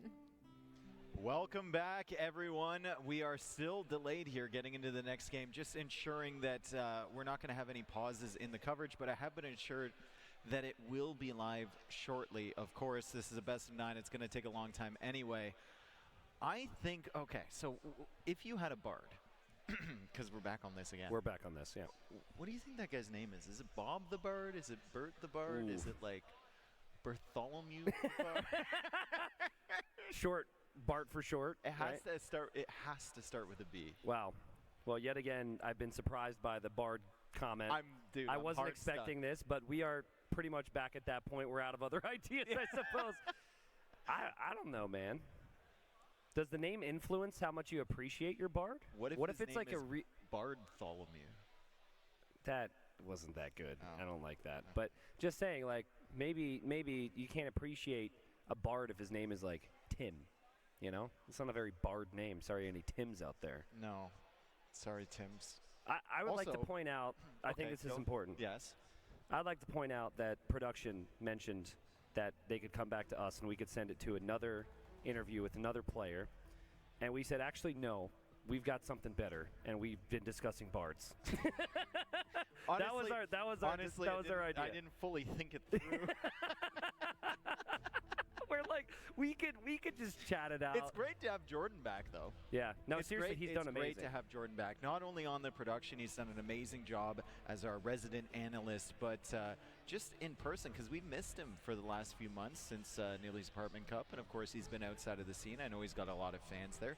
One unique thing about Jordan, which you know, you might not get through the screen, but you probably do, is that he's a real listener and he's a real carer, and he will ask you the most deep and impactful emotional questions ever.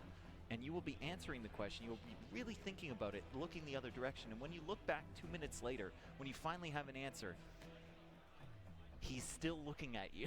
Staring at you intently, yes. He's like, what are they going to say? I've never felt more important in my life never when felt more speaking to loved. Jordan. Yeah, seriously, Yeah, he it's really crazy. cares, and I don't have many good responses to come up with Yeah. either, and he seems interested. So Such an amazing person to have in our community, as Yeah. with most of the other players and casters as well. It's incredible to see all of them and all of the fans here. We can't mention them enough. The production staff as well is growing on me a little bit. Less and less with every delay, but yes, they're working but it's hard. not necessarily on the Yeah. production staff. And yeah. Unfortunately, it is technology, I've been told, which we thankfully have people here to investigate. But now it's been a great show. It's been a great show. And every time we do this, now occasionally we work with the same people, but other times you get new people. So you kind of you form those relationships at the start. They understand how weird we are and how we operate, Yes. and then everyone understands And each other they more keep as we. bringing us back. Yeah. It doesn't make sense. Yeah, really. Honestly. Actually, settle down here. Let's not give them any, eye-opening moments I don't here. want to endanger my life. Yeah, seriously, don't do that. I was a little worried for us there. Yeah, it's amazing. I wish, I think a lot of people made some videos on this to show the ins and outs, but I don't think anyone truly knows what actually goes into it. Yeah.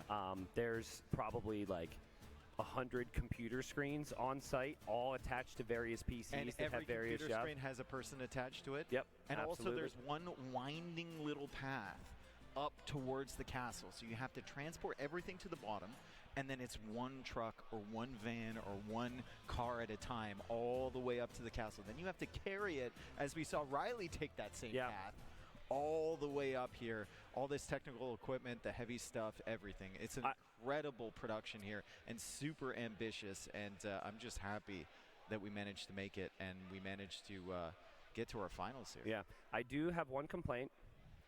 It is not on production or anyone. It is on whoever built this castle so many years ago. Apparently, no one ever had to take a pee in a hurry. Yes. Because we've got to start here and go all the way around and then go down a bunch of stairs. And Through so the dungeon. through the dungeon, past the torture chamber. Did they just throw it off? This isn't what we should be talking. No, we shouldn't. We should move on. You can see the winding path though, with the little it's lights. amazing. It's absolutely terrifying. I get super anxious The when we drive van up at that hill. night at 2 in the morning. That is way steeper. Imagine 2005 Arabia. Yeah. The hill in front of your base where your main gold is. Okay, that is what that hill is like. It's brutal, and if you sit on the on the side of the road and then Dave's next to you saying, "Hey, we might fall," you're not gonna have a good time. Tristan's losing his mind, anxious, and I'm like, "Hey man, look how close we are to the edge." We'd be done. We'd be gone, man. It's fine though. It's fine. We've made it. Everything's been fine. Yep. The drivers have been more than trusting. So Mem and I were talking about it. Like, if we do go off the edge, what are we gonna say?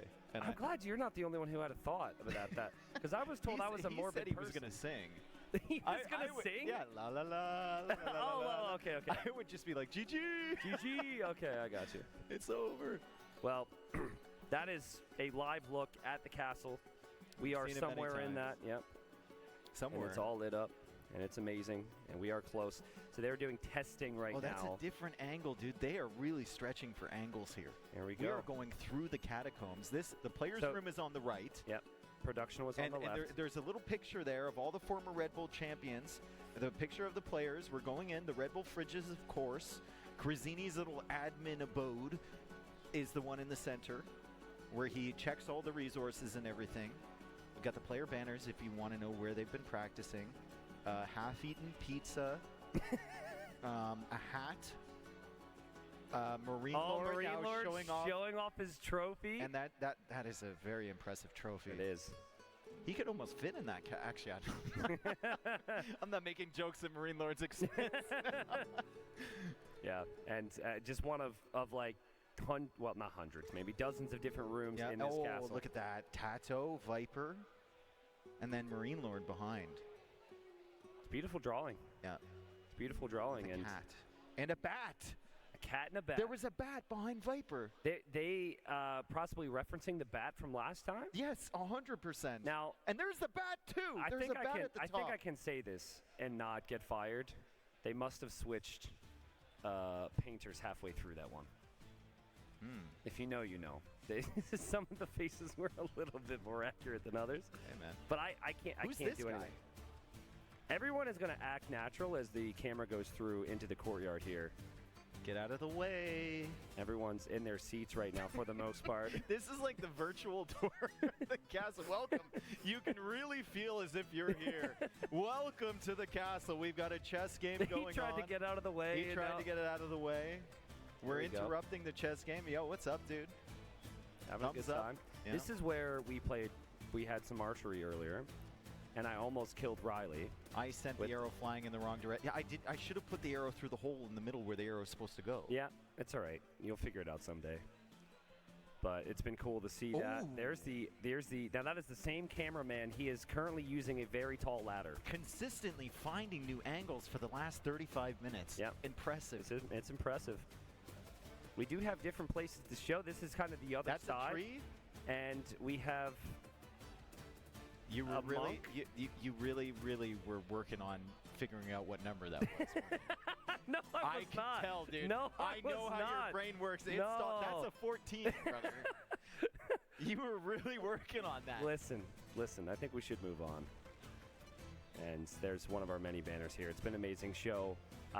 There's food, there's beverages, all sorts of options around for people so they don't go hungry or thirsty. And I know. We are all very hungry for Age of Empires. He said yeah. He's got it through the middle. He's got it through the middle. Whoa. He's good. Careful where you're pointing that He's rubber good. arrow. Oh, there's a kid? And it didn't. It's stuck.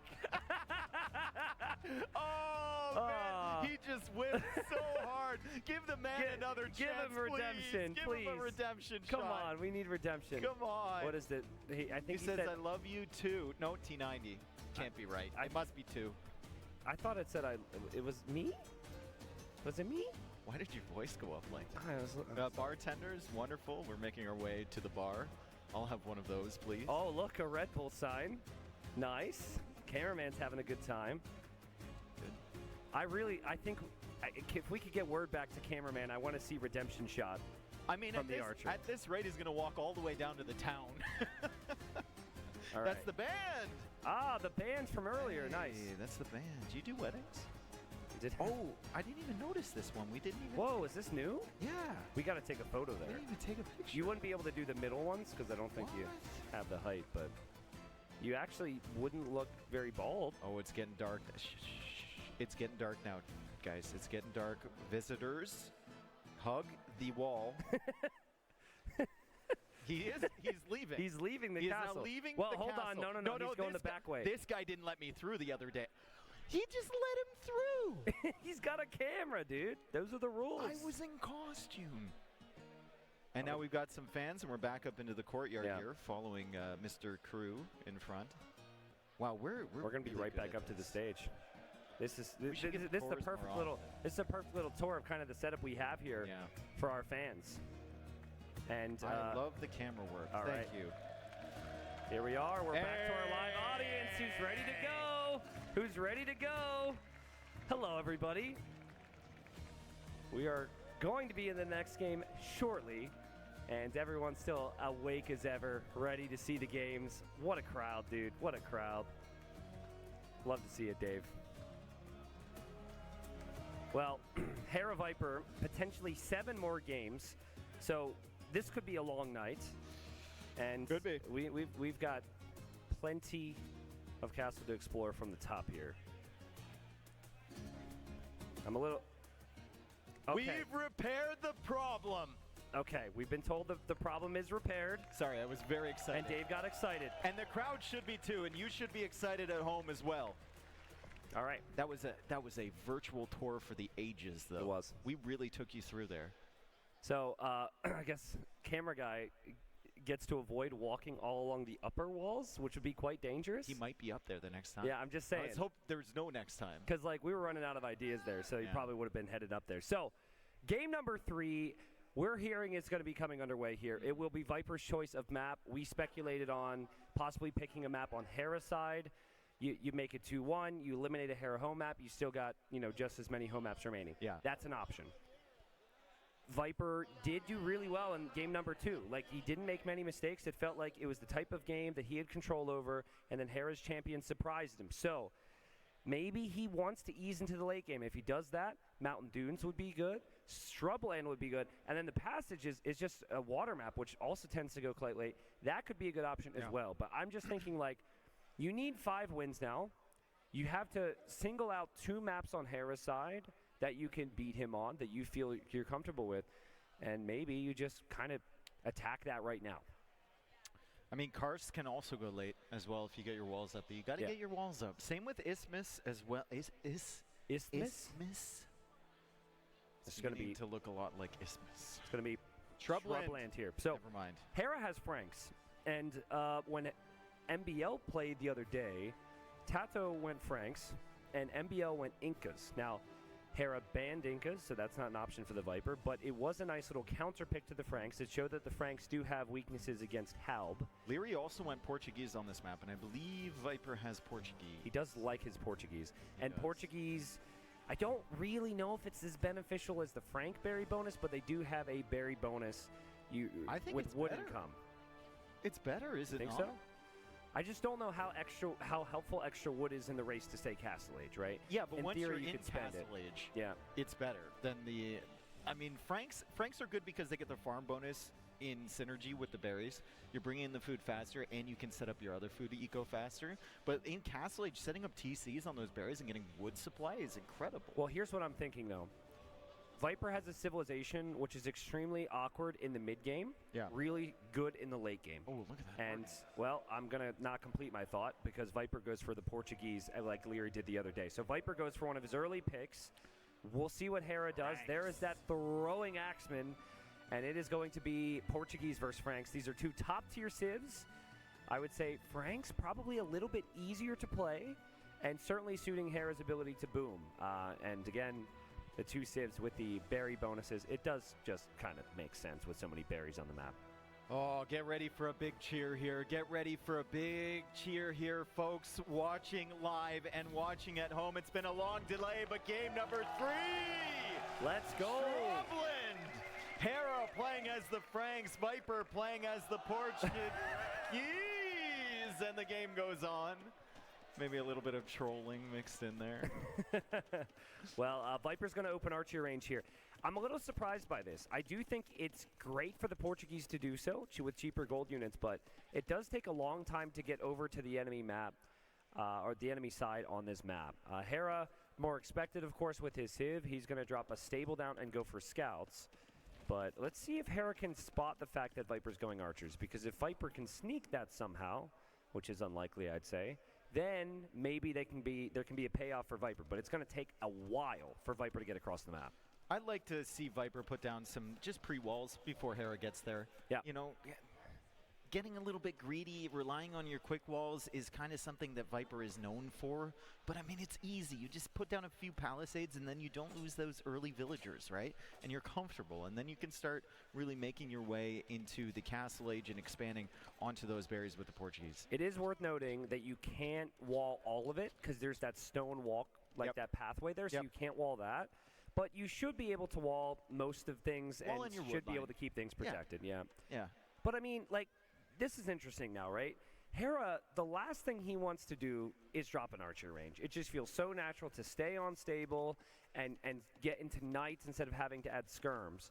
But it's going to ask a question of him. Now, he has an idea this is coming, and he's going to, in the meantime, try and pick off some Viper villagers here. But this is the issue. Viper has to have a spear with his archers on that journey. Yeah. So he can't actually, I mean, he's going to have to make more spearmen. He's got another one to defend coming out. himself. He's got a spear on each side. So he sent 2 archers forward on one side. He sent 1 archer forward on the other.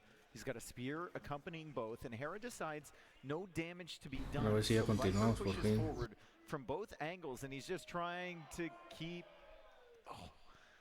It's all right. Deep breaths, folks. Deep breaths. Deep breaths. So the issue we were having was with the game and the program. And before it was, I believe, my understanding is it was just kind of dropping for us. So if that's happening, that's a good sign that we're not out of this one here. The players are still moving along. So I think that's okay. We should be good. Could even be, something we kind of work out of our system here. So Viper's archers get over. This was kind of my worry with archers, though. You get there. Hera has 2 skirms. He had all the time in the world to prepare for it. And it just doesn't seem like the archers are going to do too much for Viper. I mean, the archers might force Hera to bring some of his forces back in defense, and it forced him into the archer range, right? So it's a little bit more investment than Hera might have wanted. Viper is the first one to the Castle Age, and Hera's going to follow up with that as Viper trying to save this villager, and he does. Hera needs to run away. Hera's going to look for some more value there as he chases the archer and the spearman away with his skirmishers. He clicks up to Castle Age, but he's about 30 seconds behind Viper. Okay, so decision time right now for Hera. You probably are going to need to rely on skirms, but what is Viper going to do from here? Viper just showing Hera with so much on gold, or I guess it would be more correct to say that Hera scouted it. Get him. Is a big deal because Hera seeing the double mining camp on gold and the amount on gold will tell him this will be crossbow commitment. Viper's going to add scouts as well, so you could go knights, you could go archers, but still only 3 archers, so I'm looking at Viper's setup. It's like not producing archers anymore. I think he wants. 10 on gold. I think he wants cav archers, just like Leary. I think he wants cav archers, and that was the entire plan. You get yourself to the Castle Age, you go for the cav archers, and then you can expand your eco at the same time because you're getting wood for your cav archers by foraging the berries. Now Hera knows that cav archers is a play because Leary was doing it before, and they probably had a discussion about that, or he watched that game. So he's probably adding skirmishers to go elite skirm to counter the cav archer play from the Viper. I think Viper is just going to flex this into a boom, hoping Hera is expecting the CA. I mean, 700 gold, though? Yeah, like this to me feels like Viper's going to drop TCs and defend. And Hera saw a lot on gold and is assuming, oh man, he's going to go like 2-3 ranges. He's going to come with so much army. Okay. But Viper's going to drop a monastery. He's going to drop TC2. He's going to drop TC3. And then he just has a couple scouts on the map just to kind of take a look on what's going on here. 800 gold in the bank for Viper, though. No market. What are we doing with this gold is the question. I mean, he's got the monastery, of course. He sees the skirmishers, Hera expecting the cav archer play, and Hera seeing that second TC, which, you know, wouldn't be weird if Viper was going cav archers. He hasn't identified any extra ranges because Viper hasn't added them just yet. This is actually really sick for Viper, right? Like, if Viper went for army here, if he went for knights, or if he went for CA or crossbow, Hera's ready and prepared for that. But Viper can make 2 units, find 2 villager kills, and now he's faster to the town centers. And I just think Hera's like the natural opening with 13 on gold is army, and Viper's like, nope, I'm saving that gold for later, bro. Saving it for what, though? It's not the most efficient thing to just keep resources rotting away in the bank, and you can see how much wood he's got. You see how much gold he's got. What is the plan there for Viper? I love the fact that he's already got a TC on the berries. That's nice, and he's getting double resource collection. And you can see already resources collected. Viper has the lead. I think for the first time in this series, Hera's generally been ahead on that stat. Yeah, we had that delay. I'm forgetting a little bit, but I think certainly game number 2, Hera was ahead, and now this becomes a relic contest. And Hera's got 10 skirms that he's going to have to move out across the field. And kind of similar to what we said as Viper gets the conversion. Where did that one come from? Similar to what we had said before about moving out across the map with range units, I do think it becomes very difficult for Hera to find the value, but Hera gets the snipe on the monk and gets his revenge. Nice snipe there from Hera as he sends the knights in from the other side. Elite Skirm's also following another knight behind as Viper tries to bring in this relic. Maybe he can get another big conversion. Hera didn't see it. Viper keeps moving. That's going to be relic number 1 for the Viper. And he'll see the army coming in, so he can get that relic home in time. He does not have any gold left in the bank. Did he spend it on Texas? Oh, he gets another conversion. Huge conversions here from Viper. Did you see Hera's reaction there? He kind of nodded like, oh, okay, game. Okay, game. You're going to do that? Yeah, you're going to do that? So some kind of fast conversions there for Viper. And Hera's going to move in. Now, Viper is just gonna block. A moment removed. Another conversion? Hold on. A man of faith? He gets the conversion! What in the world? I was going to say Viper, and he killed the monk. At home. He killed the knight as well. Holy value from the Viper. Dave, this is huge. He's heavily on stone, so he can work his way into a castle. Hera's army advanced across the map with crazy upgrades, right? He got Elite Skirm. He got Bodkin Arrow. And it's all just going to be slaughtered by his own knights. The upgrades have been in vain because he read a play from Viper that Viper wasn't going for. He just had the gold in the bank. I'm still wondering what happened to that gold. I guess it was just monks and upgrades and knights and maybe a little bit of market usage there as Hera buys wood and stone of his own, maybe thinking about an additional town center somewhere? A 5th town center? No. I loved that look from Hera off that one conversion. Yeah, he's like, oh my God. We are really like, we're really breaking this down a little too much here, but I love that. Oh, okay. You know, he's going to have to find his way out of this one. So Franks have the stronger cavalry as Viper's going to work his way towards that. But Franks don't have a lot else to work with beyond just, I'd say, infantry. Portuguese have great archers. They have great gunpowder. Fantastic tech tree. Yeah, they've got cav as well. Does and he get it? everything's Does he get it? cheaper. Does it? Oh! And he gets another conversion. Hera with a smile on his face now. It's just He's like, it's going to be one of those. Yeah, I mean, it doesn't work this way, but Hera's probably thinking, so I'm just going to get all my bad luck out of the way. Yeah. in game number 3. Yep. And this is exactly what Viper needs. He needs these small moments to add up. He gets another villager snipe. Hera doesn't have a whole lot here. Viper was distracting the town center fire with the light cav. And he just seems to be in the zone right now. Hera is housed. There's going to be a whole lot of red units hovering around Hera's base. Great monk snipe by Hera there. And Viper's going to be on 4 TCs behind this, Dave.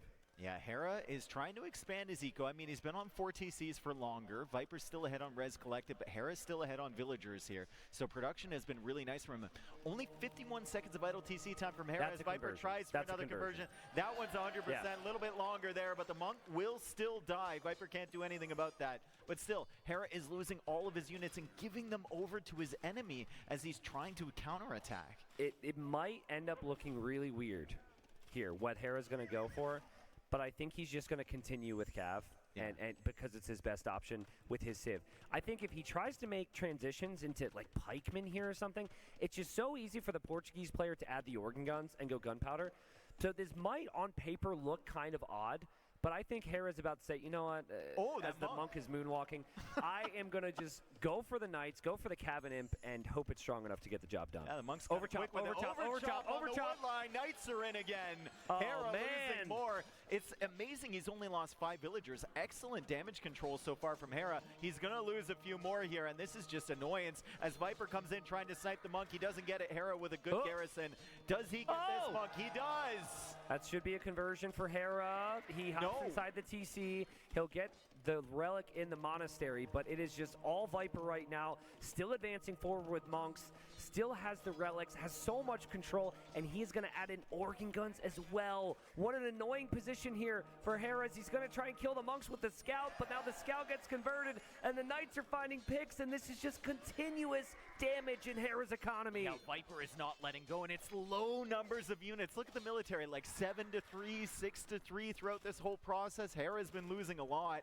He's lost a lot of monks, and he hasn't gotten the conversions, and every time he's up against a Viper monk, he's being converted himself. Another castle coming down from Viper as this scout chases after. This guy is not going to survive this one. Viper won't be able to convert that scout, so there's a win for Hera as he loops around with these two knights. Viper heading forward with the villagers. That's a lot of vills. That's a lot of vills, and there should be enough organ guns to protect here. I could definitely see some villagers going down, but Viper wants to take the northern area with the castle. And he's up to him. So he's is Hera. clicked up to the Imperial Age. There goes Hera as well. Let's see how this goes with the organs, because they're not all grouped up together. Viper's going to repair. Nice repairs coming in. The organs are kind of weak against the knights in single digits as the knights try and clear them up, but it should be enough for Viper. Let's see if Hera sends anything else forward. That's He's so repairing funny. with 4 villagers. That's so funny. Hera should know there's going to be a castle coming here, dude. That is just crazy value from Viper. And Viper quick walls the Vill! Saves the villager there against the light cap. Viper is feeling it here in game number 3. Oh, he's got a castle at home defensively. Another one going forward. He's still on stone, but Viper now having to deal with some raids at the back. He notices right away, pulls the villagers away. Hera getting the first villager kill of the game. Eco KD is now 10-1 in favor of Viper. Res collected is 3,000 ahead, but Hera is not out of this game just yet. 115 villagers with 19 in the queue. So the way that Hera wins this, the way he should approach this, is he needs to make Viper's lack of mobility with the organ guns an issue.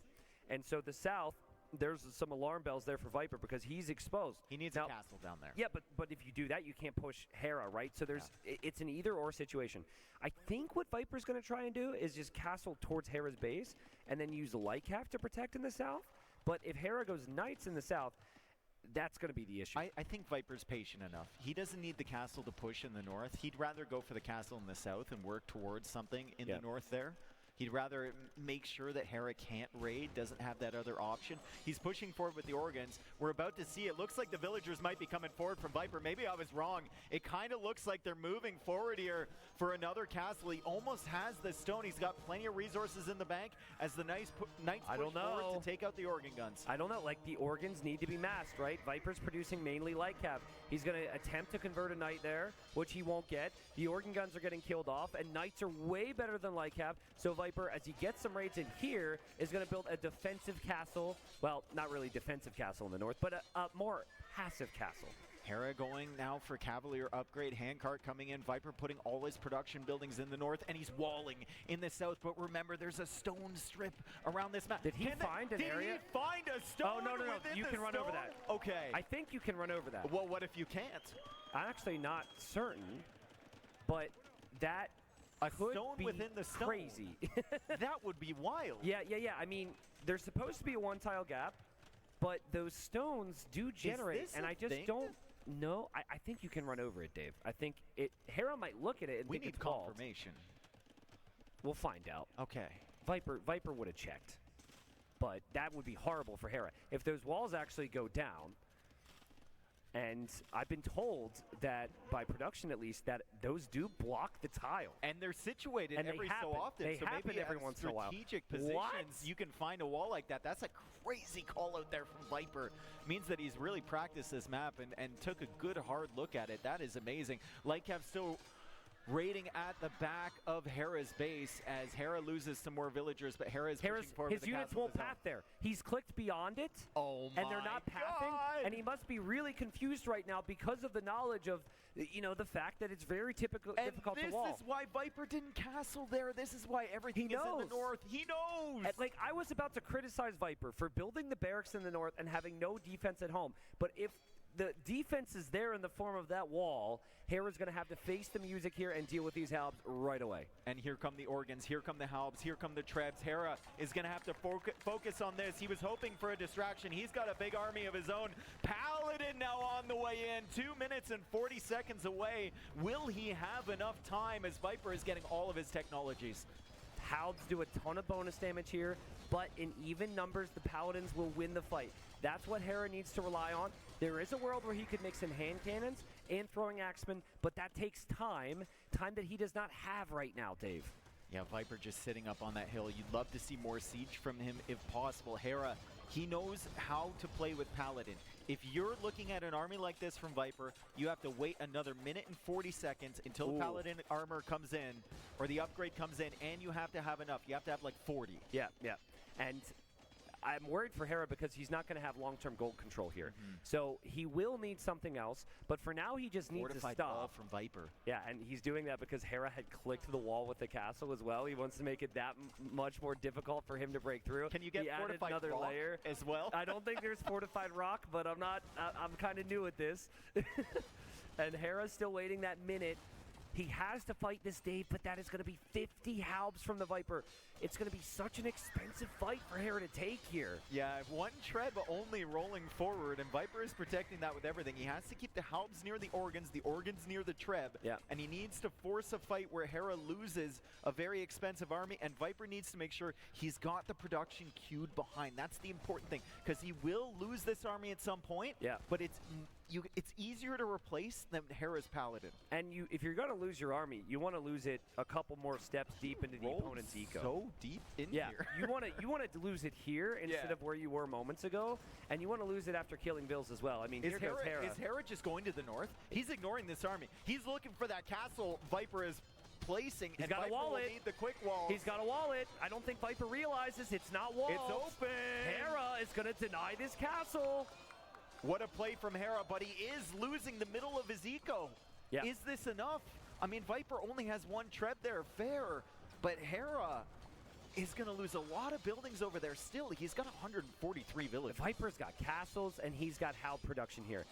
He should be fine in the end, but Hera says, screw your counter units. I have Paladin, the strongest Paladins in the game with Franks, and he's just spamming them nonstop. He's got 60 of these things. Yeah, 46 on gold, so right now he can afford them. Viper, a miscalculation there, not walling in that castle. The Paladin coming back across. Hand cannons from Viper, trying to get to the front lines. However, the Paladin are moving towards Viper's base. Hera on stand ground patrol there with his Paladin, and it worked out for him. He's going to clear up the Treb now. Dave, let's talk about the barracks for Viper. Can we look back at his base? If Paladins get in there, yeah, I don't think he has any, right? He's got one. He's got his starting It's all barracks. in the north. Yeah. It's all in the north. If Hera gets past castles, it's a big problem. Yep. And that's enough Paladins to really do damage. That's enough Paladins to do damage. And Hera's about to break through this wall. What is happening? What is happening? Hera, every other time he's probably played the map, has never been walled out. It happens, and he has the guts to just go straight Paladin against But look at the army. Viper still has 60 military. He's just in the wrong place to deal with the raids. If Viper can clear up these raids here, if he can stop Hera from getting in,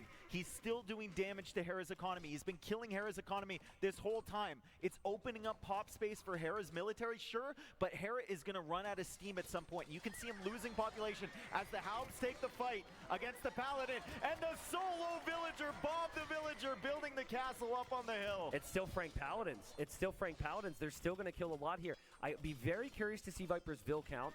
He hasn't been able to get many barracks up at home, and there his units go down. You need the wood income, you need the food income, and you need to be able to produce as well if you're Viper. Still 54 military. Still 54 military. Is the castle up yet? Is the castle up yet? The castle is up It's now. up. It's up. That's big. That's big. So Hera is going to hit a point where he's going to run out of gold. You see that tile there is left. He maybe has a little bit more to work with, but I don't think there's anything more. He's shifting everything to the bottom now. Is he And about to get in?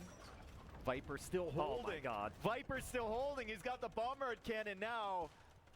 But Hera, I guess, do you need to treb the piece of wall next to the...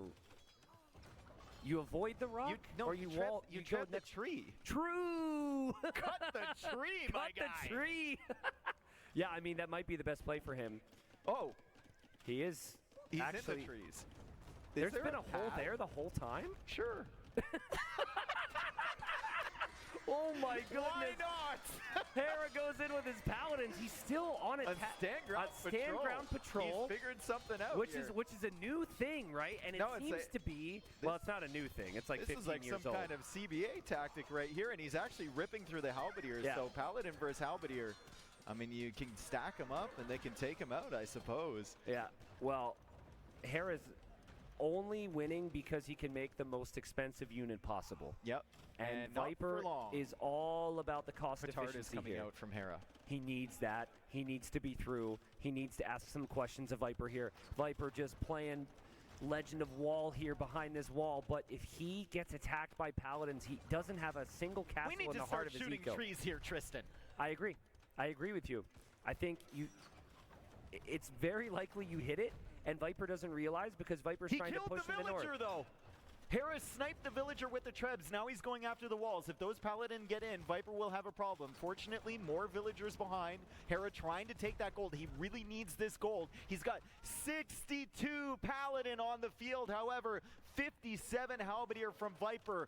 What an army from Hera as he tries desperately to get through these walls.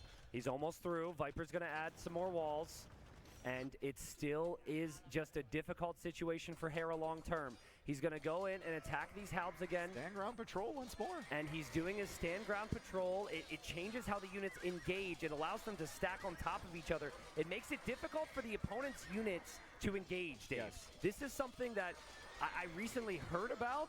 I believe it is something that may not be possible next patch. And Hera is using it in the biggest moment here, as he should. And it's just allowing him to chew up the He's house. off gold. He's off gold, though.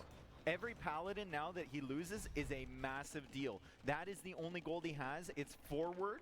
He's got villagers with gold in their arms, but nothing in front of them as the paladin push forward to the north and take out another trebuchet. That castle is still up, though. Viper still spamming halberdier and making more hand cannons and still holding the line in the south. Hera has been unable to break these walls. He's also doing a great job at still trying here. I think if you give up at any point, it's just game over. Yes. But this fight might not be worth it for him, Dave. Nope. He's losing 37 paladin numbers. Yep. The castle fire is helping Viper so much. Viper has more halbs in queue. Can Viper get back on track here? Can Viper get this victory? Hera's just trying so hard to get through here, but it's not going to matter in a second. I mean, 86 gold? That's one paladin. He's only got 34 on the field. He's making skirms now. Yeah, I think Viper needs to take that monastery down. Yes. If he has any siege around, and I think he just needs to continue to do more of the same. Panic!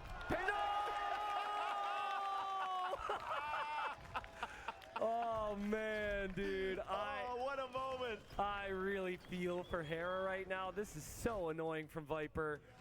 But it's changed the entire game, dude. Yeah. It's changed the entire game. He knew. We didn't even know. He knew about it. He's taking advantage of it. Guys, what's going on? Just passing. They're looking over He's here. in. Never mind. Well, he is through. He is through. He is through. But And now he he's walls not. it again. Have you ever seen anything like this? Viper with the wall.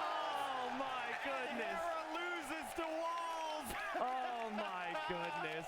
What was that game, dude? Viper holds on. He made over 300 halbs, and he is back, just like he was in the semifinals. And Hera tastes defeat for the first time in a long time here. Wow. We always see something unique. You know, every single game of Age of Empires has the potential to be unique, and that's why we love this game for so long. I've never seen a wall into a rock, into Trebs attacking it for 25 minutes, and he's unable to get in. Unfortunate for Hera there. Viper played that to perfection, though. Map knowledge coming in clutch. That map is not new for this tournament. We saw it in qualifiers. We saw it in ranked. I've never seen anyone do that. Yeah, I've never seen it. And it changed the game. It absolutely did. I think Hera's approach was correct, by the way. I think once Viper walled and fortified the north, he had to go with his best unit, and that gave him his best chance. Speaking of walls, there's John Slow right there. Oh, yeah, John Slow in the crowd. He's like, I've been doing that forever. We are going to have a short break here after that game as we reset. What a game. Now, what a game. Honestly, if you're Hera right now, I don't think that does anything to your mental. Yeah. Because he will think, okay, come on, right? Had that not happened, I would have gone through. Yeah, now, it's a ridiculous series of events. exactly. basically. So I don't think you really look at it and get too frustrated with yourself. Also, the conversions were horrible for him. Yeah, true. Yeah, there was just a lot of things that kind of went wrong that were somewhat out of his control. Now, Viper's going to take the win. He's not going to complain about a victory. But let's just pretend for a moment. You're going to need to do a lot of pretending. Okay? Pretend you're as good as Hera. Again, a lot of pretending. And no, give me a second. I'm getting in the headspace. Okay. Okay, I'm there. Okay. You win the first two games. You get some solid cheers, right? Yeah. You have all these delays, all that stuff. Viper wins that game, and the crowd erupts at its obnoxious level you maybe haven't experienced yet today. Does that put a little bit of a chip on your shoulder to be like, oh, okay, guys. All right, I'll show you. Or do you just not think about it at all? Well, I'm 2K9, and probably the average elo of the crowd is like 1K. So do I really... Sorry, I'm in the Hera headspace. Does it bother me that much? I think it would put a little bit of a chip on your shoulder in that position. Might. And I think it should. Yeah. I think it should. It'd be like, okay, maybe I've got to quiet them down a little bit more, right? Not to say that they haven't been cheering, but I think Hera said, like, he definitely felt like he wasn't the favorite coming into this series. He said that. And so, yeah, I would hope that he looks at that and says, okay, he beat me with the wall. Yeah. He beat me with the wall. Well, Let's come back, game 4. I think good things to take away there if you're Hera. It was very messy. You managed to have the eco lead over Viper for a very long time. You got into Paladin, and then you definitely outplayed him when it came to positioning with that army pushing him from Viper, right? You denied the castle. You ignored the push because there was only one Treb there. What's one Treb and a couple of Halbs going to do? Not too much to your eco. The Organ Guns weren't elite. They weren't a big problem. He ignored it. He went forward with the Paladin, and he made Viper sweat, and he made Viper really work for it. So I think good moments there from Hera, good recognition, good game sense in that game from Hera. He just couldn't pull it off because of a rock and a few conversions and Trebs that couldn't get through walls. Yeah, and Viper had he earned himself a lot of control to build up to that point. Let's not forget, it wasn't just the rock, but yeah. Now, small thing about the units there, I believe that might have been a combination of no attack stance to get the units to stack and path a different way, and stand ground. I'll be curious to see after this event concludes, if there's any experimentation on how that worked. But I saw something recently about how that could possibly change things. That's the behavior that they had back in the original game when you use a patch, and even before that. Yeah, if you stand ground patrol like that, you can stack up, and basically what it does is it gets like 5 Paladin on the same tile and attacking at the same time, and 5 Paladin attacking a Halberdier will insta-kill it. So the Halberdier doesn't even get time to poke. So and then the other units are all bumping into each other. Exactly. So that's nice to see from Hera pulling something like that out, because it's not something that's extremely popular at the moment. Maybe he's been saving it, but Viper's been saving the rock. So, like, hey, this is the grand final. This is where you pull out those things and show the world what you have up your sleeve. Yeah, and there's not really, that's definitely you can't beat him, join him situation as well in terms of so we'll see if Viper gives it a shot and says, oh yeah, I forgot about that. That is possible. So, big positive for Hera to take here. Not just the fact he's up 1 game, but he has every single home map, all right? This is an uphill battle for Viper still. Hera has all of the maps he was comfortable with, all the maps he would have wanted to play. Viper's going to need to make a decision now. 2 home maps, and I believe Viper can hear us at the moment because he has his headphones off. I think Hera might be able to hear us as well, It's whether possible. whether he wants to or not. Hera, blink twice if you can hear us. No, don't talk to him. Okay. 4 home maps available for Hera, 2 for Viper. I'm going to say the same thing I said before, especially now that you bounce back. Got to go to Hera's side here. You got to have your home maps available for that game 8 that might happen. That game 9 that might happen. You don't want to play all the games in Hera's court, in my opinion. I mean, it kind of feels like Hera is of the opinion that every map in this pool is one of his home maps. Sure. To be honest. And Viper might be in the same boat. I mean, they have so much confidence in each other.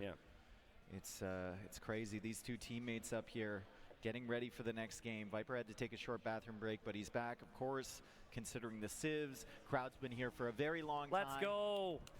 Thank you, guys. Norwegian flag right there, and we're going on to Mountain Dunes. Dude, it's so cool to see all the people here from all these different countries. We had a Norwegian here with the horn yesterday. I don't know. I haven't heard the horn today. Maybe he misplaced it, but that was cool after every Viper victory. There's the horn. There's the horn. All right. I don't know. Heard it in the background. I don't know if the people at home could hear it, but shout out the horn guy. All right. Well, Mountain Dunes is one of Viper's 2 remaining home maps. So he's going to stay with his home maps, and this will be another relatively slow build-up compared to what we will eventually get to. Yes. But I guess Viper wants to even this out, add even more confidence and momentum for himself here, and take it from there. And you can't blame the guy. And horn guy is still going. Production, can the fans hear the horn? I'm guessing they can't. It's a very low, rumbly horn. It is intimidating, though. It gives a certain ambiance. Oh, they can apparently hear it. Yeah, Okay. He sounded exasperated. I guess Twitch viewers can give that horn a ranking of out of 10. Okay, so where was the horn when we had that large delay earlier? We needed something else. We needed horn guy. We needed horn guy. You can stop blowing it, man. We get it. All right. Viper back to his seat here. I saw, I believe, admin there. Maybe we had a bit of an issue, but we'll have the next game coming up. Man, it's been a really nice series. Let's not forget, Game 2 felt like Viper was going to win that. Yeah. Right. So this feels like a 2-1. It could have been 2-1 either way. The momentum is with Hera because he is the 2 and not the 1. And we are going to carry on here. Apparently, Viper had a bit of a noise issue with his headphone that's been fixed.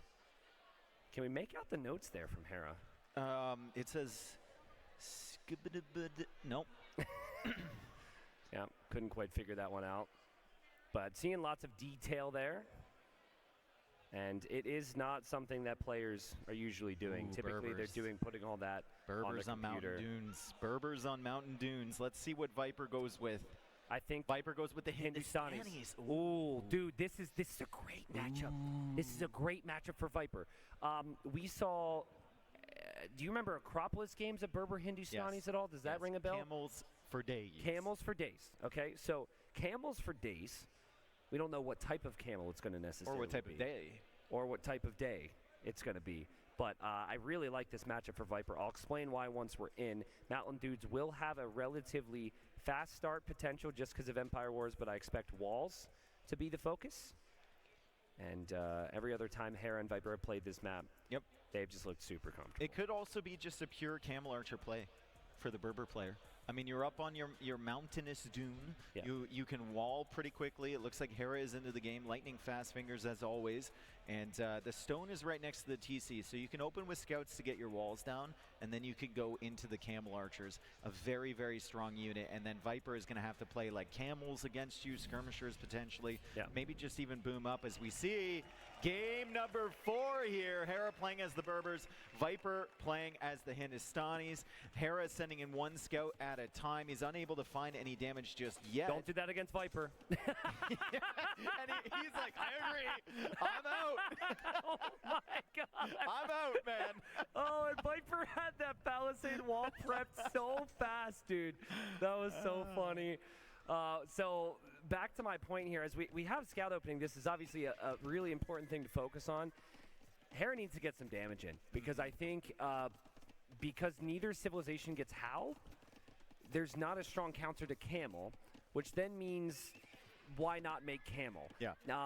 Eventually, Berbers have the cheaper camels, but Hindustanis have the faster attacking camels, and then they get Imperial camels. So in the Camel War, I'm all about the Hindustanis long term, but I think what you said is what Hera ultimately wants. There is stone underneath the TC. Yeah. It's not Hera's style, but I think Camel Archer. It's not his style to just go for that castle right away. Yeah. That feels like something he's going to want to work into. Maybe some camels like cap or something in the middle before he goes there. Because the Camel Archers do take time to build up. And the last thing you want to do is let the Hindustanis just kind of boom while you're trying to go for a castle and build up Camel Archers of your own. So They're not on stone yet. We're talking very small details, right? But Viper did, showing some signs at the moment. Queued up to like 10 vills in queue, didn't have the food for a spearman and a scout or 2 here or there. That's why he's behind in numbers. He canceled some of the extras. Also getting but he is playing very defensive here, probably due to the matchup. And Hera already using the market is again a sign that I think he feels like he has to win fast. Yeah. And he wants to rush to Castle Age here. Viper, classic. He goes for the walls there, then deletes them. He doesn't want to waste resources as he saw the scouts were leaving. Hera has a lot of resources in the bank. Viper getting forging as well. Like he's really focusing on these scouts, but he only has 5. Yep. Hera's just really good at this. He's really good at this. He shows you army, and then he just falls back and tries to beat you in castle. Now, if there's a hole, this would be horrible. There's no hole. Oh! He's out. Viper stays. He has bloodlines. And forging. But he's at the bottom of the hill, so the fight hasn't been great. Now he's Here at we the top go. of the hill. This could be horrible for Hera. Viper needs to use patience here. Oh man, I can't believe there was a hole there. Hera can't believe there was a hole there. 2 scouts though on stand ground and the TC firing as well. Even with the upgrades, Viper couldn't take advantage of that. Hera's gonna defend, but these are some tense moments here for Hera as he goes for the house wall there. That's huge. Traps in the army. That's huge. Great clear up from Hera. Hera says all calculated, because Hera invested far less into upgrades. And while it was panicky, Hera didn't lose anything, and he'll still be Castle Age faster. Jeez. Viper scouts can't be utilized now, and while it will be up, Hera will be in Castle Age much faster here. Thank you for showing us that that villager dealt 2 damage and got 1 kill. What a man. Oh, man. So, I think there's going to be some question marks for Viper. I really do. He doesn't have scouts anymore, so he may be concerned that it's going to be camel archers on the other side. Hera is just going to greed it up and go for TCs, but let's remind the people where the stone is here, Mapu. Most of the stone, obviously you have those 2 tiles underneath the TC, but most of the stone is there. So usually you're seeing a player with map control, so Hera in this case, taking the risk to go out there and TC that stone. I'm not certain if that's a hole or not. I think there might be a tree behind that. Hera is going to find it if it is. He'll go in and investigate, but Hera just keeps making his way around the base from Viper. He gets to the Castle Age. Viper about a minute and a half behind.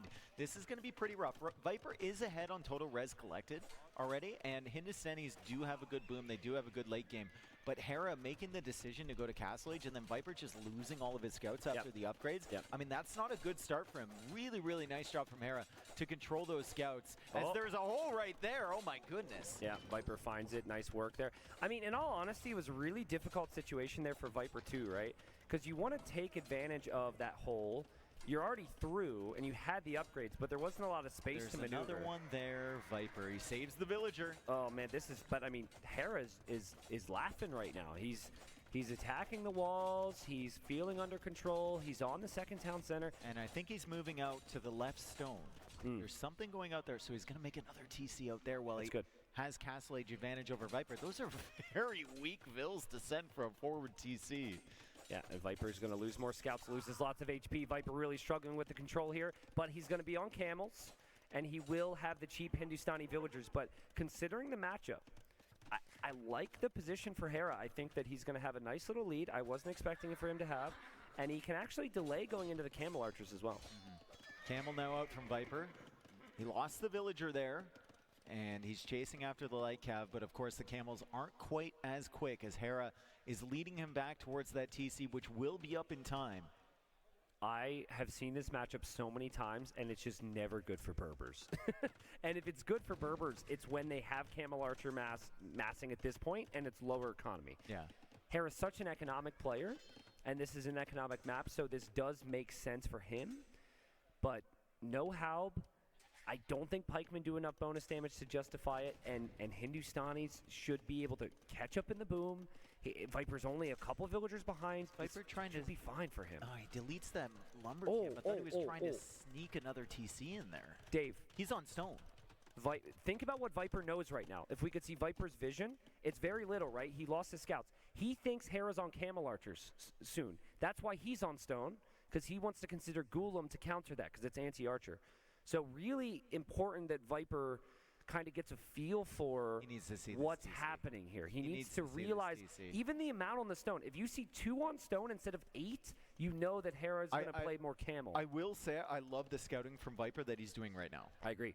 It's insane. Like that match with MBL where he didn't see the extra golds and everything and he wasn't really exploring. He got punished for that. Yeah. Viper is just exploring the entire map, but he's explored everything didn't see it. but that TC. Yeah, so Viper is still thinking, where's the camel archers? Go back! He's thinking, where's the camel archers? They must be here. He may even assume that there's no, TC on the side. And Hera with a 10 villager lead now. Viper just still on 2 TCs. He's expecting a low economic approach from Hera, and Hera is just booming away. Still can't see the town center on the outside edge. Viper circled the stone. He did his due diligence. He just unfortunately didn't go to the place that he needed to go. As the camel now takes the engagement against the light cav. That one's pretty weak. He's going to try and kill this one, but Hera snipes that camel down. And the light cav are just running amok in the center of the map as Hera has 3 TCs TCs producing villagers. Viper only with 2, and now he goes out for his own TC on the stone, but it's 4 or 5 minutes later than Hera's. Yeah, and Hera knows that Viper is, will know that Viper goes over there. He obviously knows that Viper isn't on the left. So a really good job from Viper, or Hera rather, to understand the map, see Viper. Could potentially deny that too. He could have some army headed over there. It's there. And Viper just doesn't know. He does not know. And this is a big one. This is Viper's home map. Viper's home map. He has to take this one. So or it's going to look tough. Does Viper go double TC here and then castle on this side? And then he's assuming that Hera doesn't have anything over on the other side. I think it would be a little foolish to just assume Hera's not on the left side right now. It pretty thoroughly. It's just one little area. Yeah, maybe. I mean, if you send units over there and you do a full circle, you probably then just assume incorrectly, yes. But he's patrol. Okay, he definitely doesn't know. That is a patrol to catch any vills that go that direction. Yep. So he definitely doesn't know. Oh, man. What an unfortunate series of events for Viper. Very fortunate there for Hera, though. And Hera, I think, maybe even surprised Viper just by how quick he went out there. Yeah. So credit to Hera getting the castle age so quick and sending those villagers right away. Okay, so Hera hasn't produced any camels. It's just been like There he goes. He's going to drop... Surely he sees them now. He's going to drop a castle. Surely he sees it now. Surely he sees... He sees a bunch of ills in there, by the way. It's too late. Hera's going to drop the castle on the hill. I really love Hera's position. This is such a good position because he's got his stone protected. Here he's going to be able to trade monk kills. But Camel Archer's production is actually going to come from the proper spot. If he wants to pressure Viper off of the stone and protect his main eco, he's got the castle there on the middle hill. The left side is completely fine for Hera. He doesn't need to protect that. At least Viper's got an idea that it's no longer Camel Archers, like instantly. Well, yeah, it might be soon, but he didn't have any urgency behind getting to that castle and making Golems. That would have been disastrous. Disaster. Also, I'm not even convinced Golems are that good against Camel Archers Not either. Particularly, no. At least long term. So, but Hera's boom has been insane. 92 villagers over 80. He will click up to imp here shortly, and if he can get enough Camel Archers to hold to push the map and then get a forward castle down on Viper Stone, big problems for Viper. The good news for Viper is the camels for a castle strong. On the left side. He's going for a castle on the left side. Does he see that second town center on the left side? We know he sees the first. Does he have vision on the second? He doesn't. He could place a really, really nice castle in between both of those. It's kind of difficult to do so. Hera sees the villagers with the outpost. He knows it's all about this stone. He's going to drop his own castle behind this and click up to imp. So Hera's going to hope for Trebs there, but I don't think he can stop Viper's castle from going up, and he will be under some pressure. No, there's just too many camels there from Viper. Viper doesn't have any upgrades on the camels, but he's about to click up to Imperial Age soon. Unfortunately for Viper, doesn't have that second building, so he has to wait for the castle to go up. Wait for the castle, and when Hera's already ahead of you, this is a bit painful here for the Viper. Now, he won't know that Hera's already up, but this is looking good for Hera with everything except army. If he needs Trebs from that castle on the left, he can't produce Camel Archers, and his other castle's kind of far away. So I think like just pure heavy camel spam from Viper can snipe Trebs and can push back Camel Archers. He definitely has a chance here. You were talking about the Civ matchup, right? You said every time you see this Civ matchup, it gets ugly for the Berbers. Yeah, it's so rough. And you can't suggest anything to Hera. Pikeman is just a bad choice. Your own camel is maybe a decent choice, but it's just a worse camel, you know? You're fighting with inferior units unless Camel Archer is out there and upgraded, and Hera only has 7 right now, but I like the 7 he has. I like right the fact that he already got Casbah.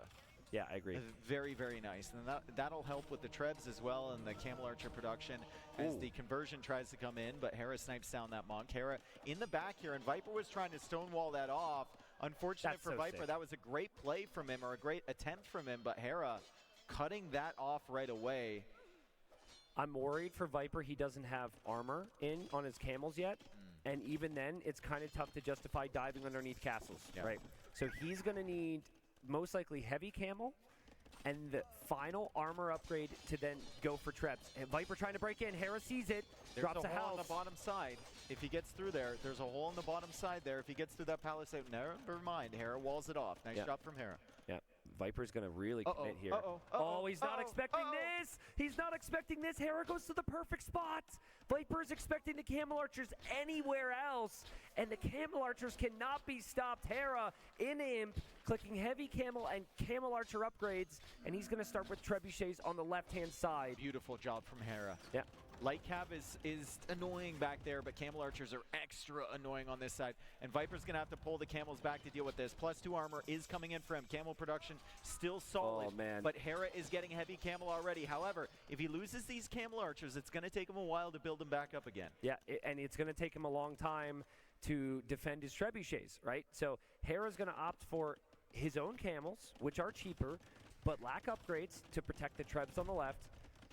Viper's got 2 castles. Honestly, it feels like it all comes down to the castles on the left. Look at how much stone Hera has.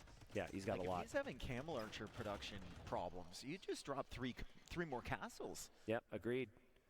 Really curious how this goes right now. Viper will have heavy Camel in a minute. Viper's Camels have 3 or 4 more blacksmith upgrades. Hera will have the combo, though, of Camel Archer. Not elite, but just Camel Archer with heavy Camel. It'll force Viper back. It just comes down to the left, right? Like, if Viper can take Hera off that stone, he denies Camel Archers long term, and he kills countless villagers. It's all about the left side right now. Hera also ahead by 30+ villagers right now. Hera's economy is insane. He's got handcart, he's got Berber villagers, looking really, really solid. He's trying to mass up the heavy Camel and Camel Archer combo, which can be so devastating as Viper is just trebbing down TCs. I mean, Hera forced to delete that one because it was going to go down anyway. The castle still stands for Viper on this side, and he's got a castle behind it as the final armor upgrade comes in on the Camels, and I think he's saving for Imperial Camel right now. Oh, man. There it is. Okay, this is going to be crazy. So you've got, like, the discount dollar store army versus the really expensive, really sturdy army, but you can only get so much here if you're Viper. It's a designer army. A designer army, sorry. Yes. It's going to take 2 minutes to get to that army, and in the meanwhile, Hera can have all the time to max out what he didn't have. He didn't have blacksmith upgrades for his camels. He's getting those. He could maybe get, like, elite Camel Archer as well. This, to me, looks like it's really good for Hera. He's at 200 pop. He's going to push Viper off of this stone. Viper will take the fight with heavy Camel. That's a pretty good fight for Viper right there. Doesn't have a ton of eco. He didn't lose all that many Camels, and he's only 57 seconds away. He just needs to buy some more time. Hera's trying to find an angle on those Trebs. He's got the Camel Archers behind. Viper is trying to treb down the Trebuchets from Hera. He's unable to hold this castle potentially. Hera stand ground patrol once again. The castle is being held, but not for very much longer as it does fall, and Hera manages to clear a bunch of those Camels, but Viper still has production coming forward. Just wait. 10 seconds, this gets crazy. This is no joke situation. Viper's got resources. He just needs to, he needs to avoid the snowball. He's losing a lot of his units before the upgrade here, Viper. He's going to lose his Trebs. Where's his army? He's on Imp Camel, Dave. He's only got like 10 of them. And he calls the GG. Hera taking game number 4, excellently played all up the back of that Castle Age that was like 2 minutes faster than Viper. He snuck out there. Viper didn't see the TC, and then of course the castle push. It was so close there. If Viper had another minute, maybe he could have held. I think it all goes back to the scouts in Feudal Age and the additional investment. If Viper loses those scouts, but, you know, doesn't get bloodlines, doesn't get forging, the Castle Age times are similar, and the boom's probably similar. I think also then, because of how good the matchup maybe is for the Hindustanis, Viper had in his head, Hera has to go Camel Archer. And Hera just said, nope. Like, that was crazy. He just went full greed, added the TCs, and Viper had some catching up to do. So this is kind of the issue here for Viper. Again, now he's got 1 home map remaining. Hera still has all his home maps. And Hera just, like, out-greeded Viper, who can sometimes be very greedy himself, in a poor Civ matchup, in my opinion. So all the odds with Hera to win his first ever Red Bull here tonight. Yes, indeed. That was great play from Hera there. Also doing all the little things, right? Constantly looking for openings into Viper's base, distracting him, pulling the Camels back. I think the key there, though, is that Viper read the game wrong. He didn't see the TC on the left side. Hera went out there so early, way earlier than Viper thought he would ever be out there. He was even patrolling for the villagers coming out to make the TC on the stone, and then he realized too late that it was there. I'm really surprised Viper was so late to the 3rd town center. Like, that is a map where that's kind of the play. Hera showed light cav. I mean, there might have been confusion over Camel Archer, but it just really felt like Viper could have been on the 3 town centers as well, alongside Hera there. But this is the thing about Hera. He doesn't have those games very frequently where he's below par, if you would have considered that to be the case there for Viper. Yeah. And I imagine he's got all the confidence in the world that he's going to win the title here tonight. He's got 2 more wins to go for with 4 more home maps available. There's room for mistakes, and he has not made many of them here.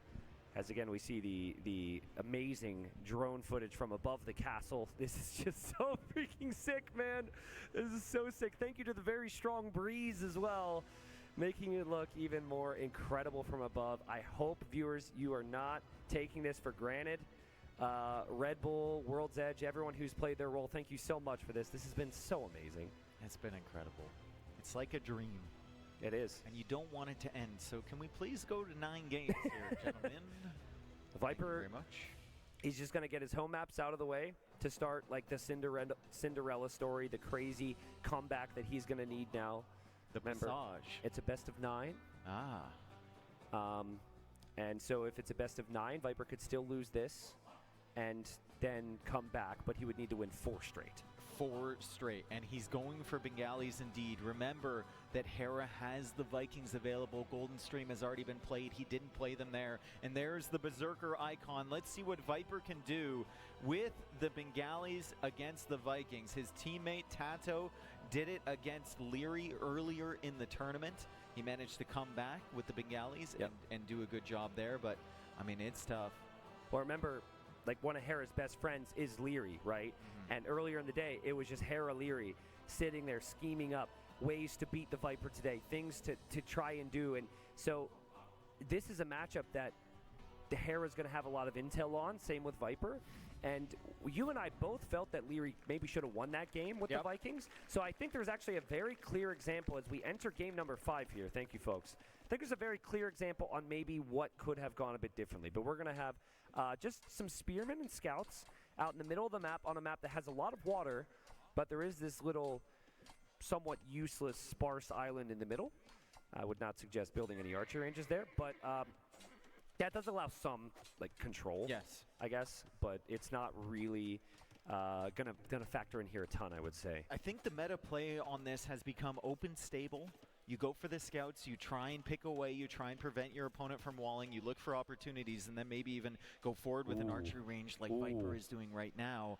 And then you focus on the water, right? And your focus on the water initially is just to snipe your opponent's fish, and then later on, it's going to be about the control. But look at how far apart those docks are.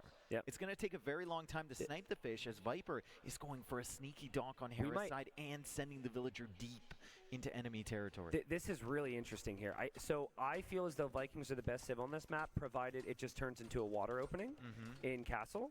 And that's what is going to be the play here for Hera eventually. The scouts pass in. Viper does see it, though, and has spearmen around, so you'd expect he's probably okay. Yeah, I think he got a hit on each of those. So low HP or low-ish HP for those scouts as Hera. He won't be bothered by that. He's still going to look for villager kills. The fire ship working away as Hera's walled 2 sides of his base, but Viper, unbeknownst to Hera, already has an archer range over on his side. However, Hera's thinking definitely about Castle Age here. Viper might be thinking about a Hera wants that Vil. Hera wants that Vil. Hera wants a weak Vil in there.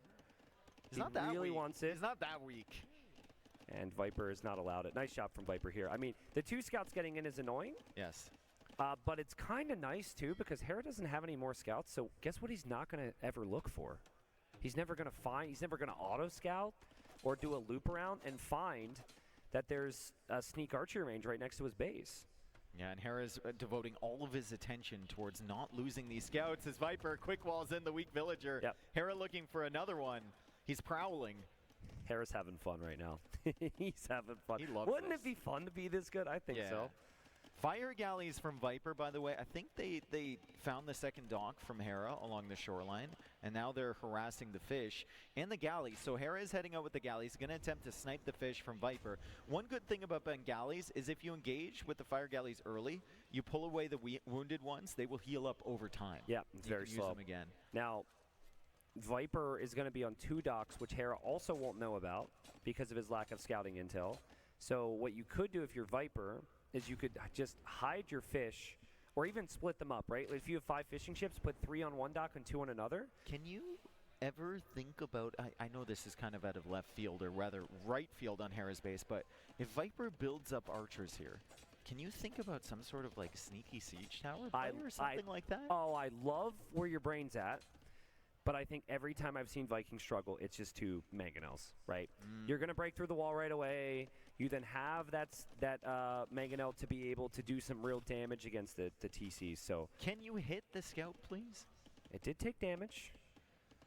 Look at Viper. He's sending his weak scout away from the archers. Yes. He's not taking Hera over there. Hera has no reason to expect a second dock, at least where it is, rather.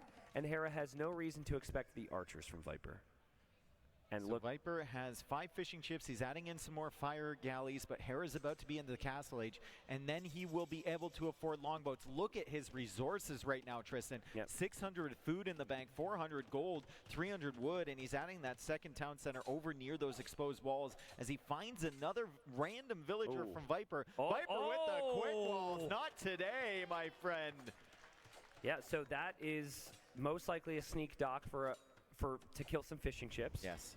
That's going to be a nice find there for Hera, and Hera should win water now. Hera's also found the sneak dock on his side, but he killed the villagers, so once you get one sneak vill, you never expect the second. You've been telling me that for years, bro. I mean, it's been an interesting one step at a time, Bill. Here. One wall at a time. You'll make it to the shoreline any day now. Oh, no. Or Trap you just wall in the scout. Viper, quick wall. No, Spearman. No.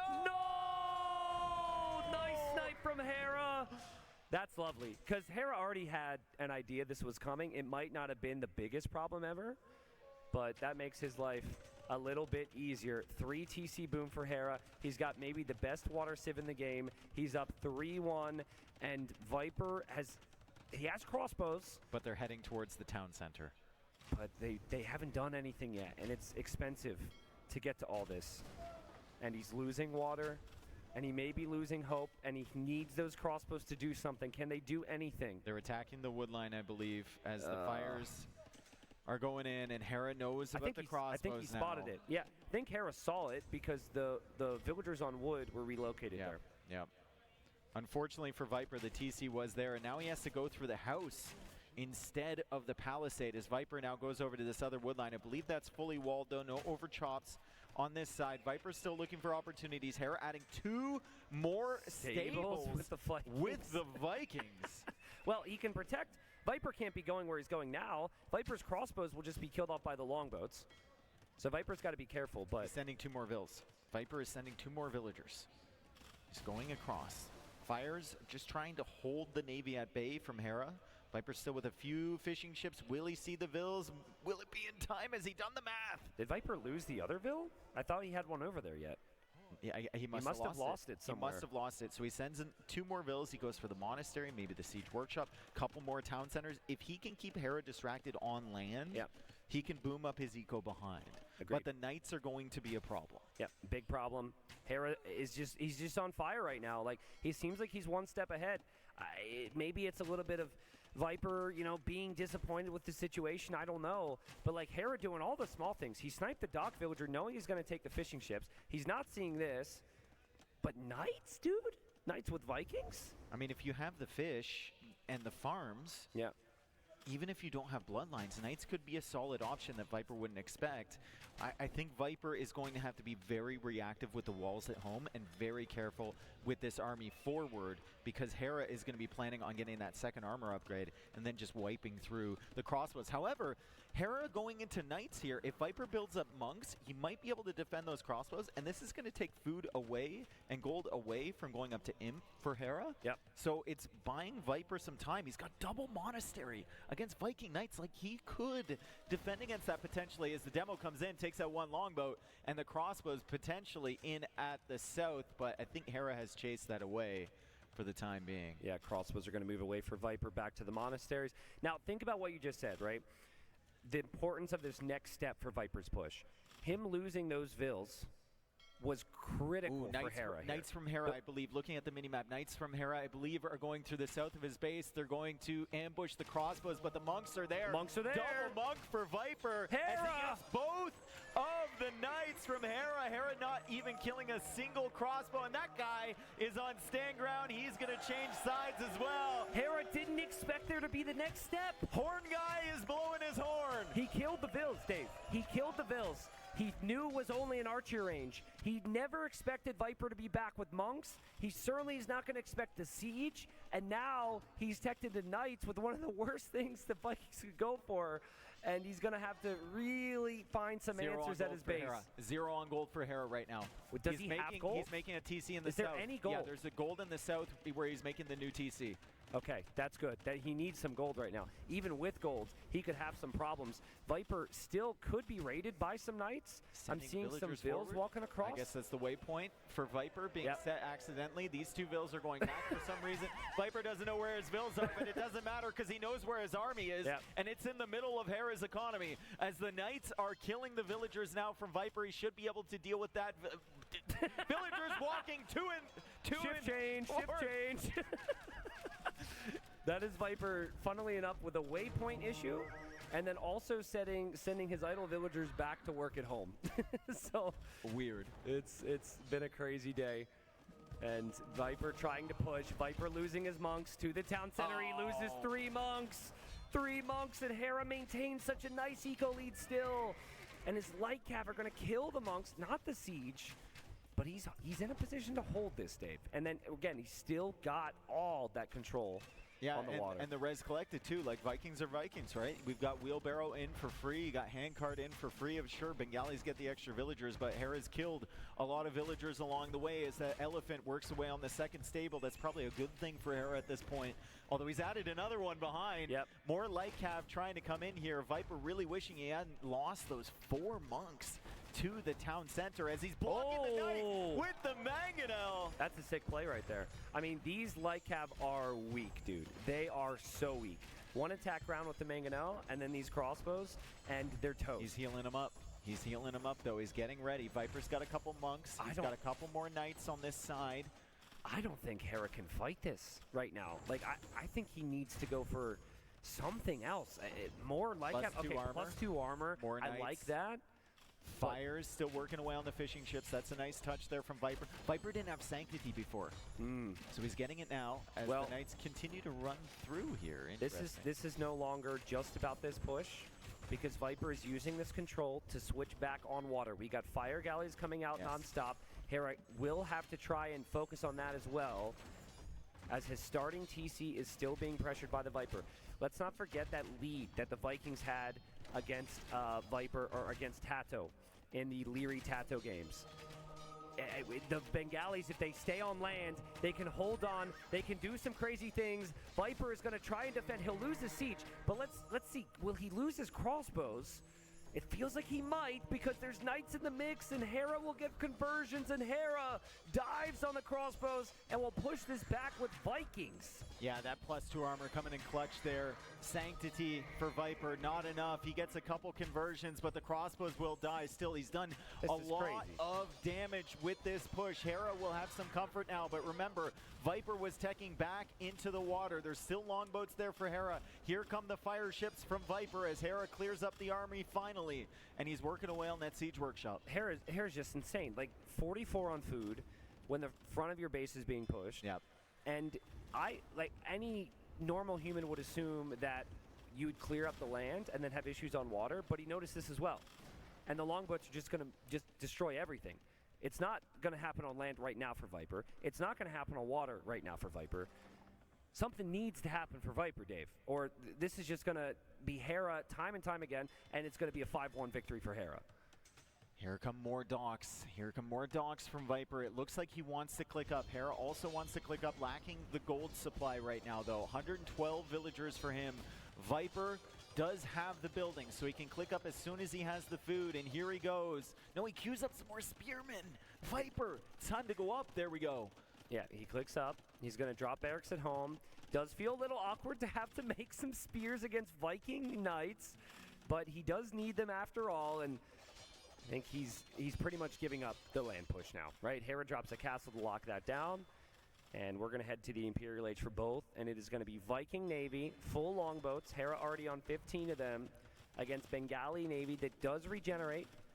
You do also have the unique tech, which helps with population space later on. You can have a few more military units on the field, but I mean, the odds are stacked against Viper massively right now. Yeah, Pikemen coming in. We've got 93 villagers for Viper versus 119 for Hera.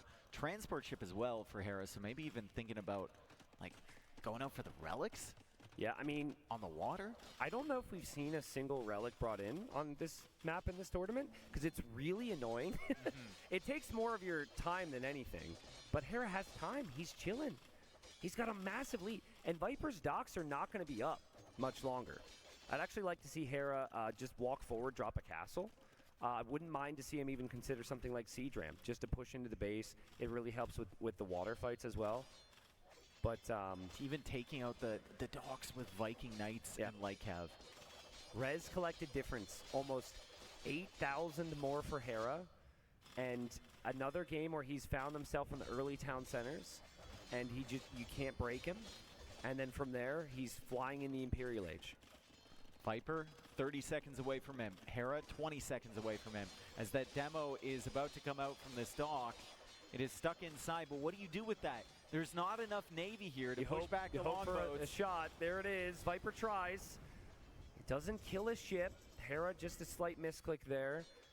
But it's probably because he's going to click these upgrades. Look at those resources. Viper's redocking. Viper's going to be like, you've got to be kidding me, man. I can't even redock here. You're going to find this as well. We've got Lightcap running through my eco. I mean, the key to taking back water control against longboats is to get a landing. But Viper already tried that. He did.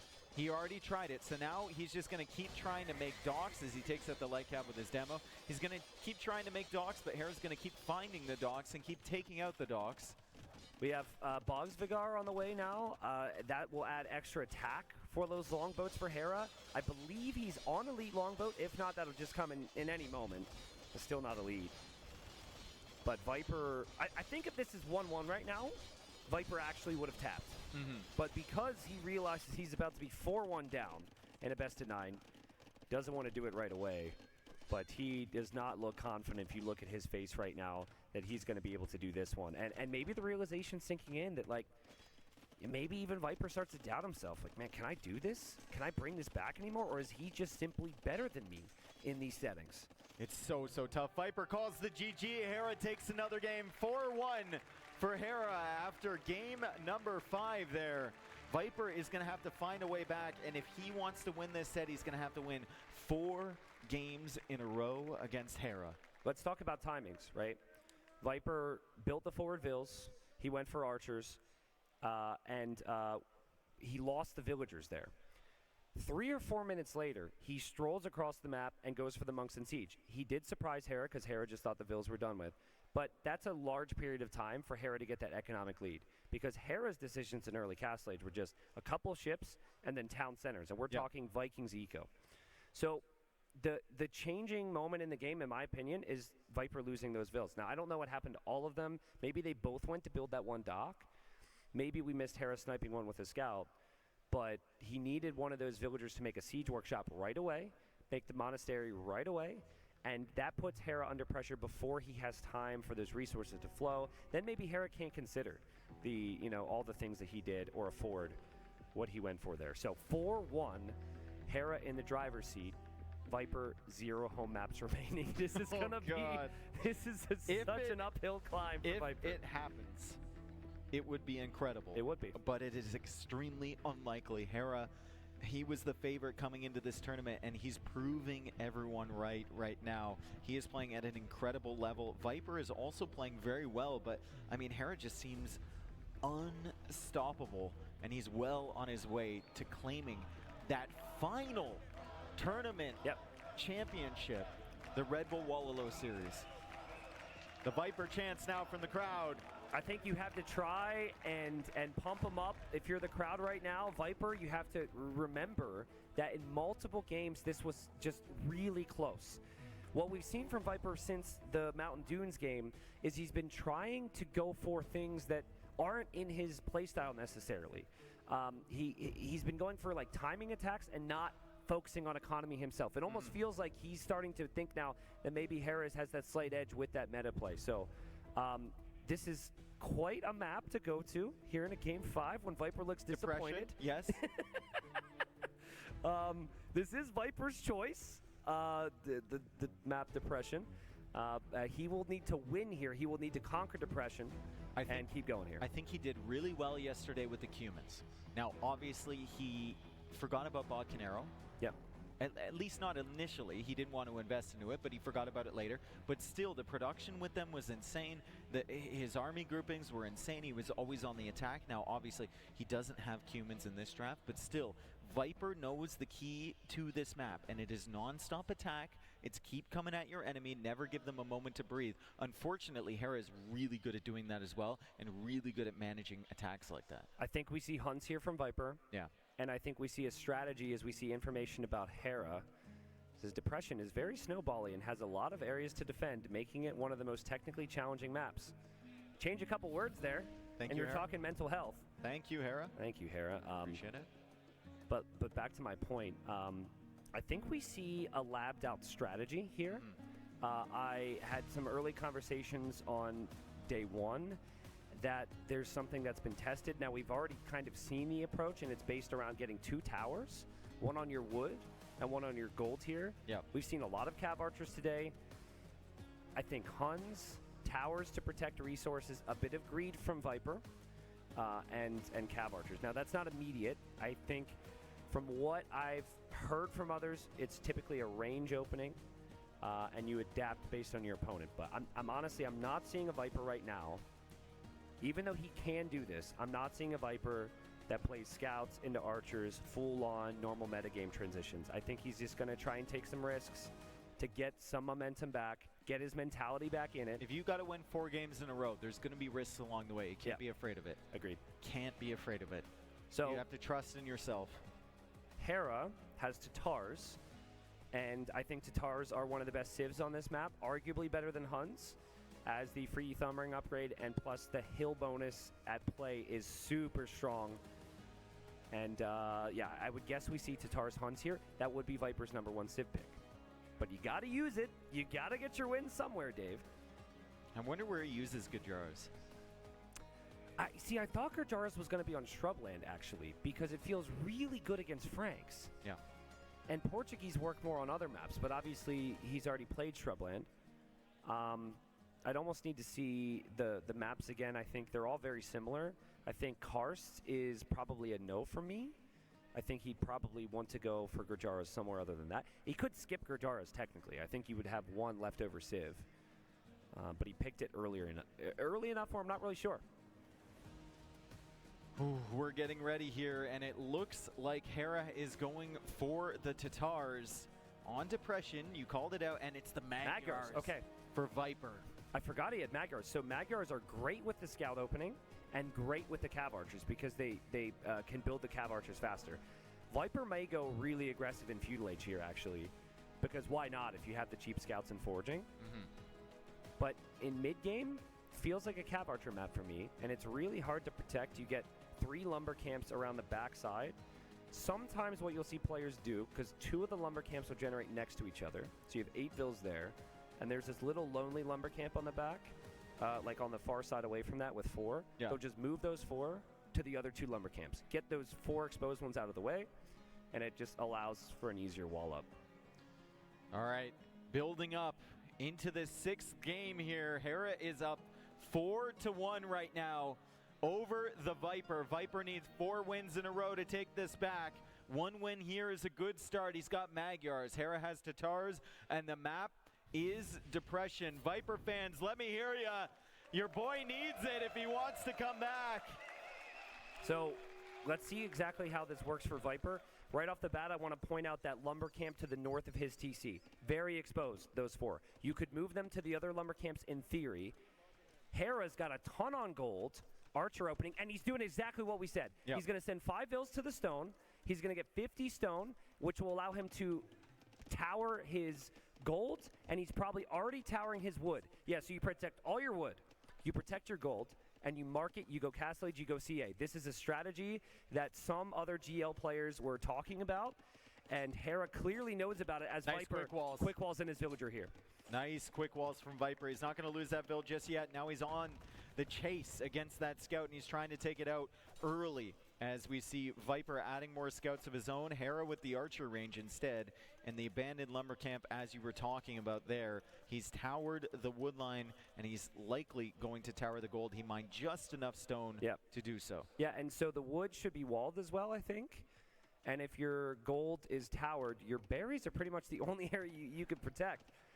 So having seen a couple practice games with this, Viper's got to kill Vils right now, and he's going to have a really smooth economy himself compared to Hera, who is mainly relying on the market and that power spike of getting to Castle Age. But Hera's still a long way from Castle Age, and he knows what's coming, and we'll see if he can defend from it. Armor upgrade coming from Viper, but he lost that scout. He loses another scout there, so he's really struggling for the numbers. Oh man, let's see if Viper can keep the scout production coming to punish the faster Castle Age here from Hera. He's coming in towards the berries. One of those scouts is weak, but he does have forging, he does have the armor. Let's see if Hera wants to engage here with the villagers. Does he check the upgrades before he does so? He's fighting with the Vils. Viper in on the berries, trying to take them out. Is he able to kill one? He's not. Yeah, and Hera's just like, okay, this is the only area I have to defend now. I'm completely fine otherwise. So he can just back away to the TC, doesn't have to respect Viper that much after Viper loses HP.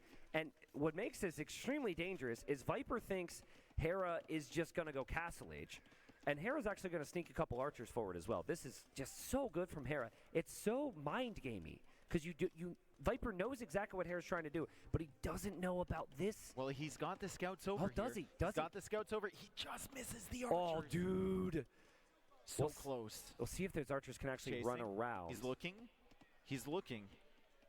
He senses something's up because he doesn't see the flag on the archer range at home. He actually checked that. Nice he job didn't from see the Viper. flag, and Viper tracks that. That is sick. Beautiful that is job really from good Viper. to know that army is back there, and those archers will die for Hera. Yeah, he pulls the scout away. Comes back within range, and that scout is going to die, but he's going to clear up the forward group of archers. As Bloodlines comes in, it's going to be fully upgraded feudal scouts. Hera is on the way to Castle Age, but all he has is 2 towers and 3 spearmen. I don't know if it's going to be enough if Viper picks the right spots to attack. Yeah, so Viper's committed now. There's no going all back. in. There's no going back. And ideally, he finds some villager picks soon. We might see a 3rd stable. We might even see a 4th stable here for Viper. And Hera's going to realize now he's got to wall up. He walls up his wood line. Perfect timing here from Hera. And he's going to be happy to throw away those spearmen. He just doesn't want to lose any excess villagers. Another spearman coming in, but like you said, the only exposed area of Hera's base now is the berries, and that's right near the town center. Viper sneaks in here, might be able to kill a couple villagers, but he loses a lot of scouts as Hera is attempting to wall in the scouts as well. 1 villager goes down, and 4 scouts from Viper are dead and gone near the berries from Hera. He finds the abandoned lumber camp, nothing doing there. Maybe the gold. Maybe he can find damage on the gold. This strategy, according to Doubt, is the most OP strategy on the map. Like this was Overchop? The strategy that everyone's conclusion was. Overchop? After some training. Now we've got the scouts getting through. Hera doesn't seem to see that because he's also off of his gold. Hera's lost 3 Vils. He's going to lose a 4th Vil, and Viper's still pumping scouts. Dude, I'm so pumped for this. Can Viper get enough scouts to kill off the cav archers here from Hera? I mean, Hera has a couple cav archers in production. He's actually got 7 cav archers in production, but it's fully upgraded feudal scouts. If Viper can cut off the gold, if he can keep killing the villagers, it's 45 villagers for Viper, 37 for Hera. He just needs to manage those cav archer numbers and manage his scouts well, but it's going to be so tough against Castle Age units. Yeah, and Thumb Ring is instant. If you fight on a hill as well, you do additional bonus damage right now. If you're Hera, Viper needs kills, whether it's villagers. Well, pretty much only villagers, he needs to kill them. Scouts are a bit faster than cav archers, so you can actually chase down the cav archers, and Hera doesn't have bloodlines, but Hera didn't lose that much, Dave. 5 villagers to be able to 3 range cav archers in this stage. It feels worth the risk. I mean, Viper still has 27 on food. He hasn't been hit at home, but he really needs to track where the cav archers are. He can't be unawares when those cav archers come forward. He is finding them. There's a bunch of weak cav archers here, and the scouts are pretty quick as well, so he could maybe take out some of that army. He snipes another villager on the wood line. Full feudal play here against the Castle Age army from Hera. It's not a strategy you see Hera go for typically. He's normally on Viper side of things, going for the scouts. And to your point, Dave, it's been all this pressure on Hera. He's had all these inefficiencies. He hasn't been able to move out. But the cav archer number is getting bigger. 4 stable production from Viper. Yeah. Insane. I think it's going to be painful. But I think your next engagement has to be on the cav archers, and you almost need to wait until he gets close to your base before you show him you'll engage. Because this whole diving for the gold next to the big CEA mass thing, it's not working out. I like this. Hera really struggled here because he didn't get the walls down completely. The cav archers have been missed, though. Okay, I think Viper went all the way around the cav archers. He's going to potentially hit the gold. But will he have enough in reinforcements at his own base to deal with those cav archers? That is the question. He's on the gold now. There's nothing here. They have to go back to the town center. Some cav archers coming now in support, and Viper will need to pull away again. But let's see what the forward army from Hera can do. Viper, you've got to know. There were no cav archers there. You've got to know these CA are on the way. Viper is planning on tower defense here to keep himself alive here in the finals, but the wood line was unprotected. The gold will probably be protected, but these cav archers, Dave, they're so freaking strong. Yeah, with Thumb Ring, they're so powerful here against the feudal units. Looks like another couple scouts lost on the wood line there from Viper in exchange for a few villagers from Hera. As he tries to snipe the weak ones, Hera's not letting him. Hera's not letting him. 1 cav archer down, 2. Almost 3 there, and 3 remaining as Viper's still on the prowl with these scouts. He's down to 9, but he's only lost 3 villagers, and maybe a big raid here from Viper. Hera didn't wall it up. Hera does not have this walled up because he needs more villagers on wood, and they have to path through. And Viper is going to get a massive raid here, and he's towered at home, Dave. If he didn't have the towers, he's dead. He's chasing but the Hera's cav cav archers cannot get the job done right now. Hera is really trying here. He's got 13 cav archers. It's a lot, but Viper is just keeping his head above water right now. He's got a lot of gold if he can get the market. He's on stone for more towers. He's invested. He's full feudal here, but only 7 on food at the moment. Yeah, and it's just, there's just so many spots. How are you supposed to tower everything here? You can't. Honestly, Viper's done an amazing job getting damage in, but if he can't kill these, and Hera just walls his wood line, for once. It's been a real weakness. There he goes. I don't know what Viper's supposed to do against this. This is insane that these units are way stronger, and Viper would need maybe 25, 30 scouts to be able to kill this many cav archers. He's just hoping for big raids. He's hoping that Hera is not there when he goes towards his base. He's hoping Hera isn't home, and he's finding some more villagers that are exposed. But is it enough, right? It feels like Hera can get by with just 39 vills. In this situation. If Viper can get more scouts on the field, that's his way back. If he can break through there, he's trying to take down a tower. Hera's cav archers here advancing. This is such a tough position for Viper and for Hera. Double tower, but the villagers are chopping wood on the other side of the market. Viper needs to leave. Fortunately, Hera didn't see that. We'll see what Hera does here. There's another tower to the left. He probably doesn't want to go near that, but towers aren't really that strong against cav archers. Viper's still looking for a way in. Viper might find a way in, but Viper's not going to find a way to cast. Oh, Hera found the vills, but Viper with the walls. Nice. And he escapes with the villagers. He's back on the gold again, but Hera is there with cav archers. 20 cav archers, ballistics. It's coming in. Uh-oh. Like 19 to 7 KD, eco KD for Viper. The res collected is 2,000 higher. And he's just stuck here now. If you look at the stats, Viper should be way ahead, but because of the CA mass and the timing on this, it feels like when you ever go to Castle Age, when you ever go to Castle Age, you can sell your stone, maybe you can buy the food, maybe, but then you have to produce more scouts as the cav archers come in. This would be onto the gold. They're also onto the stone. They're in on the farms over there as Viper garrisons the towers, but there's not enough room. He's going back towards the gold.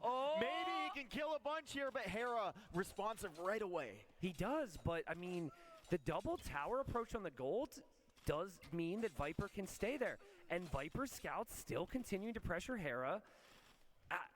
The Viper's doing such a good job against this.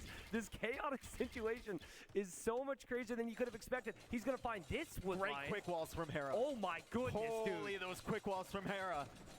I mean, the house may go The down. palisades down, the palisades down. He's chasing the villagers back. More villager deaths on the goal. What is happening? Viper will not give up.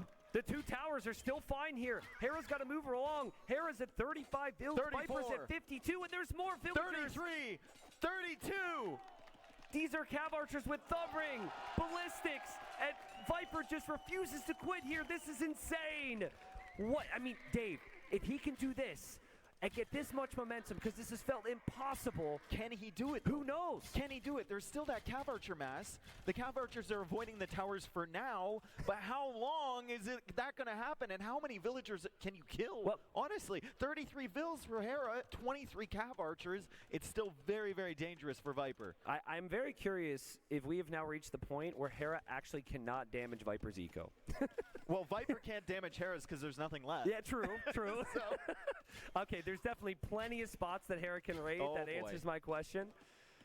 But these cav archers don't have bloodlines, and so they will die to the tower fire. And Viper's got 20 scouts, dude. And he's getting fletching for the He's getting towers. fletching. I'm surprised he didn't have that before. I thought that Viper was out of this game. How he still has a chance just comes down to his fight. He could have so easily rolled over here. It's such a difficult journey to try and come back here. But he's a true pro, but he's a true pro without another many tower farms onto the at farms. the moment. Yeah. As he needs those farms to keep the scouts coming. That's the only unit he can make. 27 cav archers now for Hera. Plenty of gold there for Viper. He could potentially buy food, but Hera wisely sniping the farms from Viper. He realizes that that's a big investment. Every farm is a huge deal for Viper. And he's only got 5 on wood to replace those farms that Hera's killing right now. Can Viper choose to engage the CA, or is that just not an option? That's not an option. That's 20 rough. scouts against 30 CA. That's rough. Can he like use some Age of Mythology retold things here? He just needs to find another 20 exposed villagers. That's a start. That's a start. Hera may run out of gold there at some point. Hera doesn't seem to realize that's happening right now, actually, so that's good for Viper. But Hera's looking at other things. He's seeing a couple cav archers go down there. And Viper down to 45 vills now. Viper has lost quite a few villagers. Look at the Eco KD 22 minutes in. 36 to 24. I mean, it's been a barn burner for sure. As the scouts come in towards the house, they're going to try to get into that wood line. Again, there's an overshot at the back Viper doesn't know about. I think Hera noticed it. It's important he does, because that would be significant. Viper can't make scouts anymore, Tristan. He can't make scouts. He doesn't have the food. This might be the end here. Hera may have weathered the storm. He's got the cav archer mass. This could be really, really rough for Viper. Oh, man. What a game. I mean, it's a crazy strat, right? It's super cool. This is just this is a labbed out strat. This is the benefit of practice. And it's a new map brought here to the finals. So amazing to see Hera use it here. Viper will struggle to kill a lot more than that. Kills one more and immediately runs over to that wood line. But he did get towers up in his farming eco. But he actually needs more vills on wood. The problem is he's buying food because he can't afford to place farms because he has no wood. Viper, 2 scouts in the queue. We got Hera still running around with these cav archers. We look at the KD. He's gotten some good fights against the scouts. He's got 3 roaming bands of cav archers. Hera is not giving up on sniping all of the farms around Viper's eco, and he's killing all of the army forward. Viper is just running out of momentum here. He's running out of steam. He's running out of army. He knows he's killed a lot of villagers, but he's got nothing. He's got no eco now to keep producing army. Yeah, he did everything he could, Dave. He's tried everything, and he's done such a good job. But Hera's strategy and getting to the cav archers this fast just seems so freaking strong. I mean, still, despite Viper's current economic issues, he still collected almost 3,000 more resources. The KD just not looking good. He just needs a unit to fight with. And Cav Archer is simply so much better than anything feudal. Hera's converging from 3 directions onto the last remaining scouts from Viper. They are in the middle of the map. Viper's going to try and take a fight. He's got 1 scout in the queue, but we see another army from Hera, 1 coming from the rear as well. As he combines his forces, he's got ballistics, he's got thumbring. This is it. This is the final fight here as Hera takes his long-awaited championship, Red Bull Wololo champion. Years of heartbreak for this. Congratulations, Hera. Oh my goodness. What a performance. What a performance. My favorite part about it all is the cherry on top, right? The cherry on top. I was saying maybe Viper goes for the wacky CA plays. Hera with the greed and the strategy. The double tower play was amazing. That is not that well known. Not a lot of people would have tried it. And Hera does in the biggest stage. And he is proud. He should be, Dave. And he's been playing so well that he just feels inevitable when he's up there. He feels inevitable. He is inevitable. He is Hera. Let's hear it for him, everyone. What a performance from Hera. I love the fight from Viper to keep going there with the scouts. Yep. Unbelievable. Viper usually, if that was like game 2 or something, he would have tapped out, but he gave it literally everything he had, and he couldn't overcome Hera. Hera deserves this in every way. And there's the Hera chants from the crowd. You love to hear it. Wow, I mean, it just feels like a perfect story for him, right? This was the one that he wanted, and he lost what? Like, how many games did he lose? Did he lose like 2 games? The entire tournament? I think he lost 1 to Leary. He lost. And now 1 to Viper. He lost here. 2 games. Yeah, that's he it. He lost 2 games the entire tournament. Yep, and if there's any question on the path, there can be no question now. Viper just thanking the crowd as he heads off stage. And amazing job from the Viper in this tournament. He will be disappointed, of course, but he's been on stage himself. He knows what it means to Hera to make it here and win these tournaments. And this is Hera's moment to shine as we send it to the stage with Riley and Hera. Thank you so much, gentlemen. Once more, make some noise for your AgeofEmpires 2 champion.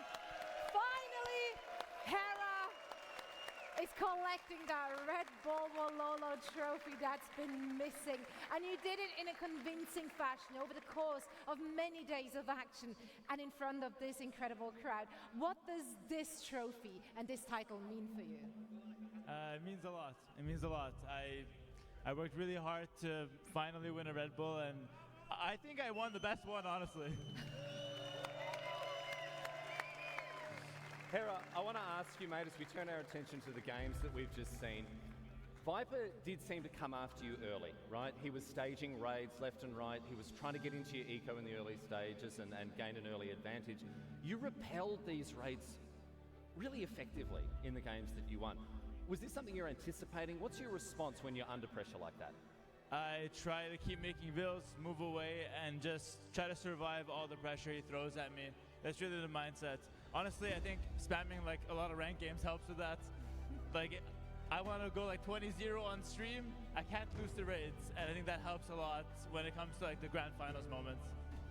Yeah, I mean, if we're speaking of aggression, you were going up against a formidable opponent, of course, in the Viper, and he was actually able to go aggressive himself in map 3. That wall was up, really caused some issues for you. If you play should've, could've, do you feel like if you were able to break that wall down earlier, the outcome would have been different, and if so, how so? Honestly, I didn't hear the question, but the crowd is amazing. The crowd is making a lot of noise. They're excited. They're as excited as you are, of course, over the victory. I think I just want to give you an opportunity to talk about Viper's performance here in this tournament, map 3, where he was able to shut down your aggression. I think Viper played amazing, to be honest. I think he played amazing. He felt really sharp. He had good strategies, and every game felt close. Every game felt close. He's a formidable opponent, the Viper. Let's hear it for our very valiant runner-up, a former Red Bull Wololo champion as well, the Viper. He played his guts out. Viper's a legend. Viper's a legend. Hera, before you hoist this trophy at long, long last, I hope you've got room on the shelf at home, mate. I want to give you an opportunity. Are there people out there that you want to thank, people to whom you owe a debt of gratitude, anyone you want to mention here on this, one of the biggest days of your career? Yeah, I have a few people to thank. I'll start with my wife, who came out here and traveled with me, supported me. The long hours at night, she's there helping me out, and yeah, she's just been incredible in my journey. I also thank her family in Argentina, family in Canada, both the families supporting me so much. They were watching. That means the world as a gamer. You don't always get the parent support, but I have it, and that means the world to me. And I also want to give a shout out to, I promise I do this, the #1 CBA player for helping me do that cool patrol micro. He taught me it, and that one's for you, Chengo. He helped me a lot with that. It was something that's never been seen in Random Map before. And I guess lastly, the amazing crowd. Honestly,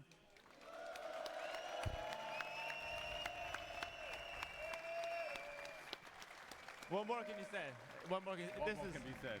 I can't play another tournament without 500 people watching. You guys have spoiled me too much. Amazing, amazing. Thank you. Well, Hera, I'll grab that microphone off you, my friend, because there remains nothing more for us to do than once again congratulate the champion of Red Bull Wololo, El Reinado, in Age of Empires 2. It is Hera!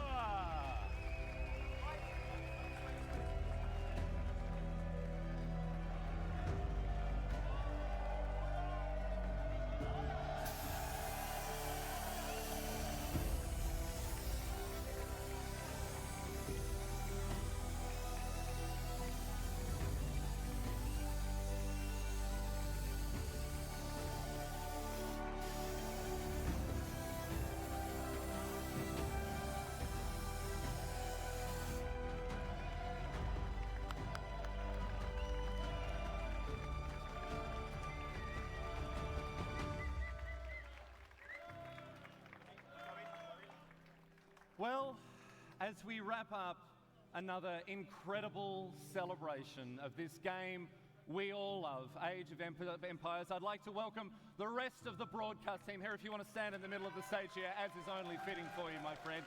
As we welcome up Tristan, Dave, Mem, Nilly, Winston, Killer Pigeon, and of course, Zoe over here.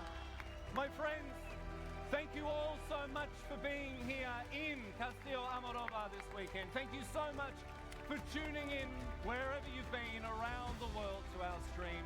It has been the experience of a lifetime to bring this show to you all here, and we would like to thank you so very much for contributing to the success of this event. On behalf of the entire broadcast team, both in front of and behind the camera, I'd like to sign off for the evening. My name's Riley Knight. Stay safe, look after yourselves, and from Castillo Amorova, from Red Bull Wololo El Reinado, good night, and thank you for being with us.